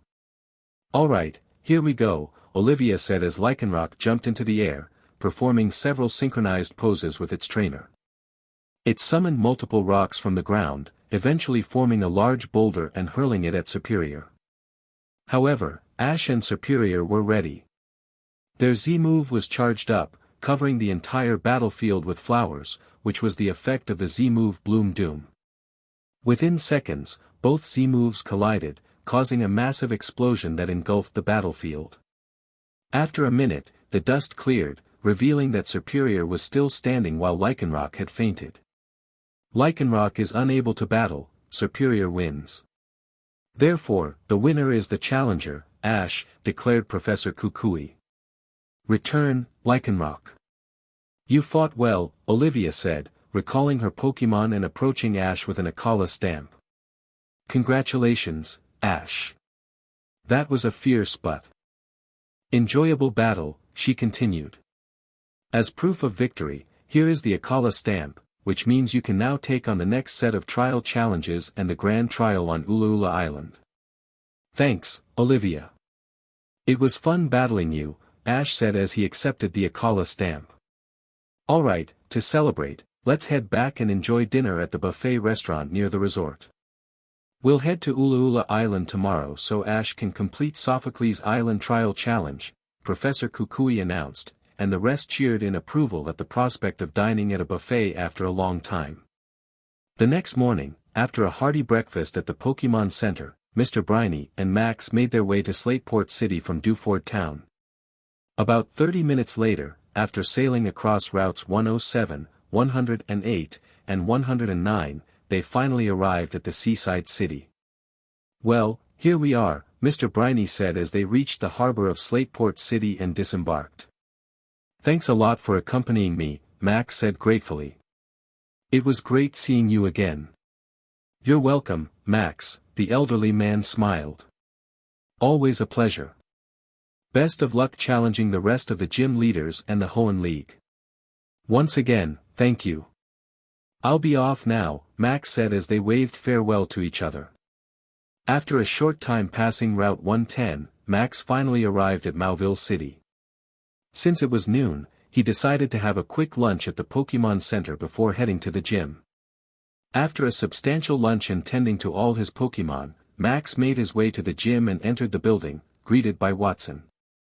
Max, is that you? It's great to see you again. It's been years since I last met you with Ash, Brock, and May. Are you here on your own journey? The bearded gym leader asked. That's right, and I'm here for a gym battle now, if you don't mind, replied Max. Not a problem. Let's get started, said Watson as they moved to their respective sides of the battlefield. This will be an official 4 vs 4 battle between gym leader Watson and challenger Max. Only the challenger is allowed to substitute his Pokémon, and the battle will end when all of either side's Pokémon are unable to battle. Are both trainers ready? Asked the referee. Ready, replied both Max and Watson. Alright. Both sides, please send out your first Pokémon, and battle begin, requested the referee. Alright, let's battle, Slacketh, Max said as he sent out the Slacker Pokémon, which appeared lying on its belly on the battlefield but stood up after a few seconds. Magnemite, come on out, said Watson as the Magnet Pokémon floated onto the battlefield. Max, feel free to attack first, offered the gym leader. Gladly, use Shadow Ball, Max commanded as Slacketh opened its mouth and fired a Shadow Ball towards Magnemite. Dodge it, then use Thunderbolt, said Watson as Magnemite managed to dodge the attack and launched a Thunderbolt towards Slacketh, who could not move during its next turn due to its ability, Truant, allowing Thunderbolt to score a direct hit. Take the hit temporarily, Max instructed, devising a plan. Now use Flash Cannon, Watson ordered as Magnemite created a silver beam of light with its magnets and aimed it at Slacketh. Counter it with Blizzard, Max commanded, and Slacketh unleashed a heavy storm of snow towards the incoming Flash Cannon, causing a large cloud of dust to rise between the two Pokémon.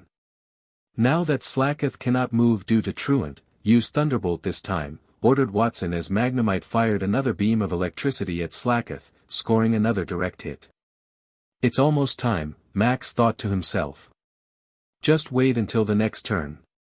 Now use Signal Beam, Watson commanded as Magnemite fired a yellowish-green beam of light towards Slacketh.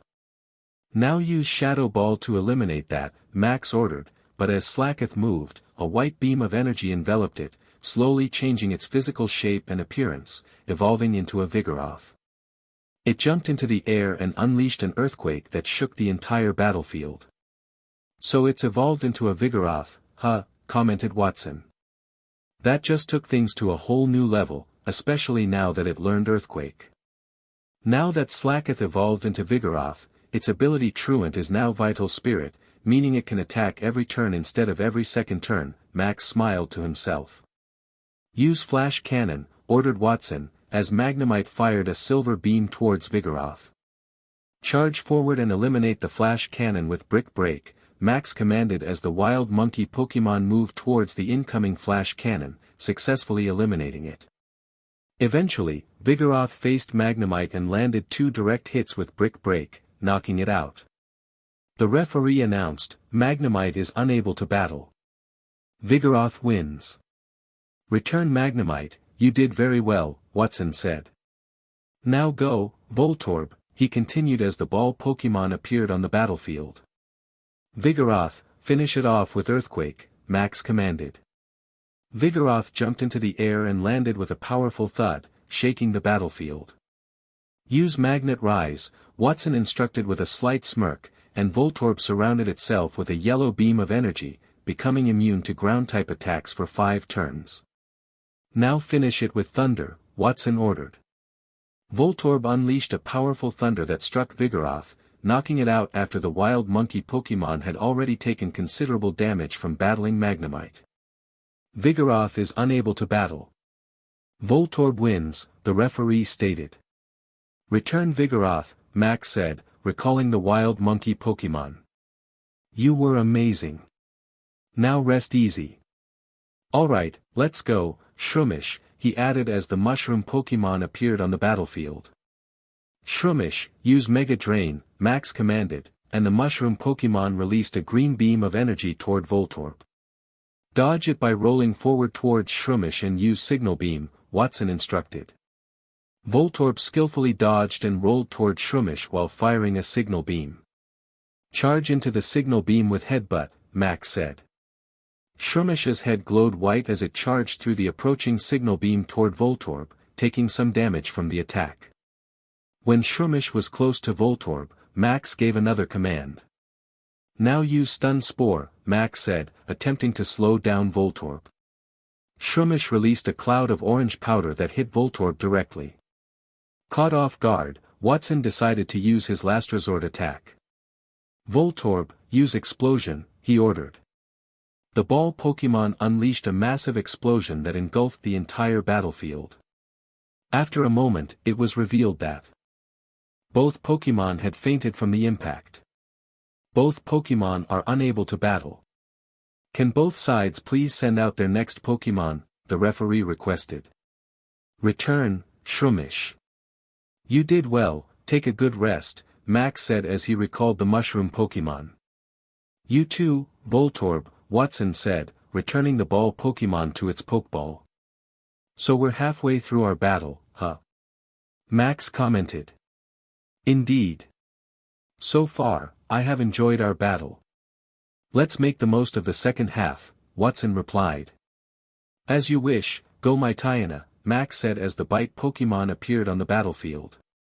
Let's battle, Magneton, Watson said as the magnet Pokemon floated into view.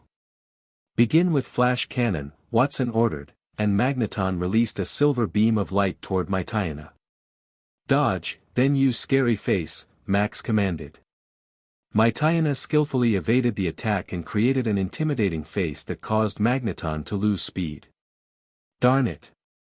Use Rain Dance, Watson commanded as a blue aura surrounded Magneton, stirring up a storm cloud, and rain began to fall on the battlefield. Use Bite, Max said. Mytiana's fangs glowed white as it charged toward Magneton.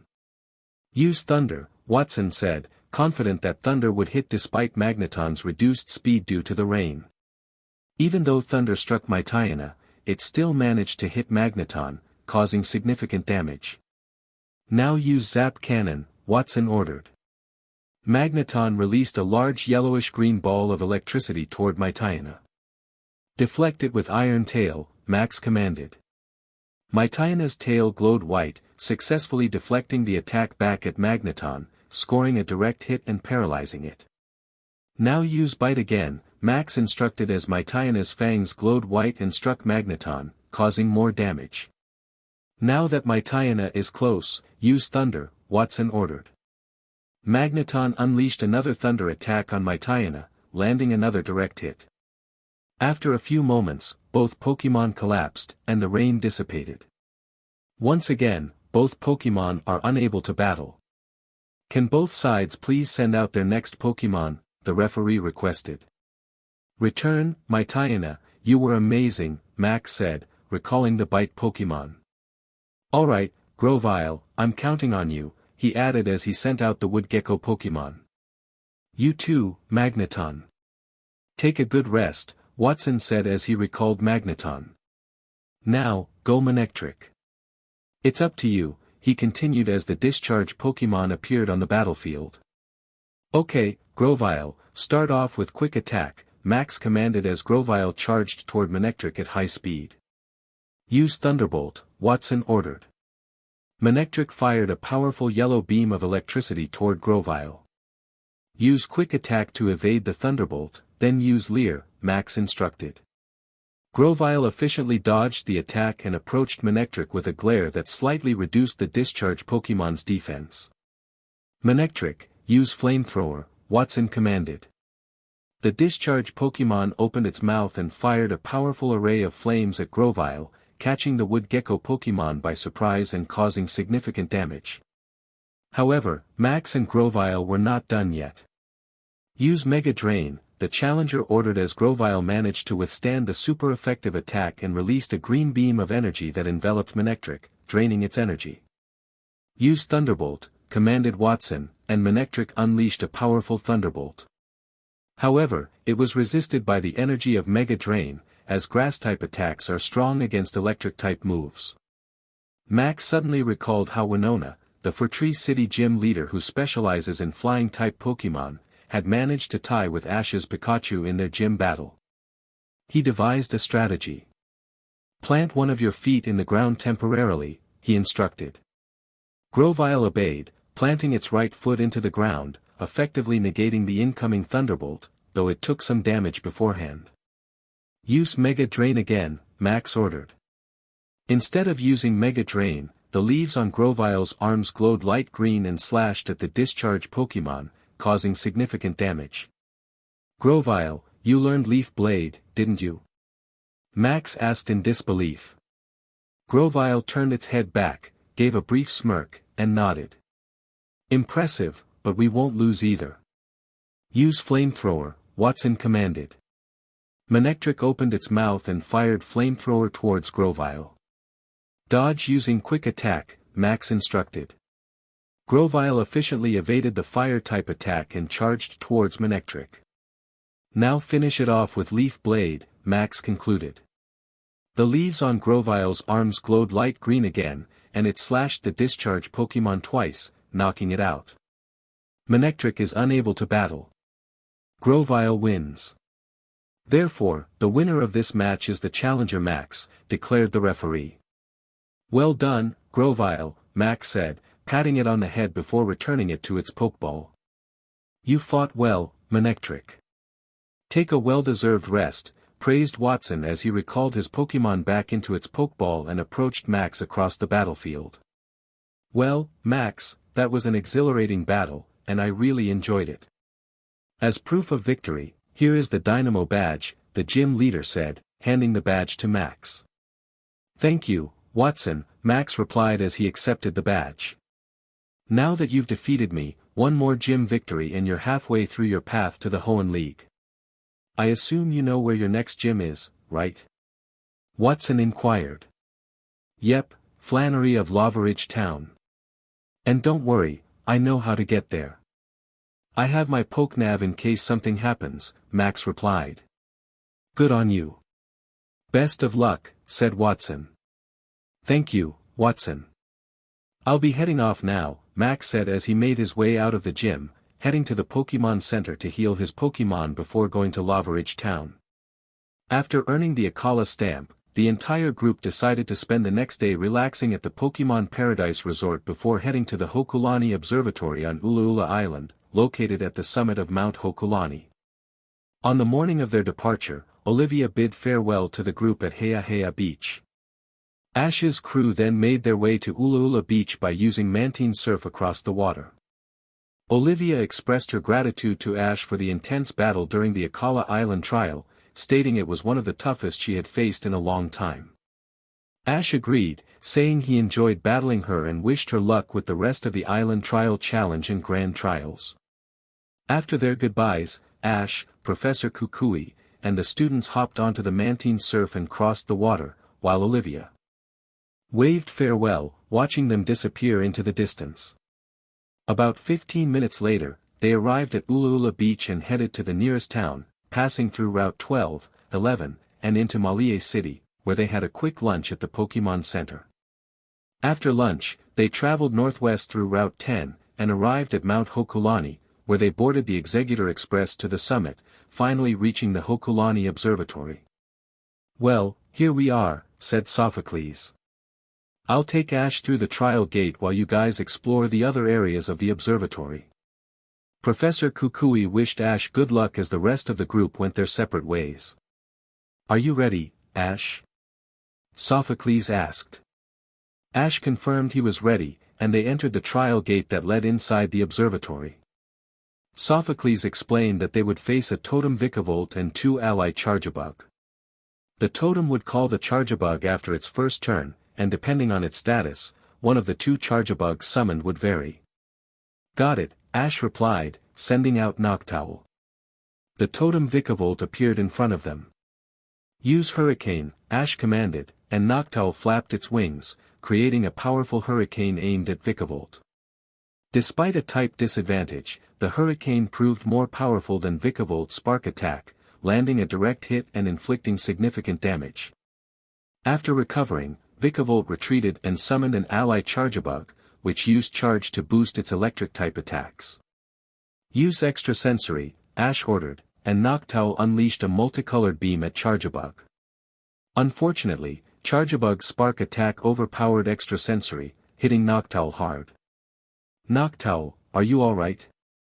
Ash asked, relieved when Noctowl nodded. Good, now charge straight towards Charjabug and wait for my command. As Noctowl accelerated, Charjabug prepared to use Vice Grip. Now's the chance. Use Heat Wave, Ash commanded. Noctowl released a wave of flames, hitting Charjabug directly and causing it to faint. After a brief moment, Vikavolt reappeared, and Ash recalled Noctowl. "Now, Mook. I choose you," he said as Mook entered the battlefield. "Begin with acid armor," Ash commanded, raising Mook's physical defense. While Mook used acid armor, Charjabug fired a thunder wave, paralyzing Mook. "Darn it," Ash muttered as Mook stood motionless. Charjabug charged with a spark attack, hitting Mook again. "Now's our chance." "Use Shadow Punch," Ash ordered, and Mook struck Charjabug with a fist made of shadows. "Use your other hand," he commanded, landing another hit. However, Charjabug retaliated with another spark attack, causing both Pokémon to faint. "Return, Mook. You fought well," Ash said, recalling Mook. The second ally Charjabug disappeared, and the totem Vikavolt reappeared. "Alright, Glalie. I'm counting on you," Ash said as Glalie emerged. "Begin with Freeze Dry," he commanded, and Glalie fired an orb of energy at Vikavolt. Vikavolt surrounded itself with sparks and charged its electric-type attacks, taking damage from Freeze Dry. After using Charge, Vikavolt unleashed a powerful spark of electricity towards Glalie. "Counter it with Blizzard," Ash ordered. Glalie fired a powerful Blizzard, but the spark attack overpowered it, hitting Glalie hard. As Glalie recovered, Vikavolt charged towards it, its teeth glowing. Suddenly, recalling the battle between his Charizard and Articuno under the Battle Factory head, Noland, Ash had an idea. "Don't move yet, Glalie," Ash instructed as Glalie finally managed to recover from the previous attack and remained still. When the totem Vikavolt was less than a meter away, Ash commanded, "Use Water Pulse first." A sphere of water formed between Glalie's two horns and shot toward the Vikavolt, who was preparing to use Vice Grip. "Now use Blizzard again," Ash ordered. Glalie unleashed another powerful wave of Blizzard toward the Vikavolt, which collided with the Water Pulse, scoring a direct hit and knocking the Stag Beetle Pokémon backward a few meters. After a brief struggle, the totem Vikavolt collapsed, fainting from Glalie's powerful attack. "Well, it looks like you've won," Sophocles remarked. "Usually, the winner of this challenge receives an Electrium Z from me, but since you already have one, there's no point in giving you another." "That's fine," Ash replied. "Return, Glalie. You were awesome out there," he said as he recalled the face Pokémon into its Pokeball. "Let's head back out," Sophocles suggested, and Ash and Pikachu nodded in agreement. The three of them made their way outside the trial gates of the observatory, where the rest of the group was waiting for them. "How did it go?" Professor Kukui asked. "He won," Sophocles said. "And it was a remarkable battle too." "Good job and congrats, Ash," Kiawe praised. "Thanks, Kiawe," Ash replied. "So what's next?" he asked, looking at Sophocles. "Now that you've completed my challenge," Sophocles explained, "the next challenge will be at the thrifty Megamart, known as the Abandoned Site, located north of Route Acerola will supervise this challenge." "Great. Shall we head there tomorrow?" Ash inquired. "Why not? In the meantime, let's return to Mauville City and stay overnight at the Pokémon Center," Professor Kukui suggested. "Good idea. Let's go," Mallow agreed, and the entire group made their way down Route 10 toward the Pokémon Center in Mauville City. A few days after defeating the Poison-type gym leader, Roxy, in Verbank City, Paul arrived in Castellia City, surrounded by tall towers. Upon entering the city, he headed to the Pokémon Center and booked a room for the night. The next morning, after breakfast, Paul collected his Pokémon from Nurse Joy and arrived at the gym shortly after. "Greetings, Challenger," a figure said as Paul approached. "My name is Berg, the Castellia City gym leader. I presume you are here for a battle?" "That's right, as soon as possible," Paul replied. "Not a problem. Is a 3-on-3 battle okay with you?" Berg inquired. "Definitely. Shall we begin?" Paul asked. "One step ahead of you," Berg replied as they took their positions on opposite sides of the battlefield. This will be an official 3-on-3 gym battle between gym leader Berg and challenger Paul. Only the challenger is allowed to substitute Pokemon, and the battle will end when all Pokemon on either side are unable to battle. Can both trainers please send out their first Pokemon, the referee announced. Go, Dwebble, Berg called, and the Rock-in Pokemon appeared on the battlefield. Ninjask, stand by for battle, Paul commanded as the ninja Pokemon flew onto the field. Battle begin, declared the referee. Ninjask, start with Swords Dance, Paul ordered, and Ninjask's small claws glowed white as it began to dance. Dwebble, use Stealth Rock, Berg commanded, and Dwebble released a series of small rocks onto Ninjask's side of the battlefield. Smart move, Paul thought to himself. Now use X-Scissor, Berg instructed as Dwebble's claws glowed purple and formed an X shape, targeting Ninjask. Same for you, Ninjask, Paul commanded, and Ninjask mirrored Dwebble's actions, creating a cloud of dust. Thanks to Swords Dance, Ninjask overpowered Dwebble's X-Scissor, dealing significant damage. Darn it. Use Stone Edge, Berg ordered as a ring of stones spun around Dwebble and shot toward Ninjask. Eliminate them with Metal Claw, Paul commanded. Ninjask's claws glowed silvery white as it successfully deflected the incoming stones and landed another hit on Dwebble, inflicting even more damage. I need to finish this quickly, Berg thought. Conclude this with Rock Wrecker, he commanded, and Dwebble gathered its remaining strength to hurl a large boulder at Ninjask. Use Metal Claw again, Paul ordered. Ninjask's claws glowed once more as it attempted to counter the Rock Wrecker. Unfortunately, due to its vulnerability to rock-type attacks, Ninjask took significant damage but managed to strike Dwebble again, causing both Pokemon to collapse moments later. Both Pokemon are unable to battle, the referee stated. Please send out your next Pokemon. Return, Ninjask. You did amazing, especially against a Pokemon with a type advantage, Paul praised as he recalled his ninja Pokemon. You too, Dwebble. Take a good rest, Berg said as he returned his Pokemon. That was a very impressive battle, Paul. Your Ninjask really held its own despite the type disadvantage, Berg complimented. Thanks, Berg. Your Dwebble's Rock Wrecker caught me off guard. Shall we continue? Paul asked. Of course, Berg replied. Let's go, Levany, he said as the nurturing Pokemon appeared on the battlefield. Alright. Honchkrow, stand by for battle, Paul commanded as the big boss Pokemon took to the air. As Honchkrow entered the battlefield, small stones from Stealth Rock appeared and struck the big boss Pokemon, inflicting some damage. Paul silently cursed to himself, realizing that the damage caused by Stealth Rock depended on how vulnerable the affected Pokemon was to Rock-type attacks. For a Flying-type Pokemon like Honchkrow, it was a challenging start. Battle begin, stated the referee. This time I'll go first. Start off with Swords Dance, ordered Berg as Levany's leafy arms glowed and began to dance gracefully. Use Sky Attack, Paul commanded, and Honchkrow shrouded itself with a white aura, charging energy for the next turn. Fire with Electroweb, Berg said, and Levany launched a spider web covered with electricity at Honchkrow, scoring a direct hit and causing significant damage while reducing its speed. Despite the damage from Electroweb, Honchkrow continued with Sky Attack. Now unleash it, Paul instructed as Honchkrow charged toward Levany at a slower speed, giving Levany an advantage. Counter with X-Scissor, commanded Berg. Levany's arms glowed purple and formed an X shape, firing toward the incoming Sky Attack.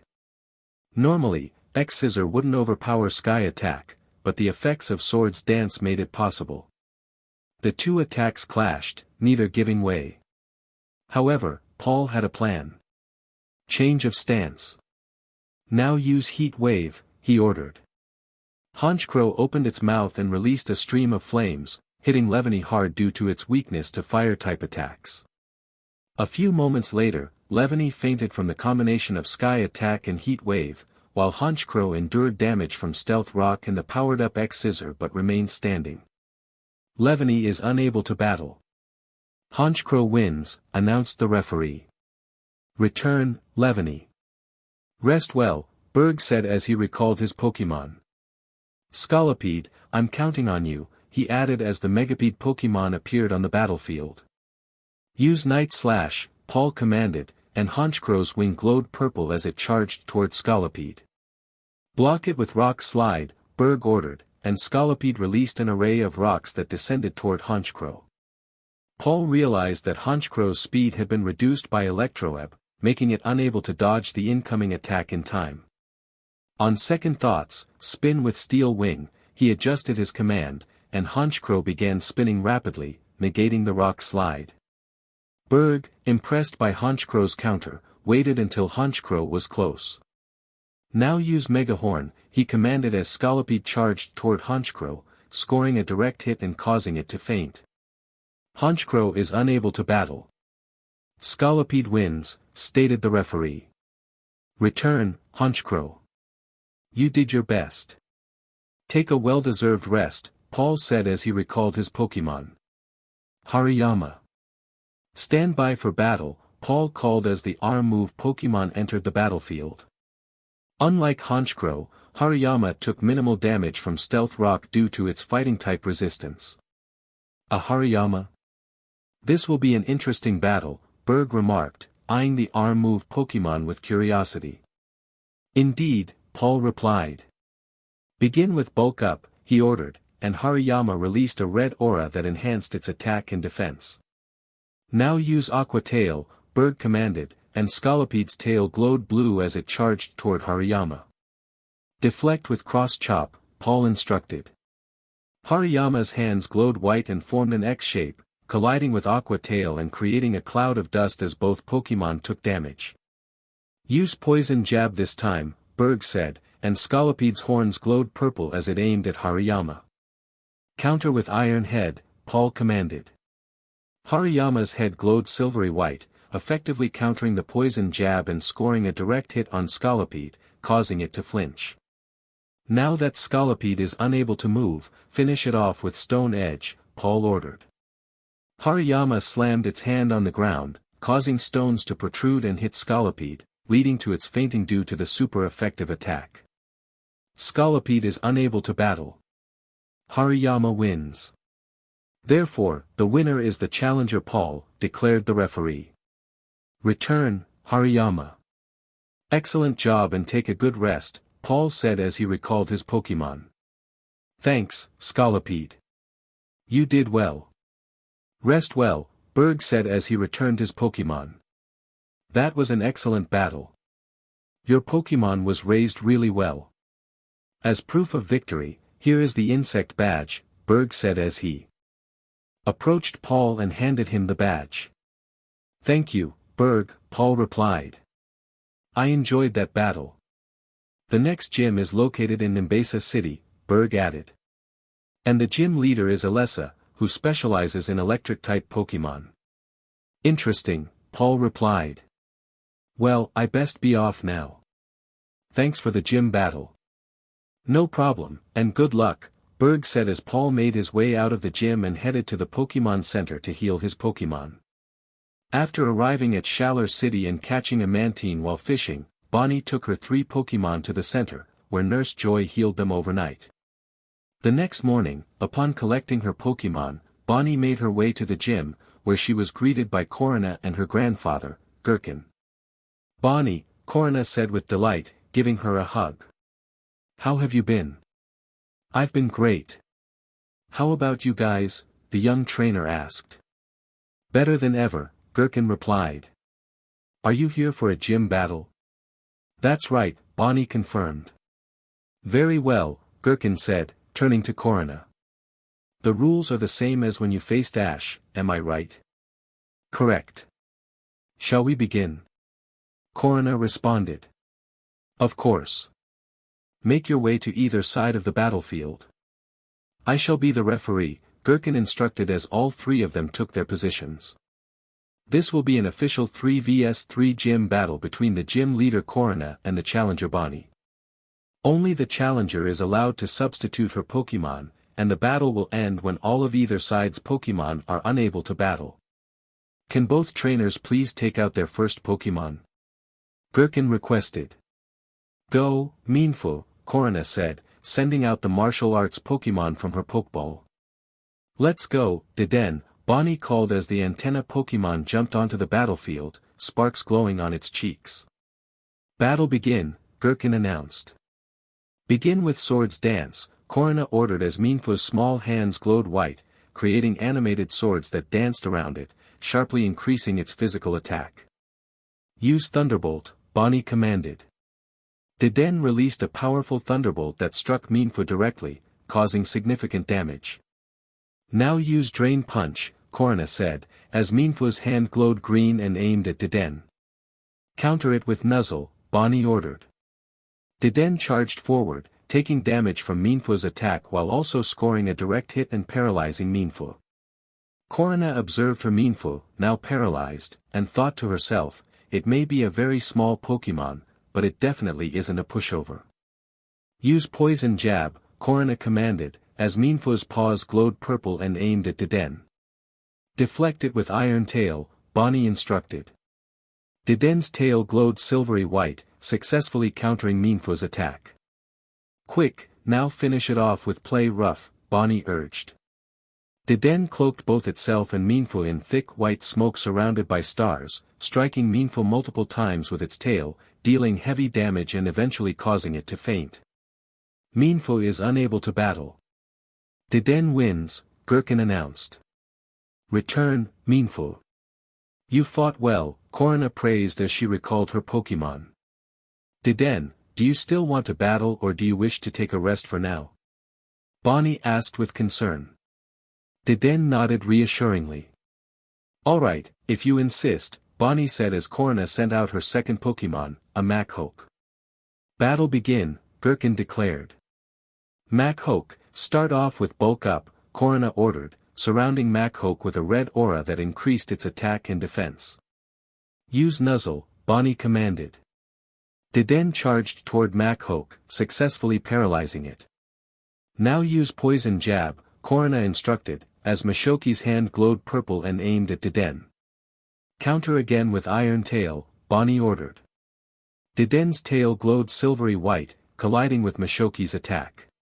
Now use your other hand, Corina said, as Machoke's other hand glowed purple and aimed at Deden. Oh no, dodge it! Bonnie exclaimed in panic, but Deden was unable to escape the attack and was struck, fainting from the powerful hit. Deden is unable to battle. Machoke wins, Gherkin announced. Return, Deden. You fought really well. Thanks to you, Machoke is paralyzed, making it easier for me to defeat it, Bonnie said as she recalled her Pokemon. Alright, go, Floette, Bonnie called, sending out the single bloom Pokemon onto the battlefield. Battle begin, Gherkin said. Start off with Razor Leaf, Bonnie commanded, as Floette released a flurry of sharp leaves toward Machoke. Eliminate it with Brick Break, Corina instructed, and Machoke's hands glowed white, breaking through the Razor Leaf and creating a cloud of dust. Now grab it with Vine Whip and slam it to the ground, Bonnie ordered. 2 vines shot out from Floette's flower, grabbing Machoke's legs and slamming it down repeatedly. Grab those vines. Corina commanded.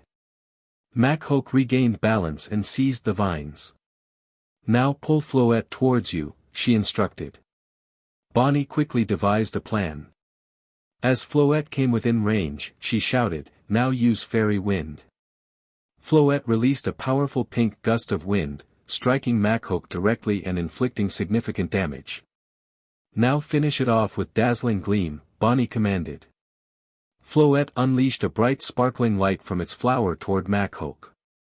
Dodge it! Corina called, but Machoke, still paralyzed, was unable to evade the attack and took severe damage, ultimately fainting.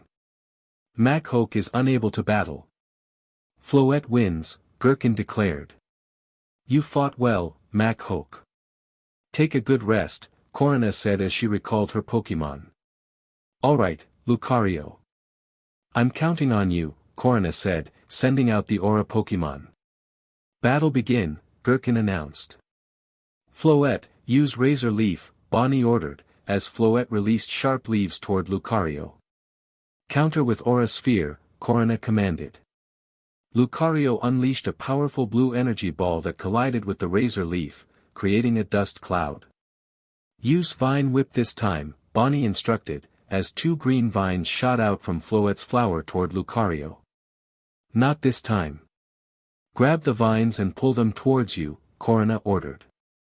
Lucario managed to grip the vines and pulled them in. Darn it. Use Dazzling Gleam, Bonnie said, knowing Floette couldn't escape. Floette released a bright sparkling light. Eliminate it with Flash Cannon, Corona commanded. Lucario released a powerful silvery white light that overpowered Dazzling Gleam, striking Floette directly and causing it to faint. Floette is unable to battle. Lucario wins, Gherkin announced. Return, Floette. You did really well, Bonnie said. Take a well-deserved break, Bonnie said as she recalled the Single Bloom Pokémon. Now here is the final battle, Go Mantike, she announced, releasing the Kite Pokémon from its Pokeball. Battle begin, Gherkin declared. Key Stone, respond to my heart.